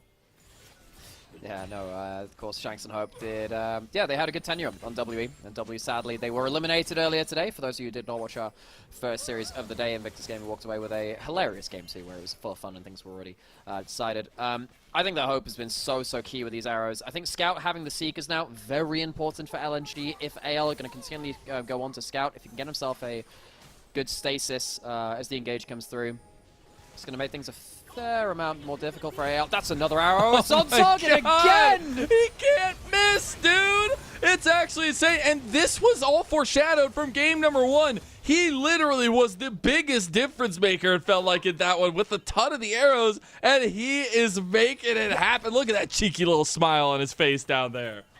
Yeah, I mean, I don't know what kill streaks he's unlocked, but he doesn't just have himself the UAV, he's got himself an aimbot as well. These ults have been pinpoint, they've been heat-seeking.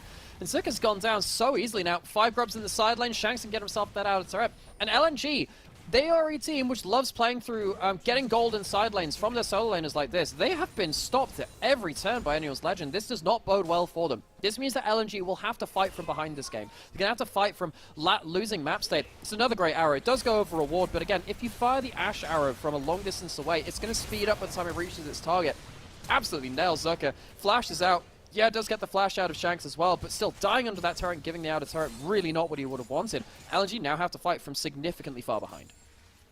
And that is not a place you want to be, especially with this composition, because you want to be able to follow through with Weiwei's engages, and it doesn't feel like you're going to have the damage profile for that just yet. We are getting close to second items, though. Hopefully maybe that'll be a little bit of a saving grace for them. There's really third items as well. That'll be a big break point Second items, though, speaking of, Allah will have completed the Sterix Gauge. Dragon is up on the table. Would be a soul point for LNG if they want to try to force it. Yeah, so you can see that Shanks pushing in bot lane, already has that outer turret down. There's a Herald in mid lane to give LNG some buffer of pressure. They might even be able to stop this from charging. Depends how much their damage can get down. Okay, not quite. So the Herald does get damage onto mid lane turret. LNG onto the Dragon first, but they are going to have to deal with that arrow coming off of Fog of War again. Gotta keep watch where Hope's arrow is going to land if anyone's legend can keep that Hope up. About half health on this Dragon. Zika getting the heat up. Allah has the Meganar go at a couple bars to keep an eye on here, but AL are going to move in because they have Meganar available to them. It's going to be about 3,000 health. Wei circling around the edge, maybe trying to find an entrance in. Dragon's going to be denied by LNG. Kael is going to flash away, re-engaged by Allah. Here comes Wei, tries to get the flash play. They try to get shakes, but they can't do it just yet. Finally, the bird comes through. Lilting Lullaby a little bit late by Kroko. Does deny Wei from continuing, but Gala gets the step up here with the arcane shift. Dragon denied against LNG, but they do end up sticking a fight. Oh, Gala tries to Q flash at the end. Hope with a body blocked it, but the shot went wide. LNG, they try and showcase the combo that they're looking for, and they do manage to take down Shanks, but they lose, they lose themselves another kind of set of summoners. They lose themselves the kill there too. You can see how dangerous it is for LNG to start positioning around these fights. They don't have themselves the best footing in the river they would have wanted. The good chunk onto Kael makes this a playable fight, though, because suddenly that rel is no longer going to be such an issue. Scout actually dodges out in the combo from Kael, who's trying to stop him from getting into the play. So that's, I suppose, a bit of a swing and a miss from the support. Gala very nearly gets himself that Q flash and ends up being a bit of an even trade. Teleport on the top side. Scout once again being focused down inside lane. Will the Sun Disc be bright enough to save the day? A couple TPs coming in, and that big Zanya's moment there. Hope coming around the edge. Scout! He gets the three-man shuffle! We've been waiting for him to show up, and he might have just set the trend. As he does end up going down, it does end up in a double kill for the man himself. Anyone's legend to try and attack Scout in a side lane, but he finally slaps back. 2 for 1 with a 3-man shuffle. He goes down, but he'll be happy getting the kill participation for that one as well. LNG at least finding themselves something out of their mid laner. It's been a hard game for Scout. He has been hard focused on. He doesn't have himself that Zhonya's just yet because he's ended up breaking that Seekers. He's needed that number of times at this point. So this is the initial play. Kyle goes really deep on the turret. I don't actually know whether Shanks and Kroko were expecting him to go like that. A couple of auto attacks go onto the Sun Disc. Shanks obviously not using target champions only on that one. Loses some damage onto Scout. Uses that Seekers very valuably under that turret. It allows him this angle to just put everyone into the barbecue zone from Zucker. He gets a huge amount of damage himself. Double kill over to Scout, though, is going to power him through to his second item, and that's really important. If he can get himself to that Zonya's full item completion, that's a big, big moment, and a big moment of power for Scout. And who other to wield the power for LNG? A guy that feels like has made or break a lot of their games in terms of if they can keep him consistently finding gold for them on the map. There's going to be a bit of a stalemate in mid lane here. Both outer towers still up. A ton of defensive structures for AL. And we do still have a lot of time until that next objective comes up here. So LNG, they'll be looking to use some of their tools in the in-between time and that focus on getting Scout in the side lane, take down some of these turrets. Yeah, it is right on that bot lane out of turrets. That's going to be taken down there. This is where I think that play on the top side might have just broken things back into LNG's favor. I know they're slightly behind in gold, but getting this control over the map is so important to this team. And they know how to use it well, this kind of control. You see that AL, they're just a little bit behind on the map now. They're angling up towards this Baron, but they're not necessarily going to be able to start it at this point. Sadly, no Zyra in this game, who is very, very good at doing that, of course, at the early marks. Lilia, no Slash, we're not quite able to do that one. LNG, this is slowing down and starting to gain the structure, which they are much more confident in. AL had a good approach earlier on. The arrows were absolutely fantastic, but they're probably going to need to dig deeper again because LNG have managed to get themselves back into that comfort zone. And this is how they've been able to kind of weigh themselves out of a lot of these games, find those wins, find that 6-1 record, and be this one game away from locking a top 2 placement in the summer playoffs. Very, very important for them. And just needing to claw back this one just a little bit more. But as you said, momentum may be shifting in their favor. We'll say, though, as you talked about, that Zanya's now completed for Scout. Kroko on the other side, he's going to be close to a second item, but he has that Seekers as well. Big unlocking factor for the Lilia. Yeah, he'll keep on hold of that Seekers for as long as he can do. Kyle's going to start this up. They're going to be able to put a ward down. Bold Does Cotton. put one over them. They see this go down. So Scout can teleport in. Doesn't have a great teleport angle, but needs to come soon. Way around the back of the pit. There's nobody body blocking. Oh, Hung goes in. Try to get the engage there. Scout has TP though, so they got the tool they wanted. Yep. Exactly. I think AL, they were only really wanting to go towards just getting Scout's TP. Does this open up a mid lane turret take? Kyle does have flash. He could look for an engage, but it's hard to do that while Hung is stood in front of the team. One of the better things about the Alistair into the rel is that you can just kind of interrupt the rel engage if you place yourself correctly. LNG, they don't have themselves that pressure in side lanes because Scout had to teleport away from it. That's not a bad swell seed onto Gala, but of course he's the one person with a cleanse, so you can't really follow up on that one. AL, at least stop the side lane kind of full court press coming in from LNG to set things up in their advantage. Got to get in here and clear some of this vision ward that LG has been able to put down pretty heavily. You have to remember, though, Dragon spawning on the other side, they don't really want to give LNG an easy way into that one. Would be Soul Point, a lot of decision-making power there. They have denied it once already, and mid lane prio is the name of the game. The question is whether they'll be able to survive some of this poke. You see that Gull is actually getting some good value down. Yeah, there are swell seeds on one side, but Gull's being more accurate as it stands. Hung is about to get his flashback, and it is now just off cooldown. So, AL, they focus on top side. They get the vision around top side, but they can't stop that Dragon. LNG might just be able to take that one. AL, they're going to start this up and try and bring LNG away from the Dragon. Wei is on the bot side of the map still, racing up now. True Shot Barrage hits across 3 there, and that's really big damage from Gala to signal off AL from the Baron. So LNG, they will end up pulling off that Dragon at the end, so it's going to be a little bit of a delayed take there, but Scout's going to keep prio in mid lane. They're going to move over to that one too. Yeah, you know, we've criticized a lot of LNG's play today. Well, we've questioned a lot of it because, of course, they lost that first game and they had some not great series recently. But this is still good play from them. They use that one play top lane where Scout gets that shot to just bring things back into a point where they can start calling the shots a little bit more and at least have options. They open up that map. They kind of pull AL from the Baron and back to it. They get themselves an opening to get Dragon and mid lane turret. And AL, they just don't quite have that ability to remove LNG's like presence in lanes. If they could pull them away from all those lanes and stop them pushing, it'd be fine. But they just haven't been able to do that now, and it means that what was a 1,000+ lead in the mid lane, it's not that anymore. Gala's still ahead in this bot lane. Yeah, there is this side lane matchup for Arlo, which is going well on the Gnar, but Zerka's still going to be able to commit that equalizer a lot more easily than potentially the Mega Gnar can be as well. I think that even from behind the game right now in terms of gold, LNG, they're happy. They're getting their own breakpoints. They're on Soul Point, and Anyone's Legend. I would hate to see this be a continuation of the series loss streak, because they've actually played pretty well today. I think Croco's played a lot better than we've seen him recently, and you know, I like Croco when he's on form. He's been one of the best brands in the LPL. I think that AL, this is a team which I didn't expect to be. Well, no, I did. As soon as I saw Arlo and Tabe added to the roster, I was like, okay, yeah, this team might be good. But like, I'm glad to see this organization, which has previously not found that much success, get themselves onto the board really in a way in the wider LPL community. But if they end up with a loss here today, it'll just feel a little bit sad because they've actually played quite well today after their slump. Oh, Gala. Get the arcade shift out of that one, Hope being a little bit aggressive with the enchanted crystal arrows. But yeah, it has been anyone's legend who has made us want to believe for a lot of this split. And this little slump they've had in the Rumble stage, they're making some doubters out of some people. But here they are in a tough position, but still a closable one. They're going to be positioning around this top side here. The Baron, they've been willing to pull over and over again and try to get the resources out of LNG. Yeah, and it's just been so hard for HL to get those resources now. It's just so much harder. When LNG gets set up like this, they're a really good team. Yeah, they are. It's just that, and I almost want. It's not wrong to say they're a slow team because they are. And this is, look, you can tell it's a slow game. But what I'll say is I feel like it's almost more accurate to say they're a more methodical team. And sometimes that method can be faster because what they're doing is they're kind of following this flowchart of setting up the map and then they're using the tools they have available to them. Sometimes they do have very fast games because the method requires them to be fast and they're continually making plays. And we have seen in this summer them be more proactive. And even last year, even with the Tarzan roster as well, which is again glacial at points, they could occasionally pull out a faster game because they can find themselves this method to use all of their kind of structured tools to do something well on the map. And in this kind of game, you see the slower form of the method, really. But it is effective. You can't deny its effectiveness when they get set up.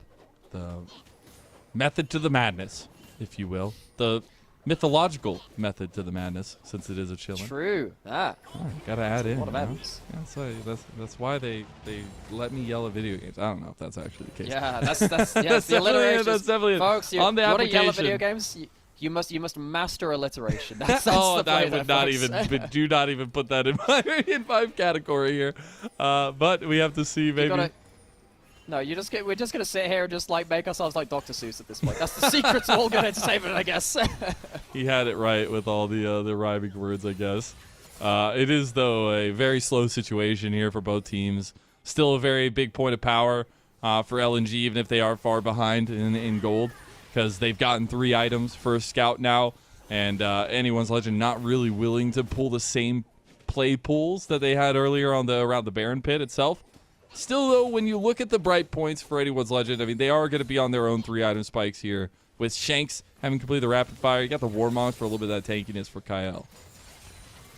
Yeah, so we haven't seen a big fight for a long time. Weiwei is behind Croco, but not by as far as you can sometimes see these AP well, definitely can see these AP junglers going against the more AD bruisers. Weiwei's actually in a fine spot. The arrow is not going to be accurate this time, so it's another miss. Hope had a couple of really good early game arrows, but the last 2 or 3 haven't met the mark in the same way, and that slowed things down for Anyone's Legend. Because if you do get the arrow in bot lane, you can absolutely follow up with the point and click Lilia sleep effectively at that point. Lilia, of course, stuck on that Seekers, then built up towards the Riftmaker. Because there haven't been that many fights, hasn't been punished for just sitting on the Seekers and kind of halfway housing between those 2 items. And yeah, AL, they're struggling to find the go button forwards, because if they go forwards now, I think they're expecting a big vial over a wall or a teleport coming behind them.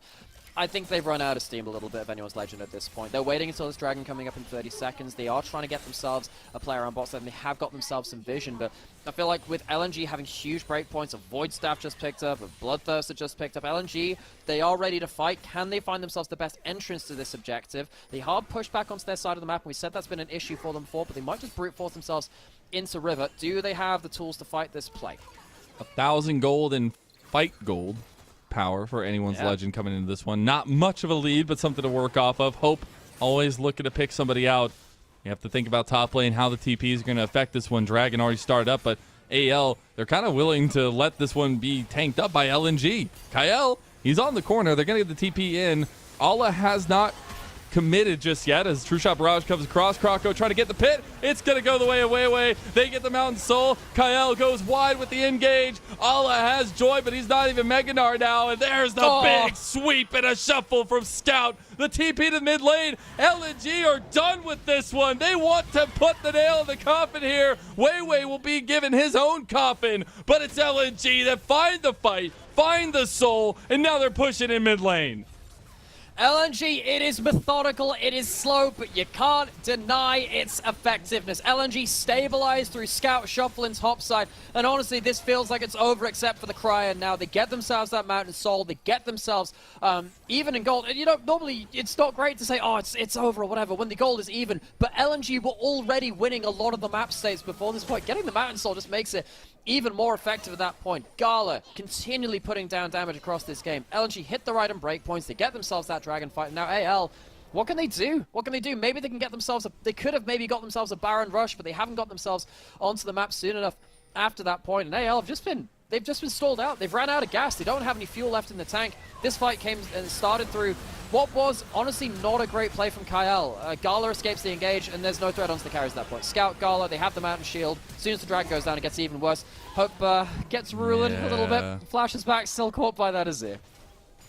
Doesn't matter, though, as LNG, even through all the trials, through the tribulations, they are still finding results, even if all the questions still bear. In their last game before they go on into the playoffs, in a game that matters for them to get to that top 2 finish in the regular season, they are putting it up in a performance to stave themselves off of maybe that disappointment. So LNG, yes, reminder folks that if LNG win this game, they have locked top 2 in LPL playoffs seeding. So that means they'll be starting up in the double elimination bracket. They'll have themselves, therefore, a Guardian Angel, which means they get themselves immediately into the double elimination part, and they can afford to lose the series. Of course, they wouldn't like to, but it gives you that extra buffer, which is very, very important. It's been shown to be in the past. Anyone's Legend, they have another series left to play. After this point, they still have to play PLG, which is not exactly easy pickings for themselves. So they would have liked to get themselves a win here to end their loss streak. They do have that 3 wins in the columns. They will be getting through into playoffs all the same, but that seeding might be harder. Zucker, Zhonya's is the arrow. That's actually really big to buy time there because they were looking for a full-on engage on the back of that one. Now the cooldown going to be pretty short there, but they won't have it for a little while. Anyone's Legend getting antsy in the mid lane. Scout once again in the sidelines, puts up that Sundisk, starting to push things out. He doesn't have the teleport. He might need to recall soon, though. There was a chance that there would be a rotation up towards top side, but Harry gets himself the Sundisk up so he can keep that wave pushed a little longer, even if AL looked to push in an extra wave or so, and he gets himself back. So he's going to get himself closer and closer towards Deathcap at this point. Remember, folks, this was like a 1,000 gold lead to the Lucian earlier on. It's now a 2,000 gold lead to Scout. He's got so much gold. Yeah. Over the last 10 minutes or so, and this is such a core part of Scout's style. Scout has played a number of different champions over a number of different metas, and you can argue which ones he's been best at over time. In the recent era of Scout, his Azir has been so instrumental in the way that he plays the map. His macro on Azir in terms of getting into sideline turrets, getting gold, and getting to item points like this, recovering a 1,000 gold deficit individually and going up to 2,000 up has been a huge part of his style. Deathcap up. Huge part of his double MVP performance back then as well was on the Azir. One of the best in the world, feels like, but now he's on 4 items with the Rabadons, too. So not only is he one of the best mechanically, but he will have the power to back it up. AL, though, they are not ones to stop here, as they are trying to pull LNG out of position. Yeah, Hung, of course, used that ultimate there, but it does mean the arrow is also down. I'm trying to think what's more important. I think actually the arrow being down is not great for AL. I think that with the Mountain Soul, Hung's still pretty tanky. Can maybe even still look for a flash engage without that ultimate. AL being forced back. If Gala lands too much poke, it is going to be dead to rights. Cow, no flash does him have himself his full combo available if he does go towards that. LNG paying respect to the Fog of War this time and going back to pushing lanes. They're very much under vision here, as LNG stop their backs a bit. Wei is hovering around the other side too. The Mountain Soul makes it so difficult for any of this poke or anything to really stick. And it makes it that much more hard for AL. And you can see the AL are just searching for answers. They're searching to make something give in this game, and it's centered around the Baron. Scouts teleporting in. The Drought Baron might be gone, but will they survive the fight? It's a make or break moment here. Big true shot barrage from Gala. Scout on the other side waiting for it. Wei goes in here. They got the equalizer into the choke point. The Baron's not even the focus. The Baron goes to Wei anyways. And LNG, they're looking at a clean ace right now. Hope is no longer existent as another quadra kill comes through for Gala, and they've done their business. They did what they needed to do, and they're pushing the base of anyone's Legend to guarantee themselves a top 2 finish. A Guardian Angel descends in this arena for LNG. They will secure themselves top 2 going into playoffs as seeding, and AL will have to wait another day to break their loss streak. It might be the last series for LNG, but they showed us what they can be at their highest high in this last game at least. Able to pull it out, and Scout having some massive performances on the Azir here, but it really is a sealing of the deal for LNG, something that has been coming, it feels, for a long time since their resurgence in this Rumble stage.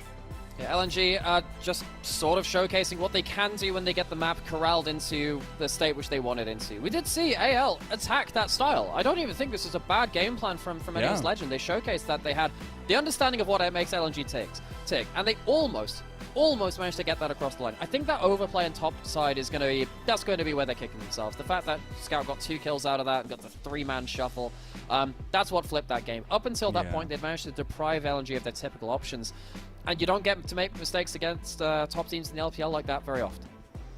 You do not, and I honestly think Gala had a bit of an undersung performance here across the entire series, but especially the last couple games. Really nice to see that those new stories that are being written by a lot of our legacy players in the LPL are finding their own new chapters here, and LNG cementing themselves after a very lackluster finish in the playoffs in spring into one of those top spots. Tell you what, that's going to make the rest of playoffs really, really interesting as we look through the rest of the standings as well, because there are teams like, of course, BLG, who are at 5-1 right now. They have themselves another series or two to play. You have Top Esports at 5-2, so they might have a chance if BLG drop another series elsewhere. But it makes things, it makes things quite interesting, because now one of BLG and Top Esports, our MSI representatives, will not be top 2. They will have to fight for that Guardian Angel, and that means that on one side of the bracket, you're going to have a very hard climb to get through them. That is the most difficult part, because not only is it going to be a while till we see them, but the teams that are going to be facing up against them are going to have a hell of a ride to get there, at least if they're making the gauntlet runs, and especially in that Knights Rivals round itself. But anyone's Legend, as you said, still have a chance to make up on this loss streak that now is feeling really rough with 4 in a row to them. Still have a chance, at least against one of our other top teams, to do something really funny, as has been tradition here recently at LPL, but also maybe a little bit of pride regained. Yeah, so, I mean, we've had 2 very high implication matches already today, and the last game of the day can mean quite a lot for both of these teams. Of course, FPX picked up a lot more wins than we had considered from them just before. They managed to clutch out a couple of series, and they could potentially, overtake anyone's Legend now with a series win here, which I would not have put on the table after their early games. But sometimes strength of schedule kind of has a way of lying to you a little bit when it's just that single round robin. If you face all the easy teams earlier, which kind of anyone's Legends did, maybe it makes them look a little bit better. Come against stronger opponents earlier, then things get a little bit more dicey in that one. So we'll go through all of the implications of that series when we get to that one later on. But now, LNG, I am happy to see them back at this kind of form, because we had a spring split where both LNG and Weibo looked really not great, and they were teams which, of course, went to Worlds last year. Having top teams fall off just makes the whole region feel just a little bit empty. We had this conversation about, well, who's going to be top 4 going into summer, because in spring we had NIP on great form, sadly not really now. We was wondering what was going to happen with WE. They fell off, obviously, quite hard. And even FPX were a team which we were obviously very excited for, but they also find themselves in a bit of a difficult situation, especially after their games recently too, where they felt like they really misplayed their compositions. Having these teams step up, like Weibo, who look a lot better than Groups, and LNG a lot better than Groups, even if you have your reservations about them, you can at least agree on them looking better in the Rumble stage than that. It does give us something to build towards, and hopefully then when we get to see them in the best of 5s, we can see hopefully that untapped potential again come to fruition. I really want to see what best of 5s have in store for us, especially with the way the meta has been going. I still look back to that game 1 with such pride for AL. The fact that Kroko was able to pull out the dragon and have a lot of big moments on it as well, but try to play towards what the meta is going to be looking like further on into this one as well. It's going to be kind of cool.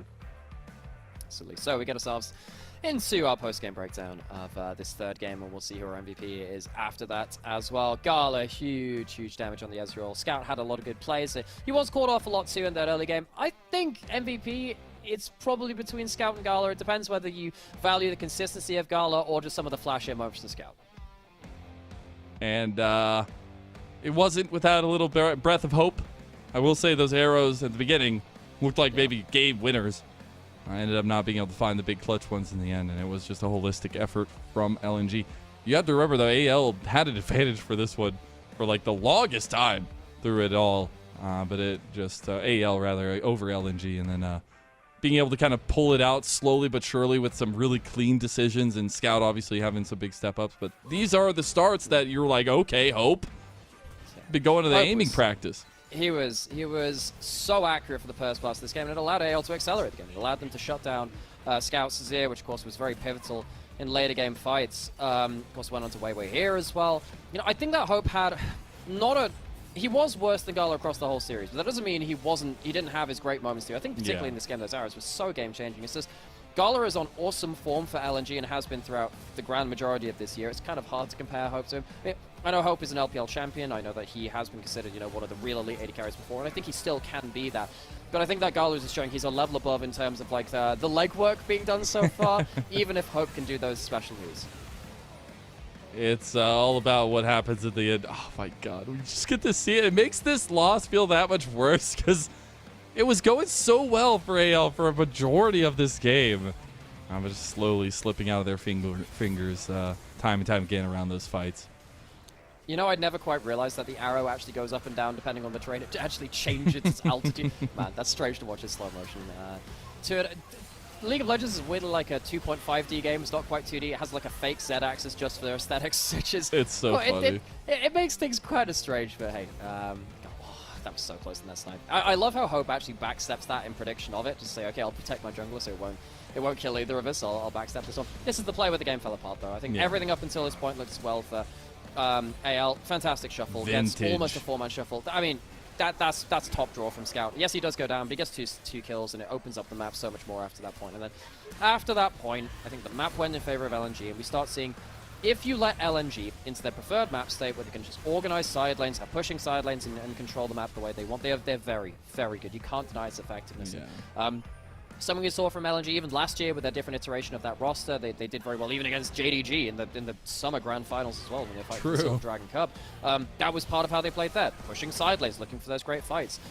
If they can recapture that kind of level of form again, I'm excited to see what this team can do. Maybe unwisely so. We've seen them have some drop-off in forms as well, but I want to see LNG at their peak. I want to see all of our LPL teams at peak. That would be the best case scenario, where we get to see the best League of Legends from all of our team. And LNG securing themselves a top 2 show. Of course, they do have a lot of that left in them. Now the question is, who do you think gets MVP? Because Scout, he might be a front runner there, but I feel like Gala has been maybe looking for a do. Flashy moments go to Scout. The legwork goes to Gala. Isn't that what wins the MVP, right? Isn't it just Flash? Yeah, that's the problem. I think Scout made the game-changing plays is the thing. That sweep and topside, and then the way he set up the map afterwards, it was really key. So I wouldn't be unhappy with either of them getting it. I think I'd probably go towards Scout, even though he was caught out by those arrows. Him being caught out by the arrows weren't necessarily his fault. I don't necessarily detract them from him. So I would say probably him, but I think either of those 2 carries, which have been such a big core of the success for LNG, walk away with a pretty decent series between the both of them. And it maybe hasn't been the brightest of news stories being written for both of them, but it is a big story to kind of follow as coming away from legacy organizations and trying to carve their own new ones. And so far, LNG making good on maybe some of those lackluster finishes in spring here already. Still going to be a little while till we get to see them again. It is Gala who earns his 7th MVP. And that's completely deserved. You know, we shouted out Scout, but honestly, Gala did the legwork. Gala was very safe, high damage, brutalized Hope in almost every individual kind of like laning phase and individual AD carry matchup for the entirety of this series. Gala is on great form. Gala's on fantastic form. I think that, you know, it is a conversation about whether you think Gala or Jaculov is bringing more value to their team right now, and I would love to see that matchup. We'll almost certainly see that matchup in playoffs at some point with the way that they're both destined to be at the top of that table. You know, Gala finally got himself his series win over Ruler recently. He gets himself an MVP here. It is a good time to be a Gala fan. Double quadra kills in this series as well. Gala's on form. He truly is. Really nice to see LNG pull this one out. Though I will say the last 3 series, they've lost some doozies. But it will be a while till we see them again. So until then, adieu to LNG. And AL, they still got something to fight for as we go on into our final series of the day, though. We are changing our mindset, and we're looking at Wavo versus FPX on the other side of this one.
we'll make amends here.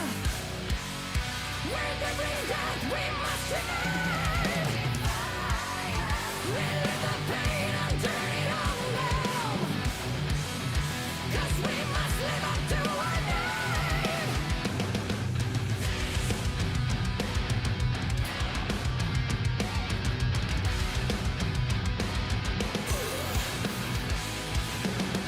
Strike once, we can't let go. Strike twice, repeat this war.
Welcome back, everyone, to LPL Summer 2024. I'm Mazel. I'm joined by Nymera. We are done with our second series, and we're going to continue the jet-set nature of tonight and into our standings implications of this next series, which is going to be Weibo versus FPX. Now, we are a little bit behind, so we'll be jumping straight into game with a lower third of the picks and bans and see exactly what we have in store for us here for game number 1.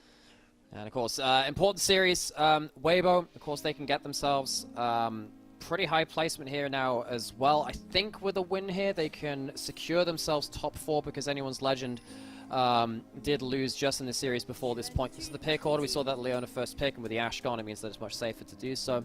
The Cannon coming out as the last pick for Breathe. Good matchup into the K'Sante and also brings some magic damage to the team, which allows them to even that out. And of course, we get ourselves the all-powerful Milky Way Kindred as well. It's always a treat to watch that one. The man is not allowed to touch Shyvana. I really wanted to play it last night. Banned away from him again this time around, but he still gets one of his signatures. And this needs to happen for FPX. They need to get Milky Way feeling himself again. I mean, this guy bursts out on the scene as one of the most lethal junglers we had in spring. And yes, there was a bit of a fall off, obviously, but it's been trying to get back to that form for FPX, and it's been a bit rocky since that week 3 big slog of huge wins. It has been. FPX have managed to clutch out a lot of games, but it doesn't mean that they've necessarily convinced us. Their series just yesterday was. It was a mess. Now there were some great moments, and I know that I think there were some points in the game which they worked very, very well. ZDZ got some solo kills. I think at the end of that first game they had just the other day it was a mess versus Top Esports, where realistically they should have had an ultimate wombo combo combination which could end that game, but they were so poor at using their ultimates that they couldn't do that with the Rumble equalizers. Particularly the Sejuani ults from Milky Way were very poor as well, and Life also had a poor time on that Leona in that game, so we need to see a step up from the overall team fight execution at FPX. Yeah. It just wasn't it. It was against Top Esports. It's not always fair to say that, but it wasn't great all the same. It wasn't. And FPX are going to have a triple marksman comp. They're definitely a double-edged sword in this one, where so much stability. I mean, it's almost like they just drafted Malphite as a champion, but as their whole draft, because there is a very strong sense of self for Weibo's composition in terms of setup around big team fights and objectives and the damage to follow it up. And it's very reliable engage when you have something like the Maokai. Some teams are not great at using the Maokai still. I think we saw from OMG the other day, they're a team which need faster engage, because Maokai is reliable engage, but it's not fast. It's not like a Sejuani ult throwing it, flying at you, or something like the Solar Flare. Something for a player like Tarzan, though, for a team like Weibo, I do trust them with stuff like that. Maokai Tarzan was incredible on this pick last year on LNG, and he can definitely have some higher value with this one. If you can use that to corral people into Breed's ultimate or into Chris' combo, that of course becomes a very powerful tool as well. Milky Way, has he looked out on the mark? Has it spawned just yet? It has. It is on this bot side looking for his first mark of the game, but he's been pushed into. Oh, this is exactly what you want to see from Weibo. Collapse around the star jungler of FPX, and he's going down to none other than Xiaohu. FPX are left wanting, but they do get something back for care. Tarzan falls. Now Light and Crisp have found life. And maybe they even find death there too. Light not able to follow up too much. Oh, he's weaving these shots in. Now Care is going to dodge his way out, but Light falls docked up. He steps up. He's got the barrier set up. And Xiaohu, he dodges out of the Void Seeker. Xiaohu comes up with another kill for Weibo. It's 4 minutes in. We've got 4 kills. Welcome back to the LPL. This is what I'm talking about. This is what we're here for. So, Milky Way didn't get the mark on the crab, but he got it because he got a kill onto Tarzan, and he goes back to the crab anyway. So, Milky Way actually ends up getting 2 marks in 4 minutes. That is an absurdly high pace for that one. Why do we even start with this? I mean, you see that Tarzan, he's on that bot side, he's been clearing top to bot, and he does meet him here. Xiaohu does have that lane priority. They do double flash out over to Milky Way, but then the problem comes in just after this point, where Care still has flash, and the bot lane prio hasn't gone the way of Weibo. So Tarzan's kind of just stuck in here, and he can't really get anything. He also gets caught somehow at the end of that extendo beam as well. I thought he'd walk beyond the particle, but he hadn't quite. Things just go messy after this point, though. Light doesn't get the kill onto Life because he's still enough HP. He could have flashed out as well. And just the huge amounts of follow-up plays were just all mess all the time. It's very long cooldowns in these early games, but they are still short enough for you to get a second one through. Oh my god, Xiaohu's already got care half. Oh, that's not good. He's on the wrong side of the wall. Gonna have to take the long way around, and they can follow that one up. The fact that he didn't get over the wall is gonna make the difference, and care falls to Xiaohu. Look at him shaking his head. He knows that's rough. 3-0 for the Tiger King of Spring. Yeah, Xiaohu has had a rough old year. Ever since Worlds last year, Xiaohu has had very mixed performance, well, pretty poor performances, to the point where we were questioning whether he would ever come back as a top-tier player. But I think that into the Rumble stage, and actually at the end of the group stage too, particularly with the advent of stuff like the Lucian mid, which of course the Lucian is something that he's played in both mid lane and top lane over his career to a huge amount. In fact, he was the first player to play that. It was a thing which stabilized his presence in mid lane. And then he's gone back to the Corki and stuff like that now, and he's just looked so much more impactful. Weibo, we know this team has many great players on it. Weibo technically classifies as a super team. It's just that we've come to expect so varied things from this team. We can't really view them in that same lens anymore. They kind of fooled us into thinking that they're not that. They have so many huge players on their roster. Xiaohu now coming away 3-0 against Care, who has struggled himself. That's going to be an important matchup to keep track of. Going to be really difficult to manage. I mean, you'll have a lot of the sustained damage for FPX, and that's going to be really nice, but you have to think about what that poke is going to do to such a squishy composition for FPX. Still, though, showing some life here. The early game has been a bit sporadic. I think ZDZ has done a really good job of clearing up some of the CS differential that Breathe was having. Both objectives have been left up and untouched so far because of that early skirmishing. Maybe get a change in that now, as Tarzan's already going down towards botside Care, getting traded on heavy by Xiaohu to keep priority. So one thing to note about that Maokai as well from Tarzan, he's not going towards the AP build, he's going towards that Kindle Gem. Breathe will bring the magic damage, so he's going to go towards a bit more of the tankiness, maybe go towards something like that Locket, which we've seen out of him before. We'll keep track of that. Objectives started on the split screen. Lucky we're going to take that those grubs on the top side. Of course, he's got himself 2 marks on that early game of the Kindred, see if he can get himself any more and get himself up to that 4 mark for his first range increase. Fun thing about Milky Way, so my brother watches a lot of LDL, and he was filling me in on this. So in the breaks when Milky Way was in the LDL, every single break there was a video of him talking about his Kindred builds. Like, he was that popular and that effective at it. This guy has made an entire career of it, and of course we've seen it in the LPL now. But he was, even before he made his way up to the LPL, he got a huge amount of recognition for this pick, and he's got himself a decent early game start. Let's see if he can continue it on. Did not hit the jump over there. It's fine. It's the little things, you know. It's all about the big moments. No, but we'll see, as he has been, I feel like, the main face of FPX since making his entrance over there. Obviously, was on loan there from Royal Club, or at least RNG. Now, though, he also got denied those Chicky Nuggy spawn of the marks that he was actually trying to maybe lean over towards. So still not going to be at that 3 mark yet, not even close to the 4. And I think that's something to kind of keep an eye on, because we've talked about the stability that Weibo's composition has, especially entering those team fights, so it's FPX that really needs a lead. It's not the easiest game for a Kindred. Who's he going to stop the back? He isn't, just about. Alright, doesn't manage to interrupt that. Once Akea will get himself back towards base, still not going to be saving damage onto this tower, and of course a cannon minion dying down there too. So Milky Way is in fact going to hoover up that wave and say thank you. I'm also an AD carry, I can use that gold. And yeah, you know, FPX, this is a team from Spring, which one of the most exciting teams in the LPL in Spring. So many people were excited to see what this team could do, and sadly in playoffs they got a little bit blasted. They couldn't really show themselves to be them. Well, to an extent, yes, but also when you looked at the teams kind of going into that spring playoffs, FPX still had huge wins over JDG and Top Esports. The fact that they didn't make it through further into that spring playoffs, I think, while there was definitely room for other teams to overcome, and it's not a surprise to me that they were contested, it was just something which I think a lot of people would have liked to see, given how exciting FPX were. Yeah, I think it's just the biggest difference that comes and represents in best of 5s and best of 3s. I think it was a team that was taking advantage a lot of some of the different draft styles and stuff, and maybe the lack of adaptation for our teams. But that's also maybe bringing in the conversation to this split, where that adaptation, that kind of crazy forward thinking hasn't necessarily always been there for FPX. They've had a lot of troubles outside of the game to deal with, which maybe throws a little bit of distraction there. But it's not the same FPX that we're seeing clinically clean games up last split. Yeah, no, they've had some different changes to their roster, of course, where they've had ZDZ as now as their third top laner in the year, because they did bring in the new for one game behind Shallow earlier in the split, and the ZDC's coming to kind of fill in the roster after Shallow stepped back out for personal reasons. Light might just be able to do something in the spot side. Hey, good damage from him. But yeah, FPX, they've really struggled to find their feet in summer with those changes coming through. Now Dogdown being forced to the spot lane turret, that's not going to really help them either. Dogdown and Life, I think they have stepped up from Spring in terms of stability. This duo wasn't that consistent in Spring. In fact, they were often criticized. They might get focused on again here.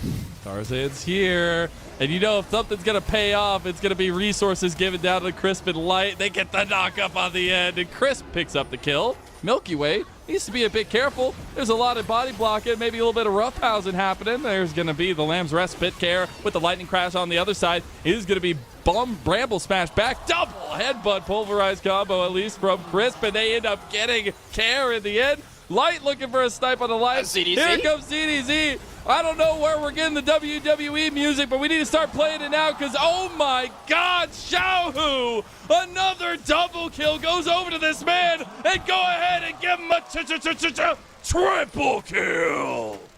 Xiaohu 6-0 in the early game. This player has been criticized so much over the year, but I really think we should revisit how we're feeling about this player if you haven't already. Xiaohu 6-0, mastering this early game. Typically, he was always the Emperor's Spring, but he has come well alive here in the Rumble stage. Tarzan sticking around. Dogtown, no flash, no barrier. Needs to be careful. Xiaohu, next time he gets that base off, is going to be a very, very rich Yordle. And that's a huge problem for FPX. They're trying to play front to back, potentially, with the Gesante and the Leona going forward.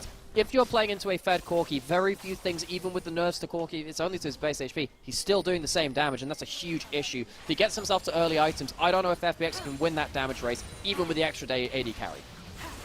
They're going to take Grubageddon here with no contest so far, at least from Weibo. But man, this guy, Xiaohu, the legacy he's had, the RNG story, top to mid, wherever it was, but it really is a continuation of kind of the conversation we were having last series, where it's an era of new stories being told by legacy players across new organizations. So far, so good in this one, at least. FPX putting a lot of pressure over onto Breathe, who does not have the Slicing Maelstrom, but has his team, and maybe all he needs. He is going to get that flash out there. Milky Way getting low. Milky Way going down to Tarzan, of course. Here's the Solar Flare, but Care has come in. He's going to clean one up on a Tarzan. Meanwhile, Xiaohu has been back at the base, taking a whole turret down there. Yeah, and even FPX with the 6 grubs can't get themselves that first turret. Xiaohu gets the gold from that. It's an even trade in that top side, 1-for-1. Care is still getting gold here on the Zeri, but still, Xiaohu is going absolutely overdrive here. He's got himself that full Triforce, of course, and he'll be getting himself towards that Muramana very, very quickly. I am so afraid for what happens next time Xiaohu gets himself a good base off and gets himself towards those items. I don't think FPX are ready for that kind of damage, and you can see that, Breathe, he is being focused down here a little bit, but God, Care's not even able to take this full turret that quickly. He's slow on taking this. He might not even take the whole thing. Breathe might just have enough wave clear, and indeed he will do. That's a shame. FPX don't even get themselves the full gold onto Care. Gonna go revisit what happened in this absurd bot side skirmishes. Tarzan has himself that Maokai. If you are pinned against a wall, it is very, very hard to get away from that Maokai ultimate, or the Maokai in general. Life is separated away from Dogtown. There's no way that Leona can help there. Light has got himself a lot of that damage earlier. This is still a decent turnaround from Milky Way with the Lamb's Resper. It does a decent job of buying time, but the tower shots aren't really there. Crisp has his ultimate as well running through this, and then, of course, Xiaohu turns up too. And you don't have your AD carry. Even though you have the tower, it's not enough. You end up going yourself into an extended 4v3 after this point, and the ZDC teleports in late. It's just everyone funneling in one by one, and they just don't have the extended damage. The fact that Xiaohu is just coming away with all the gold he could possibly want. And that spaceship is going to have all the amenities you could ever ask for. As the triple kill did come down. Now we go back to live. Dragon is up on the other side of the map. We saw the grub again completed by FPX, but now the Rift Herald is up here. Weibo going to be spotting out Life and Milky Way as they get collapsed on by Breed. He locks the exit here. He is the entrance, though, and they get a double kill before they can even turn any damage onto Breed. Yeah, they killed Milky Way before he even gets his ults off. He doesn't have himself Merc Treads yet. He doesn't have that Tenacity. Tenacity's been removed from the game in spades at this point. And Milky Way, even on his Kindred, finds himself at 0 and 4. Xiaohu has 7 kills, and that is far too much damage. Xiaohu he didn't even end up completing the Muramane. He went back and built a BF sword because he wants even more early AD. He wants himself an earlier start towards that Infinity Edge. And if he wants to get himself that that BF sword on that back, you know what? Who am I to argue? He is absolutely shredding people in this game. I mean, that one phosphorus bomb just did like all of Doctem's health. Really rough time to be an FPX fan this game number 1. We have seen them have some troubles in some of their series, especially in opening. And now they have been the team that have been able to close out a lot of the recent series, at least in the last couple weeks. Now also, Milky Way will get another mark there, and he will finally be on 4. Yeah, he's on 4 marks, gets the range increase. Doesn't make him much tankier. Has the Merc Treads now, that'll help. But I think at this point, I think the damage is already well too out of proportion here from the side of Weibo. I think that, yes, 4 marks is always a good thing to get for Kindred, and those marks give you, on a singular level as well, extra stats for your basic abilities, extra attack speed on your Q, extra % HP from Wolf's Bite on the W, and then of course the Chomp Execute on E also goes up as well per stack. So it's good stuff. I think sad thing about in this game though is that just what do you do about the huge amount of burst damage coming through from the likes of Xiaohu. Light is also on an Ezreal, which he's done a hell of a lot of hard carrying before. I don't think the range is going to save Milky Way. I think he's going to get burst out before he even thinks about stepping up into a lot of these fights. And I don't care how good of a player he is on this champion, the gold is stacked against him. Can't make much out of nothing. And might have been able to keep his tabs on those marks and things like that, but it's just not nearly in the lead that you'd want. And Xiaohu's burst damage is going to be really hard to mitigate and find a way to use that Lamb's Respite in time.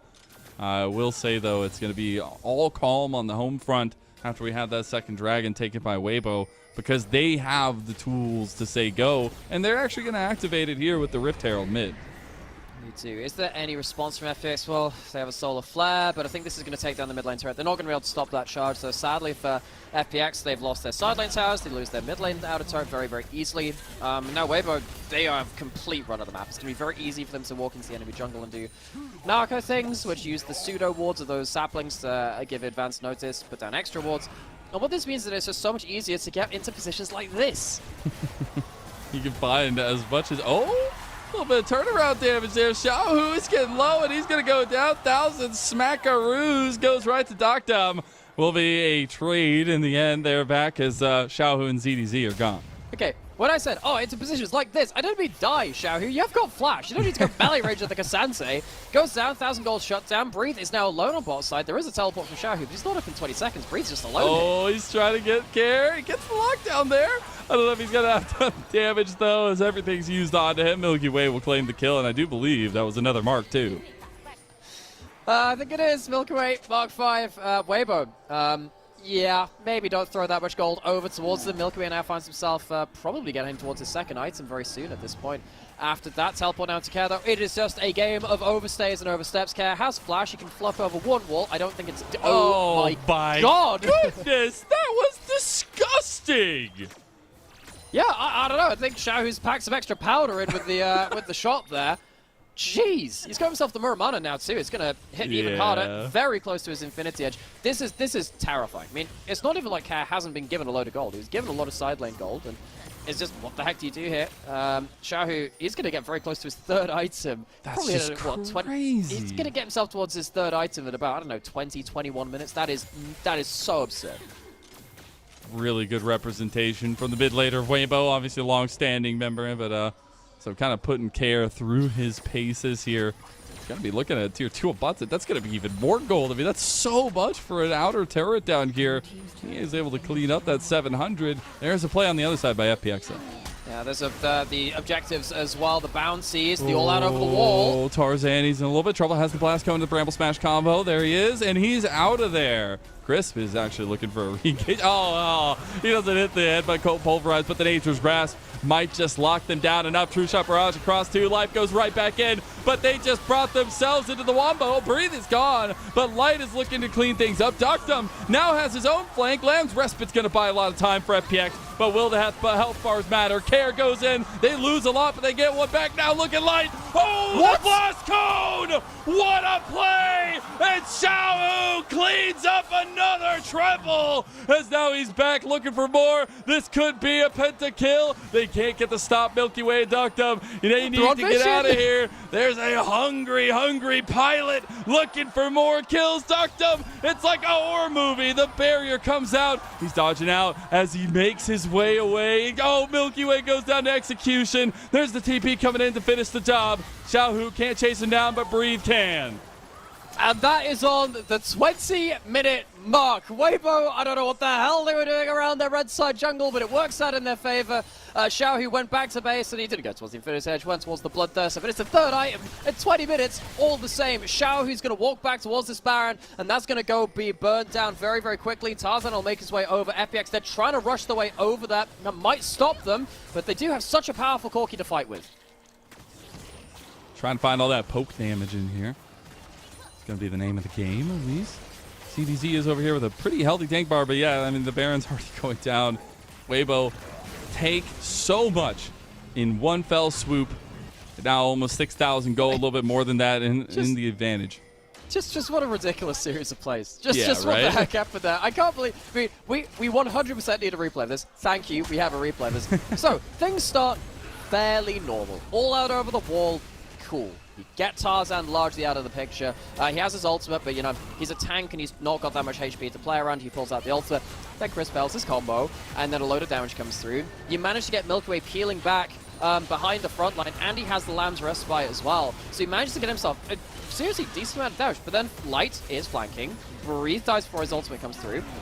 Things get really weird. Q3 hits. Things get even weirder than this, believe it or not, because yes, Xiaohu's now come back. He has his third item completion, and then Light makes one of the weirdest plays of all time. He goes in for a 4-man blast cone, which punts everyone into melee range of him. He very nearly sets up Xiaohu for an instant pentakill, but I see the angle, but blast coning everyone into melee range of you is maybe not the play. That's actually incredible. I mean, just That's the so separation. Oh, goodness gracious. It's turned a little bit wild here as well as it is still now Weibo with the siege. They have so much going for them, and it might be a negative Baron power play right now, but they'll get the resets off. And there was a top lane play by FPX, not going to be pulled off in the end. The defense does come through there for their base. So, soul point for Weibo, control of the map. The Baron power play is weird as hell. Right now it's going to be down a little bit in gold because FPX managed to, I guess, take away a turret or two during that time, that top lane inner, I suppose. So, Weibo, they still have that Baron buff for the next minute, see if they can use that to push up the map and get themselves some vision control. They don't have that teleport and breathe just yet, which is the biggest use of that vision control for actual teleport flanks. On the other side, FPX, of course, they have ZDZ with his own teleport too at some point. Right, very strong. Of course, Xiaohu just waiting to see if he can one-tap someone. He has that rapid fire cannon. Normally, I don't like the rapid fire cannon as much on the core key, something like that Infinity Edge, but when you're this fed, having the extra range on the auto attack, yeah, that's enough. Yeah, I would say so. The siege is here, though. They're actually getting a multi-lane push right now as tier 2 towers are going down everywhere. Weibo. That's a tank, by the way. Yeah, by the way. Wow.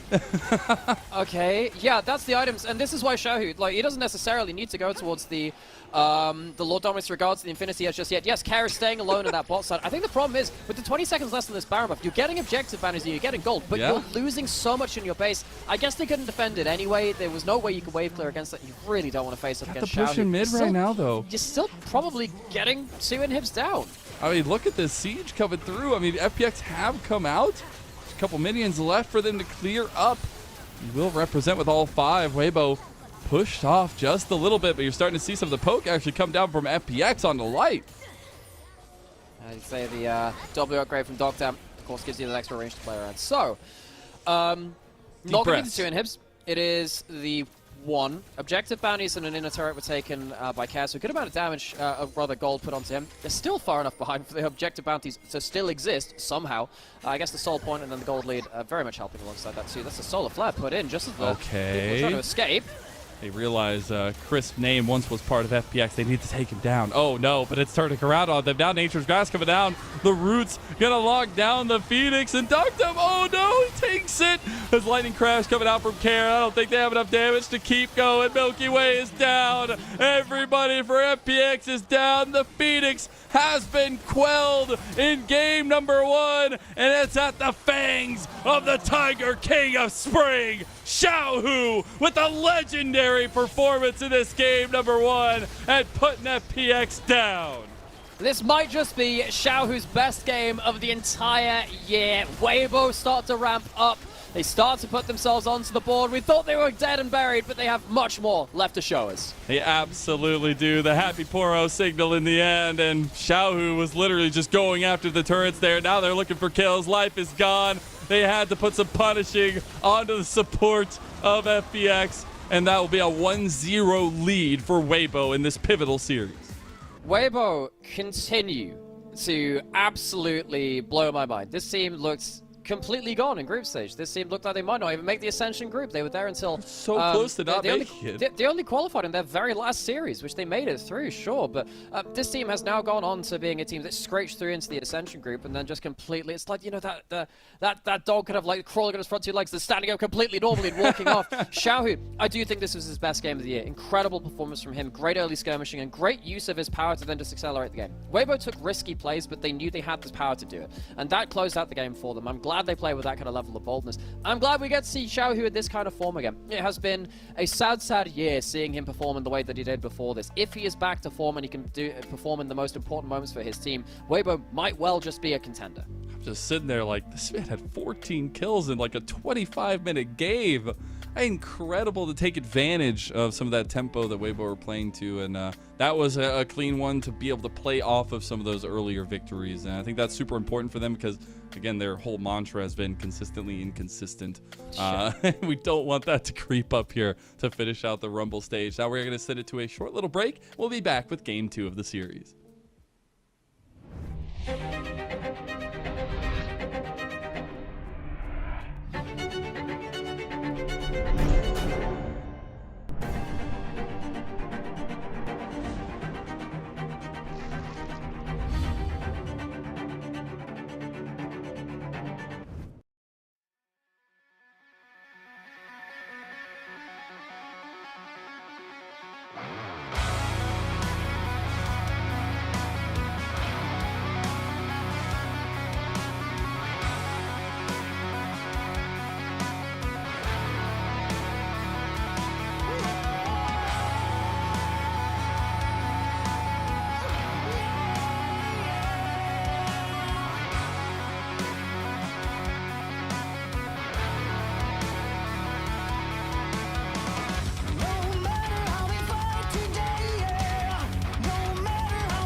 Welcome back, everyone, to LPL Summer 2024. I'm Mazel. I'm joined by Nymera, and we are into our last series of the day. Now, we are a little bit behind, so we've been catching up a little bit, obviously, but it is a 1-0 start and a dominant one as the Tiger King of Spring showed his fangs, and now FPX's rebuttal. Milky Way! He gets the Shyvana finally. Like, I feel like this guy has been completely taken off the board for this one. He's wanted it, and we'll see if he can pull it out for FPX now. It's the Jazz ring out in background as well. Saw an Ari cosplay there. I appreciate that as well. Of course I have you do. I have to point these things out. Anyway, that's the draft on the bottom of it as well. So the Shyvana did make it through the draft. We see Life getting the Rumble support. Of course, FPX played so much of the Ashe Rumble in spring. It is definitely a flex pick for them. The lockdown has now come down from ZDZ. Not the best engage coming in from FPX, especially compared to the Rel and from the Cannon on the other side. I think that this is very much an FPX draft. They have drafted boldly in the past, but not easy unless Care has a ridiculous game with the CC. I'm a little worried for the just amount of sheer damage that FPX have for Weibo, but also a little bit of that double-edged sword of they need to find some stable pieces, because, oh my goodness, I could not even imagine if you get into a 5-on-5 situation where you're going up against some serious scaling combos that Weibo can pull off in those objective fights. So we'll see, especially if FPX can kind of keep the tempo going for them. They have a lot of strength through their solo lanes earlier. They do. I will say, you know, it's always important to point out the Xiaohu Lucian as well. He has found so much comfort on this. Gets that, yeah, look at this late domination. Xiaohu was the player who really made Lucian mid a large thing in pro play. For those of you that weren't watching back then, Season 6 MSI, so back in 2016, almost, you know, it's, what, 8 years ago now. He built it up versus Faker's Orianna in the group stage, and he solo killed him a bunch on it, because no one knew what Lucian mid did at that time. He was one of the very first players to do it, and he made it very successful. And then, of course, many years later, he ended up, yeah, this dude's meant to be in bot lane, what do you mean? And then he took it mid lane, and then he took it top lane later on as well, where he also played stuff like Syndra. This key has been crucial to Xiaohu's return to form. I think that the Lucian, and then of course we saw the Cork in the last game as well, I think has benefited from him gaining confidence and gaining his understanding of the game. He played this in top lane to win an MSI title back in 2021 as well. He's getting huge lane pressure here over Care. He's one of the best Lucian players to ever do it in solo lanes. It's like him and Khan and I don't know, Cooney and like, what do you do here? Xiaohu picks up this champion. Like, what do you do? Mid lane is not a 1v1. It is a 1v3, and Care is currently not even being able to hit minions. And I actually like this because Tarzan is foregoing a lot of his jungle advantage and maybe trying to find an advantage for Xiaohu to play through. Milky Way did invade over onto Tarzan's jungle. He had already completed that side clear, and now they're looking at this mid lane play. Weibo, they're caught here, maybe. Well, Life has come over. Oh, they get the engage onto him, and now Light is over here. Life going to be forced to flash. Is he going to make it out alive, though? The Jets getting him to safety. So the grand total of this is mainly just Care feeling very sad. FPX don't manage to slap back with a kill. They do get double flashes, triple flashes. Anyway, oh god, so much CC. Oh, Care. He's got to go back. In trouble now. No, he doesn't have flash. It's just a timer. Oh no, he does have the cleave. The shield coming out, and they saw that Life and Milky Way were maybe collapsing. At least Life instead.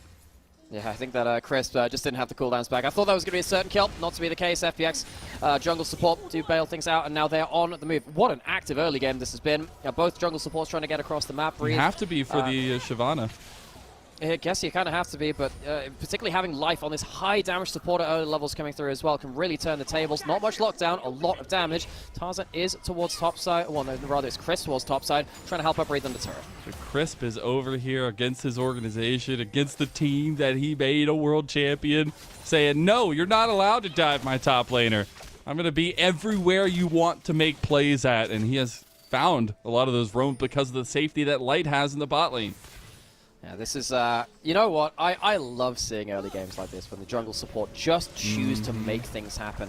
I think in pro play, there is always every early game is typically determined by either how brute force your lanes are or also your movements of jungle support. I think recently in the LPL it's been much more about your strong lanes. It's why we've been seeing so many of these powerful individual top lane laning picks, because it helps really organize your top side of the map, and the same kind of thing in bot lane with stuff like the Ashe Braum can really help with that too. But once you get that jungle support on the roam, it really changes the flavor of the game, and the way that you play through your jungle support often determines your style as a team as well. And we can see that both these teams very, very active early on, and Tarzan trying to get active into mid lane very, very early on too. Milky Way does get a camp steal away. You were calling out how the Shyvana really wants to be active early. The quicker you get to your core items on this Shyvana, which we've seen in the jungle going towards Shodan and then into the Liandry's for huge amounts of percentage damage increases from your items, maybe even going towards stuff like the actually, no, he's going something different. He's going for towards, looks like a Nash's Tooth there. Earlier on, we saw the percentage increase there. We'll see what Milky Way's got for us in the build. Oh, care.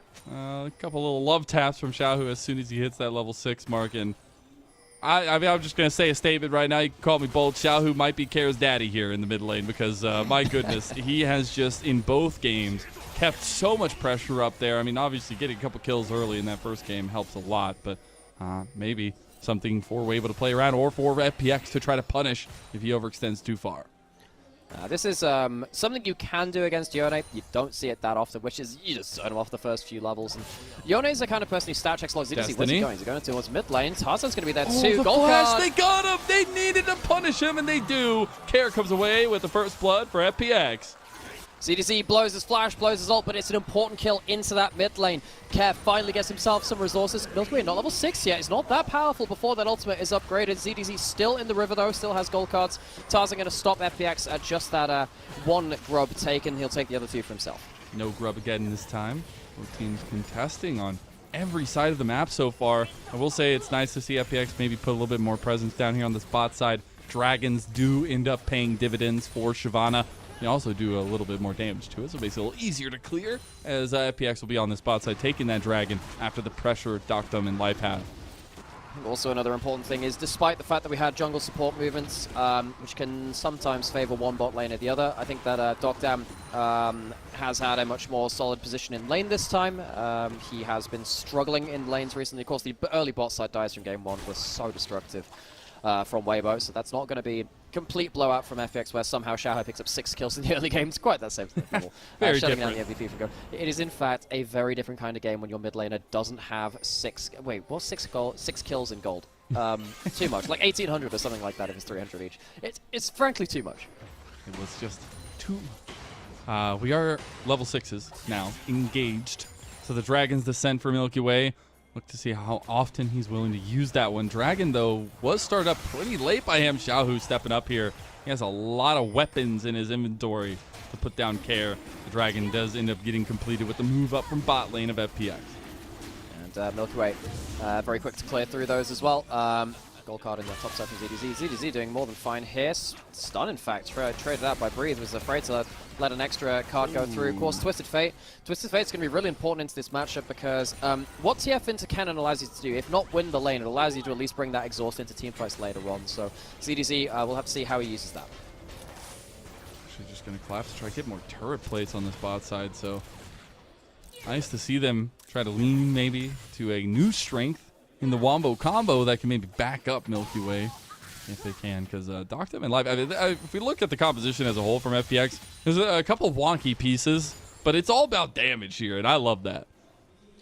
FPX, you know, funny you mentioned that. FPX have largely been about wonky compositions throughout this split anyway. There was a really memorable game for me in group stage where they faced off against JDG. I think it was the second game in their second round robin, where they played the Diana Braum, and that whole composition ended up being a really slim win condition where you get a crazy dominant. I guess another killing mid lane force out there. Xiaohu, again, his Lucian is just so disgusting. There's a reason they pulled that ultimate in mid lane early from the TF. But you know, FPX, they are a team which have quite often gone towards quite weird compositions, which are difficult to play, but they use it all the same. That's going to be a jump over the wall, surely.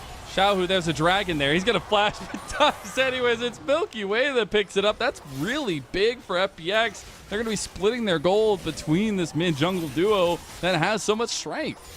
Okay, so the Lucian trades well, but if you dash forwards into 3 people, yeah, that doesn't work out so well for you. So Life and Milky Way, they both use their ultimates as this Care. So 3 ults and a flash out of Care at the same time, but it's still your own flash and it's still your own life being lost. Lucian is not the same champion when you're not being as lane dominant. CDZ is going to have a visit from Life, exhaust pull.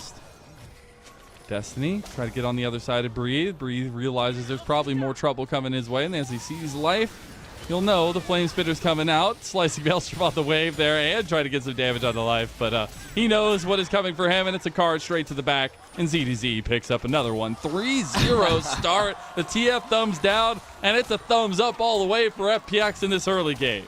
Wow, I thought it was only Wayward that was doing that. ZDZ really Everybody's doing it. We saw Tien do it too earlier. Like, it's crazy.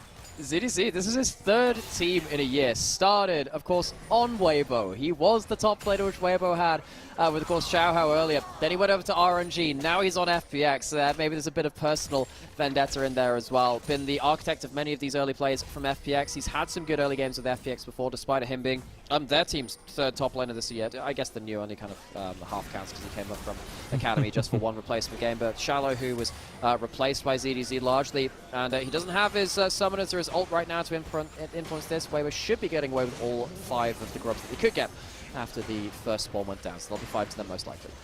ZDZ has been extremely lane-focused as, there's a dragon there. Oh, it's going to be the one taken by Milky Way, so the trade ends up going down a little bit more in favor of Weibo as they'll have 4 total. God, that damage is ridiculous anyways onto a squishy member, but it is something of a later thing to recircle back to because they'll have just extra damage on the siege. You already see another plate going down to Weibo. And also, let's just check in with that build again, confirming that it is the Nash's Tooth being built in first from Milky Way, so it gives you obviously a good amount of ability haste. Chris might be onto CDZ. He has that flash, might be forced to blow it at some points. He's not going to be very tanky. Breathe does have his ult backup, but doesn't have the flash to instantly stun. ZDZ, he knows something's happening. He knows something's happening. What's in the cards? How safe is he going to be? Oh, he's got the CC chain on him. Is he able to use the flash? He does get out of the crash down. Nobody can follow. Oh, the Requiem. Is it enough? And no, not enough, but it's the end up burn that comes through. The Blackfire Torch comes out, and that's big for Tarzan to get something back. Yeah, did Tarzan just get the Blackfire off of that, or did he get it during that? Either way, the burn helps with that. Xiaohu teleports to this lane. They have the 4 grubs. They'll get themselves a plate, so Xiaohu gets himself a bit of gold before going elsewhere on the map. He's going to take over this top lane role as Breathe goes for a recall, and they share that plate gold. Breathe will be going down towards that bot turret to make sure he can contest Cat. This early game has been so active. I love this man. You know, we came off of a very different style of early game from Anyone's Legends and LNG, particularly when it came into the mid game where we talk about how LNG were a very organized team. I love that both LNG and Weibo have both shown a level up in form from groups. And yes, this is what we probably should have been seeing from them the entire year. By the way, I'm going to praise them for recovering their form, but they should have been here at this point before because they're very different teams in the LPL. And I like the variety is the spice of life, and I want to see more of that in the LPL. The fact that we have 17 teams, and our top teams did include Weibo and LNG, of course, last year. They went to the World Championship. If they are on form, they play very different style of League of Legends. Weibo, one of the teams which is most likely to go towards wider map setups, playing through sidelines heavily, through big skirmishes. LNG, they're a very organized team with big focusing on taking the towers. And yes, there is a sideline aspect to that, but it's more about how that then sets up for their bigger 5v5s later on. Weibo, if they are playing on better form, things get much more interesting, but FPX, they are punishing them at their own style right now, and it is about this skirmish. He has his ult again. Dragon's going to be taken. It's going to be easily out from FPX, but where is that next Destiny gate going to go towards? I think ZDZ is the real conductor of this early game for FPX. Yeah, he kind of has to be. That yellow card's going to provide a lot of chaining behind it if he can find it as well. And back to that kind of conversation about Weibo, the thing is, you look at the track record and like they beat JDG, and that was like the entrance into the Rumble stage. We're like, oh my god, this is incredible, Weibo. What has happened? But they have lost to a lot of the top teams across that track record here, even to the 4-3 record they have. And that's why it gets quite hard to judge a team like this. Obviously, they're 4-3, so they're not necessarily a top team. But the fact that they are still contending, they got into the Ascension group and they got here, that's the more important thing, really, because when it the comes to results-based Weibo, analysis, I love it. To an extent, it just helps that they can contend here. Look, they're in the mix of things. Their seeding is probably going to be in flux. We'll see if they win today, whether they can get themselves higher seeding and contend for ever higher and higher spots. Of course, with Anyone's Legend losing earlier today, that gives Weibo an extra little bump as well, because they won't be able to overtake them if Weibo were to win in this series as well. FPX, they're in a bit of an odd series too, because they definitely get it. Of course, all of our teams are locked in towards players, but it's looking increasingly more likely. Oh my god, flash forward. Oh, ZDZ's got the Destiny. He is out of there. Requiem, they're waiting for the cooldown. He is not going to be up. Oh, too long. He flashes.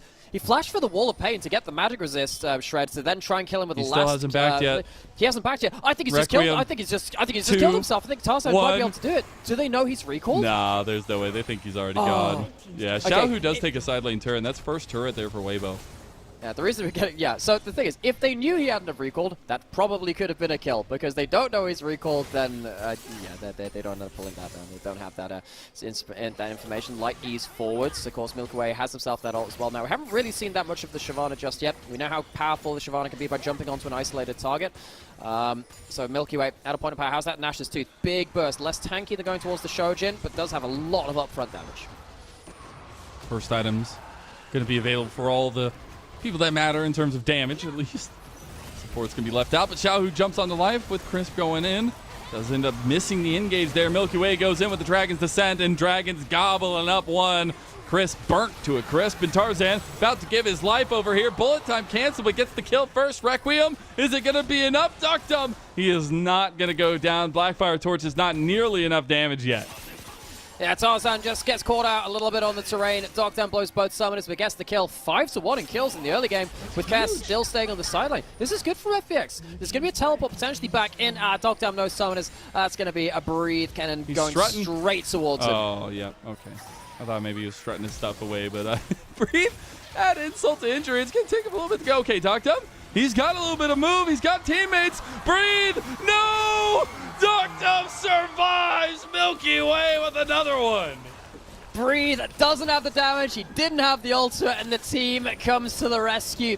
This is now looking like a super solid early game from FPX. They get themselves, a good amount of kills, a good amount of gold up onto Weibo for the timestamp as well. And this is going to lead to some really important gold going over to key members. Milky Way 3-0-1 on that Shyvana. He's got himself a lot of damage, and you can see already that Breathe has really quite been struggling here. Breathe has been someone who's occasionally fallen prey to going too deep on his solo plays, knowing that he trade 1-for-1. That's how he lost that ultimate beforehand. Kag took a good trade onto him, which means that he wasn't available to ult into the top side of the map and ult on top of Dogdam as well. Dogdam gets himself closer towards Infinity Edge of that second item. That'll be a big point of power. And see FPX perform like this after taking two brutal 2-0s has been really, really nice. Milky Way finally getting his hands on the Dragon Sticks, and he's doing really well with it so far. Crisp is your tank, by the way. Milky Way, though, he's getting collapsed on now by Weibo. He's in some trouble. They got their Dragon Slayer cosplay on, and he is down. It goes to Breathe as well. Very, very squishy. When you go towards that Nash's Tooth, you don't have any resist, and you don't have any HP like you do from Leandris and Shojin as your core. He's going towards full burst, but it means that you need to be very careful about how you ult forwards. You can get yourself into range, but you don't get yourself out of range very easily after that point. So ZDZ using that ultimate too, gets him towards bot lane, but that's a big cooldown now used from FPX. I wonder if that's a misused cooldown from ZDZ. That Destiny Gate's so very, very important. Still going to get himself towards that bot turret though. Xiaohu might try and go for a bit of a longer play. Doesn't have himself the Merc Treads though just yet, which really does change that matchup. Probably does still need to go towards the Merc Treads just to shrug off gold cards. As I just started talking about FPX's need to come back and the kind of troubles they've had here recently. Obviously, a big catch out for Weibo in mid lane, giving them a little bit of room to wiggle, but FPX going to start up a Dragon. This will be sole point for them as well, and they're bringing everybody here to make sure they get this decision-making power. Weibo aren't even in position to contend with this. Breathe is in base as a Xiaohu. They are going to put down that health. You're going into a 3v5 right now, Chris. Life is not tanky. There's the bait seal with the bullet time combo. You love to see FPX synergizing so well. It is the charge, though, about the Rift Herald from Weibo in the mid lane. Not going to get the turret here. FPX rebuff them. To an extent, but that was in a 3v5, and it's a 1-for-1, and then you've now got a full health Breathe and Xiaohu with ults. Requiem coming down, but it's not even going to be needed in the end, and it's actually Xiaohu who comes away with this one and looking for more Milky Way. Oh, the snipe! The combo from Light and Xiaohu as Weibo are finding their own give in this game. They finally take the lead. And this is why that 1-for-1 in River looks a lot better for Weibo. Well, it was a lot better for Weibo than maybe it looks. They win in a 3v5, but then also Xiaohu, Breathe, and Light all still have more to give after that point. They get themselves onto the board in terms of 2 extra kills beyond that point too. And suddenly Weibo, from an early game which was not looking great for them, find themselves at a lead. Yes, they do have themselves that soul point to contend with for FPX, and that's definitely going to be a concern for them. Their macro options have been stifled a little bit. FPX can give up some dragons to maybe stall out this game and get towards their big items, but Weibo have pulled ahead in gold. They have a good gold lead now on Xiaohu and Tarzan, despite the fact that Xiaohu was shut down multiple times in the individual level. Weibo, much better combos from them after that dragon fight ended. Been really nice to see, and maybe a little tad bit heartbreaking for FPX. You also have to remember that this is Weibo's last series until we get to see them in the playoffs, and it was a heck of an entrance into it. And if they start turning this one around, you wonder what that kind of momentum can lead for them. But FPX on the other side, they still have another series after them. They needed the momentum to finish out strong, and things are starting to lean Weibo's way.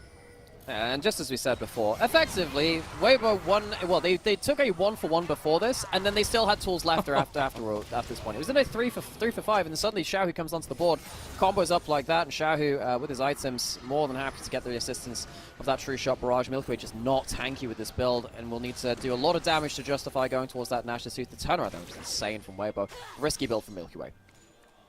It is indeed. You saw how really strong the Dragon was earlier in this year. The Breathe versus ZDZ, though. Slicing Maelstrom, you don't have any more damage. ZDZ trying to get it. ZDZ with the outplay, but here comes the Requiem. Gives the thumbs up as he goes down. Tarzan picking that one up. ZDZ dies to his former team in Weibo once more. He's been trying to pull out the big plays, uses the ult to see inside the brush, gets himself the solo kill, but sadly it is never an honorable 1v1 with the Zakard ult available. Tarzan gets himself another kill from his ultimate. That's going to, of course, take away that Destiny Gate, take away the flash and the exhaust as well from ZDZ. He's using a lot of tools to get himself these individual plays, but I wonder if that's an over-investment. Weibo, now they don't have to worry about that extra global, and of course that extra ability to deny Breathe in that next fight when he'll have that ult, flash, and teleport. Things are starting to teeter on their edge here for FPX. Gotta find a way to stabilize, as Tarzan is not going to get any easier to deal with. Those Requiems, they've been barely scratching the surface here. It's going to get a lot worse now, especially he's on 2 items, but as time goes on, the scaling factors for Weibo and a lot of the damage they can output in these team fights is going to be big, and that's some of the stuff that we've been kind of highlighting from the start for them. I do love how both these teams just have so much damage. The only person who's not doing real damage is sadly Crisp, who's playing against his old team, who won his world championship, blah, blah, blah. He'll still have the CC to set up for everyone else. Of course, FPX, they have the Rumble support. He'll be doing a good amount of damage with just the Leandries, and then, of course, the Zazak's Realm Spike. Haven't had to say that item name for a while, ever since Lucian Nami kind of fell off a little bit. We saw a lot less of that. Life, though, which did so much work with this pick in spring. It was his specialty pick. The Ashe Rumble was their specialty bot lane. And now we get ourselves into a mid-game where everyone has so much damage. Everyone can explode in the blink of an eye. Breathe and Crisp trying to combo up in this bot side. ZDZ doesn't have his ult just yet. He's not currently seen, but has just spotted him. He's been spotted on the wave now as he heads out of that brush. So FPX have done their due diligence. They've gotten 3 dragons for themselves. It's given them a lot of breathing room around if they want to try to contest for a soul or not. Maybe try to get cross-map plays, things like that. But it needs to come at an efficient cost, right? Because you're already on 3 items for Xiaohu. He's got the rapid fire now. Again, we've already highlighted so many times it's not going to be easy to take this fight against Weibo, and they're still picking up gold that's standing on the map. Yeah, they have themselves the 4 groves, which make it so much easier for them. See that Weibo, they're not even rushing towards the dragon, or the push out mid lane. I mean, force FPX to show themselves on the map. I think this is intelligent for them. Now there's an inside track towards mid lane inner. When you see if anyone's going to wave clear, Dokdam just shows over the wall. Like, can get himself some poke. Bloodthirst means it's less valuable, but what the dragons give you is options, and FPX do get themselves something. I don't know if they're winning this trade, though. Kennan's getting a lot of gold out of this bot lane, both the outer turret, now the inner turret might even just fall in its entirety. Finally get ZDZ over there to deal with it. Is going to be able to wave clear that one away at least. There is movement from FPX over on this top side, but they just need to find a way to get out of this one as Weibo going to be moving in, get their own vision up here. Dragon has spawned. Weibo may be moving across the mid lane over to that. ZDZ clearing out the side lane for FPX. I think that, Weibo make the right choice here. It would be very easy just to go great damage from Light. But like Weibo making the right decision to not immediately go towards the dragon. Get as much out of the map as you can. FPX still on contending it. You can get yourself something more if possible. Milky Way throws out the ult, gets a good poke through with the Shadow Flame Nash's build, which is much higher AP than the build we saw earlier today. You are squishy though, and of course your ult is also your escape if you use that to go into your artillery mode. as you deal with this Emax AP Shyvana. You are much less safe. You need to be very, very careful with this. He might have overstayed here, in fact. Very careful here. Chris might be able to engage onto him. It's not very tanky. Run, Dragon, run! Got the speed up there, at least. Oh, bot lane, though.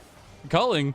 They're going to flash for it. Xiaohu, he gets the kill on his EDZ. They've lost all their pressured side lane. They lose a tier 2 tower down there as well, and that cannot happen for FPX.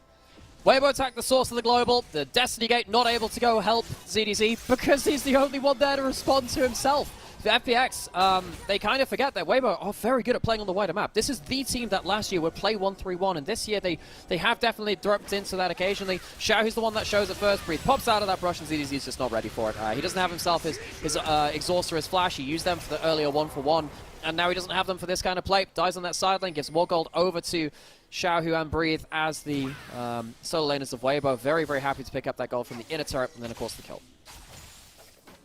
Now, it's looking a little dicey for FPX. I want to take some time to maybe look at the land, the kind of lay of the land, at least for FPX, because we've talked so much about how it's going to be hard for them to get into these, but Milky Way really needs to get some consistent poke out against these, and we do finally have Care getting towards his item breakpoints, but still pretty far away from that third for him, and that is a true unlocking potential for FPX, but it might come too late. I almost wonder whether Milky Way is going to be allowed to poke at the same time. Because if he's jumping forward and sitting around, I think that Weibo just make a play somewhere else on the map. There's no obligation for Weibo to sit in a 5-man blob. They don't have to death ball. They can just sit and they can split. Particularly when you've got Xiaohu and Breathe, who are very, very experienced at playing 3-1-3-1. In fact, Xiaohu is one of the most experienced 1-3-1 players in the entire history of the game. And he's on good form here today as well. He's got a power point in that Lucian. I think that Milky Way is looking to burst onto a target that's caught out by a gold card, but FPX are going to have a pretty harsh task now where they're playing against very quickly pushed plays. Here comes Chris right onto Milky Way. Right there, and Milky Way forced to use the Dragon's Descent defensively. Equalizer comes away, a lot of burn damage. Oh, bullet time coming over, Chris. Very low in the end, and there you go. Doctor finishes him off with the flash. That's going to be a big pick off by FPX as Weibo no longer have their front line as much. And you've got Milky Way running out of his Dragon form, though. There's a lot of their range going down. Do they have their playmaking opportunities? Well, they have Care with a flash and all. That can very much help, especially with Tarzan now not having flash. Yeah, Tarzan, lower HP, no flash. I think this is a Baron over to FPX, unless Weibo can find a way to contest with Breathe with his flash and his ult. Life not willing to give any more of his life over. Here comes Care. He gets the combo. There you go. The flash is coming forward. Xiaohu going to get the big trade, though. Back into the Baron pit. FPX are trying to fight out. Milky Way! Milky Way! He's dead to the Baron! Breathe comes around. Doctor trying to get it back, but a double kill for Breathe. And Weibo make them hurt. FPX have a good entrance into this phase of play. They managed to take the flash out of Tarzan and also take down Chris. That might have been the go button for them, but there's just so much damage everywhere on the map. Teleport back in from Breathe without his ultimate. That could have been risky. ZDZ, step back. ZDZ, step back, bro. Oh my goodness. The avalanche has come. The double thumbs up there, but it's going to be a sad one for FPX. Where was Care? I thought Care would be able to take the 2v1 there, but Breathe commits the teleport and that flash, and suddenly, from what started with FPX making this series of plays, they can't defend this Baron very easily, and they're going to have to now respond to the Baron start from Weibo. Weibo are making a mountain out of a molehill. They do end up getting one body down. Care getting a big trade back, but they're right back onto the Baron here, and there is no smite in the vicinity. That'll be a Baron buff and a Baron power play to Weibo. How did this end up with Weibo getting the Baron? After all that, how does this happen? They find themselves the Baron. Dragon spawning in a minute. They will be able to get themselves a reset on top of that. Breathe will also just be in time for the fight if he's lucky enough. This starts with Chris going straight onto Milky Way, but he has flash and he has ult. It's enough safety for him to get out of that. Chris, a little bit too far, Chris. Just a little bit overambitious. He's been that for a lot of this year, so hey, whatever. We know that from Crispy. Gets taken down by Doctam. Doctam, of course, has no flash after this point. Milky Way has no ult after this point, so that is a lot of fighting potential still down from FPX. Tarzan leads forward with his big combo. I think it's a big moment here too for Xiaohu to somehow get himself that kill through onto life too, just get himself a 1-for-1. But still, no, at this point it still looks okay for FPX. They're still alive. My God. They end up just getting 2 chunks out, and Breed somehow gets a huge combo back. Doctam's left alone. The Baron giving a huge assist over to Weibo really helps them keep things even. That Dragon is now spawning. You do have ult for Breathe with no flash. Chris doesn't have his flash, but he has his ultimate as well. Can FPX out team fight their way through to an Ocean Soul? Breathe just made 2 back-to-back hero plays, and he might not be done yet. Crisp on the other side. Requiem has already come through to get that initial damage down. Xiaohu's in the pit now. ZDZ Destiny over on a Crisp. Ooh. As they do end up moving FPX out of the front of the pit. They don't have an entrance back in, and it'll be yet another Dragon denied against FPX. Huge combo from Tarzan and from Light. They get themselves that ultimate. Multiple items, of course, on Tarzan at this point. Not proccing the Dark Harvest. They were too high HP, but still getting good damage all the same. And then Light gets himself that ult across too as well. Suddenly, you have Weibo pushing into the side of the map. Oh Xiaohu! my god! CDZ is just eviscerated! Oh, though Crisp on the other side is going to be burned to a Crisp there himself. Xiaohu laying down the damage. And double kill for the man himself, Weibo. They're on the push and they're on the move. This is heartbreaking for FPX as all the momentum has gone to Weibo. It has, and FPX, how the hell did it end up like this when they had Soul Point and they managed to win the initial part of that trade around the Baron just before this? Weibo there, they are improvisers, they are, and they have managed to make themselves a heck of a composition out of this one. Now Care caught out in a side lane. It looks like ZDZ is dead. He won't be able to respond, and Care is overstayed now. There are multiple people here from Weibo. This is probably quite a dead Yone. He's going to try to outplay it as best he can. Slice Maelstrom coming out. He's not going to get very far with it, though, and he does get the knockup, but Light ends up claiming that one. The Baron power play very well. Over 3,000 gold for Weibo, and they have 6,000 gold lead over FPX. I'm still waiting for the Dragon Ball power play when we get over 9,000. That'll be the day. If someone, One of these days.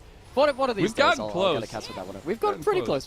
It turns out it's really hard to get that amount of gold, even when you're a really good team. Maybe you need like a Pike and a Draven to cash in at the same time, because it'll count towards it. But hey, FPX, they are currently seeing Weibo go Super Saiyan, particularly I think Xiaohu. His early game, he was shut down a lot more, but even then his little lane trades were absolutely absurd. He's up 1.6 thousand gold. He's at 4 items on the Lucian. Xiaohu, it has been a magnificent return to form from him since that group stage. It has been long in waiting, and that criticism before that point was very much valid as well. I'm not taking that away from anyone, but Xiaohu being back has given Weibo another set of legs to be at least a contender in the Ascension group, and potentially a contender going in towards playoffs as well if they end up winning through today.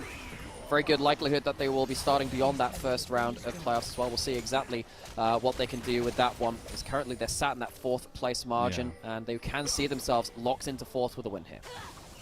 You can get some really good consistency from them towards the end, because that's also something to look back at. Breathe not even going to look back at nothing, because he's going for the kill to CDZ, and he gets him too. It will give the kill back to Milky Way.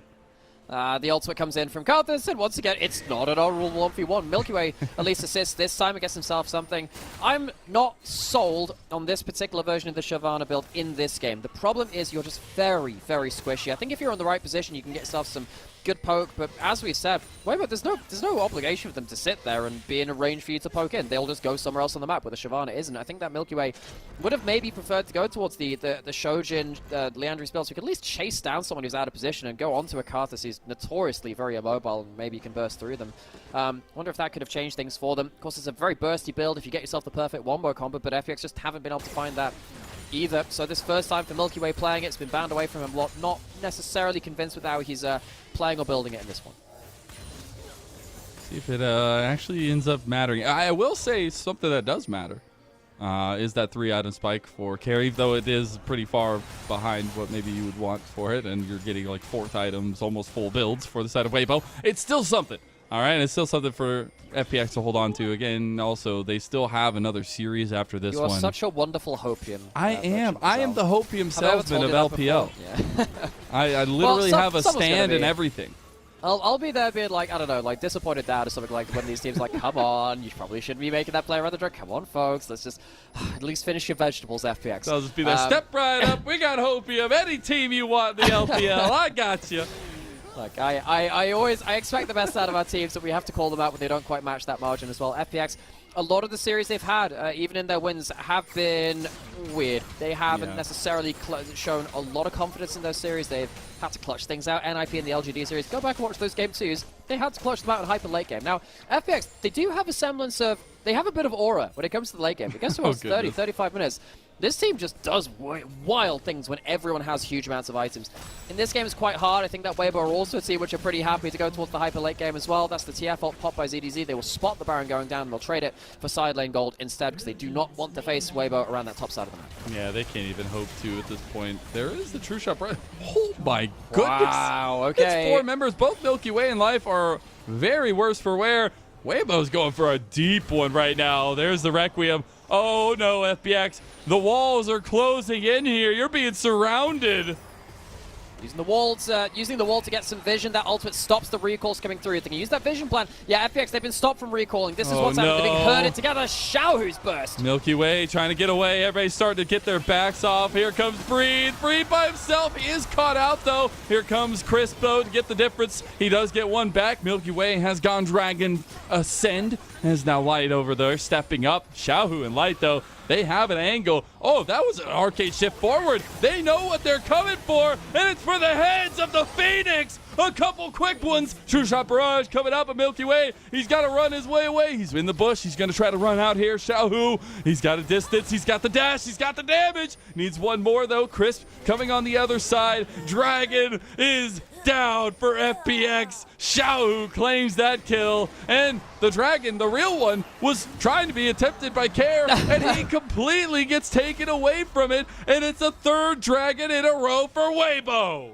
Yeah, I don't think Weibo care if you got the power of a dragon or a phoenix or whatever mythical beast. It just doesn't matter today. Weibo, they're coming together mighty fine in terms of their form. FPX, they have struggled up here in the Ascension group versus a lot of our top teams, and Weibo have shown a better level of form than we've seen from them in the entire year so far. Xiaohu finds himself at 3.6k and he's going back in. They actually got Xiaohu here. That's big shutdown money going over. Light also goes to a shutdown to ZDC. The man just picked up 1,800 gold in one heck of a play. Although Breathe ends up handling on the other side. It's a triple kill to ZDC, but Breathe, he's going down. No, the Requiem isn't going to be enough. Duckdom, he's healing so much from that Bloodthirster. The defense is there for FPX, but they lose so much. Right, so we did say FPX, there's a little bit of aura around them in late game. Sad thing is, Weibo also have that. This is an absolute mess. Just like that first game, the skirmishes just explode at random and they can be wildly varying depending on who's going down first. This time it's Xiaohu and Light that goes down, so it gives a good option for FPX to go forwards, and ZDZ against his former team, against the team he started this year on with Xiaohu. It's that top jungle combination who then departed coming into summer. Gets some really good value here. Xiaohu rather. Man, too many of those players have similar names from that earlier roster. ZDZ gets himself right on top of Xiaohu. Care helps get on top of Light as well. The extra CC coming through from that Yone ultimate, very powerful. Problem is he pops right back in to Breathe, who goes right back. It takes 2 kills. Breathe not willing to leave this one completely against that Flash Sword. Then of course he dies after that point too, because Docdam, Docdam ends up getting his own healing after. Look, it was so messy, it's quite hard to remember exactly what happened in terms of those kills. We now have ourselves a point where we have 3 dragons apiece. Baron's up in 3 minutes, Dragon's up at a similar time spawn point, and we will have to see again that late game improvisation coming from both teams. FPX have won a handful of series like this, but Weibo, they know this game. They are very intimately familiar with the hyper late game, with all of the veterancy they have on their roster. And they have full builds for Xiaohu, very close to it for Light as well. The damage will be pumping. That's why we look back to that double-edged sword that FPX drew for themselves here in this second game. It started off so strong, but you have to be able to finish it. And right now, Care is about to be finished by Weibo as Milky Way uses the Dragon's Descent to try to get some damage onto the wave there. They do lose the inhib turret on bot side. Not going to lose the inhibs just yet, though. Yeah, given how much of a fist fight this game has been, that finish might be a Mortal Kombat finisher at this point, going towards the X-ray. We'll see which side it goes towards. FPX, I think they're feeling a little bit more on the ropes, though. Down a huge amount of gold into this late game. And I think with the GA on Xiaohu, it's so hard to get rid of that damage instantly on one side. Care has been struggling to have impact on the other. Look at the damage for the Lucian. He has no hope. The Requiem, it's done. Tarzan gets the first kill, and that might signal the avalanche that we've been building up for Weibo to come to bear. As FPX have been cooled, they've been frozen. Their loss streak is looking like it's about to continue on. And Weibo, in their last series of this Rumble stage, have pulled themselves back from the brink of a terrible early game. And Breathe goes golden. By time, Care's just gone. The Minion wave here, though, does mean that Weibo are a little bit dicey. Only half health left on this Nexus turret. And Weibo, they've done it. Life, he's going down too. One more engage from Weibo. And Crisp against his old team. And in their finishing game, Weibo take a 2-0 over the Phoenix. Weibo lock themselves top 4. We've had a lot of playoffs implications coming through and group implications from today's series. We saw Invictus Gaming make it through earlier in the day. We saw LNG make top 2 just before this as well. And now Weibo get themselves a rung higher up on the level. So FPX, sadly for them, will not be able to get themselves higher up in the standings from this series at least. They have one left to see if they can maybe leapfrog over anyone's legend and see if they can get themselves into a better standing for that. Weibo, they're better than they were in groups. They look a lot better than some of their games in the Ascension group as well. FPX, they have ended up struggling as a team as well. Maybe it's not always the best benchmark, but it is still worth praising the fact that Weibo have grown. They have looked better than those groups, and we know that they can be a top-tier team within the LPL. They were last year, and a lot of the core of that roster still lasts into this one too. The question is whether we will see that towards that full upper level. At least they are contending. They can build again. We know the skill sets they have. They're a very unique team. Question is how far they can go. They're in the playoffs. I guess in all reality, that's all that matters. They'll have a chance to pull back some of the machinations from spring for them. But Xiaohu will earn the MVP on the Lucian. And honestly, rightfully so, this series was impeccable from this guy. Now, from the player that had the most MVPs against him in his role, to now having his third MVP, 2 coming from this series today. I mean, Xiaohu, it's great to see him back. I think that Lucian's been a huge pick for him. It's something that he's had a lot of comfort on his career, which we've spoken about at length in the cast as well. Him being back for Weibo suddenly makes Weibo a much more of a potent team. They have potential of carries throughout all of their lanes. I know that Breathe has also been inconsistent as well, but still, he has an upper level there. This whole team has an upper level, which is why we do keep coming back to the consistently inconsistent. I will say, though, the last couple of series, Weibo, they have actually been looking on a pretty decent run of form. We haven't seen those same characteristic dips we've seen from them midway through a series. They're actually closing out series quite well now. And that's where maybe the duality of it. I want to talk on the other side for FPX, who, I mean, both AL and FPX are downtrending heavily, but then coming into each other, maybe giving themselves a little bit of momentum moving forward. And that'll be something really interesting to watch. A really fun series to end out the Rumble stage for both of those two. But we also have to say that, Weibo are done here after this one. This was their last Rumble stage game. They will be moving on to the playoffs. We'll see and wait for them there. But this was today's results. The walk down memory lane. The 2-0 from IG to cement themselves in the Knights Rivals round. It is also an LNG breaking the hearts of anyone's legend and securing themselves a top 2 finish in the regular season after finishing 8th in the spring playoffs. And then Weibo, a very, very strong 2-0 performance to finish out their Rumble stage. So then we go on to what does this mean? We see these results on paper. What does it mean for the groups? LNG lock that top 2. We'll see who the remainder of those top teams will be. And Weibo, I believe they also end up locking themselves top 4 as well with their results coming through because, of course, JDG, even if they get themselves another win and they get themselves a 2-0, they cannot pass them in game score. So Weibo will get themselves at least top 4. That's happy for them.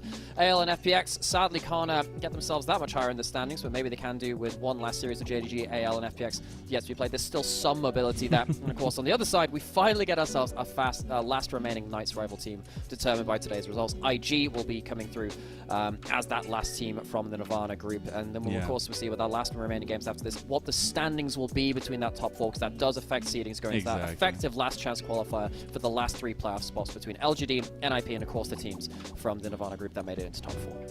It'll be a lot of fun to keep an eye on as well, as we only have 3 days left in the Rumble stage here. No more 3 best of 3 days for us. It was a long weekend, but it's all back to 2 best of 3 games a day. But it is also an LPL that has come down to the wire here in the new format that I think has been really, really cool to watch. And some things we learned a little bit about what we can expect from some of these teams going into that gauntlet-style playoff. And as we look at the games tomorrow, it's FPX versus BLG and Top Esports versus Mr. JDG. But I do believe that that might not be right. No, so that's the games on Wednesday. So Yeah, that's the yeah, games yeah, on yeah. Wednesday, Okay, okay. so- I don't know why I was looking yeah. at I was like, Yeah, I was my like, brain so the games tomorrow, like, is not what? So working. yeah. So we do have ourselves our last 3 games. When we're next on broadcast, of course, will be Yeah. on that Wednesday to finish off the last day of that Rumble stage, which will completely finish things off in terms of our seeding. So we'll know what will happen with our top 7 teams from the Ascension group and what order they will be going into playoffs. Of course, there will be that stage afterwards, though, with that last chance qualifier effectively in the Knights Rivals stage with the remaining teams, which finished bottom 2 in the Ascension group, LGD and NIP, and then the top 4 from the Nirvana group to determine our last 3 playoffs teams. That last day has been set up for success. I feel like there's some absolute gigabangers there. We will see you in that day on Wednesday, but also if you want to keep watching LPL, we'll have some co-streams tomorrow. Keep up with the LPL because the Rumble stage is coming to an end, and you don't want to miss the rest of this summer story. Thank you all so much for tuning in, and we'll see you next time on Summoner's Rift.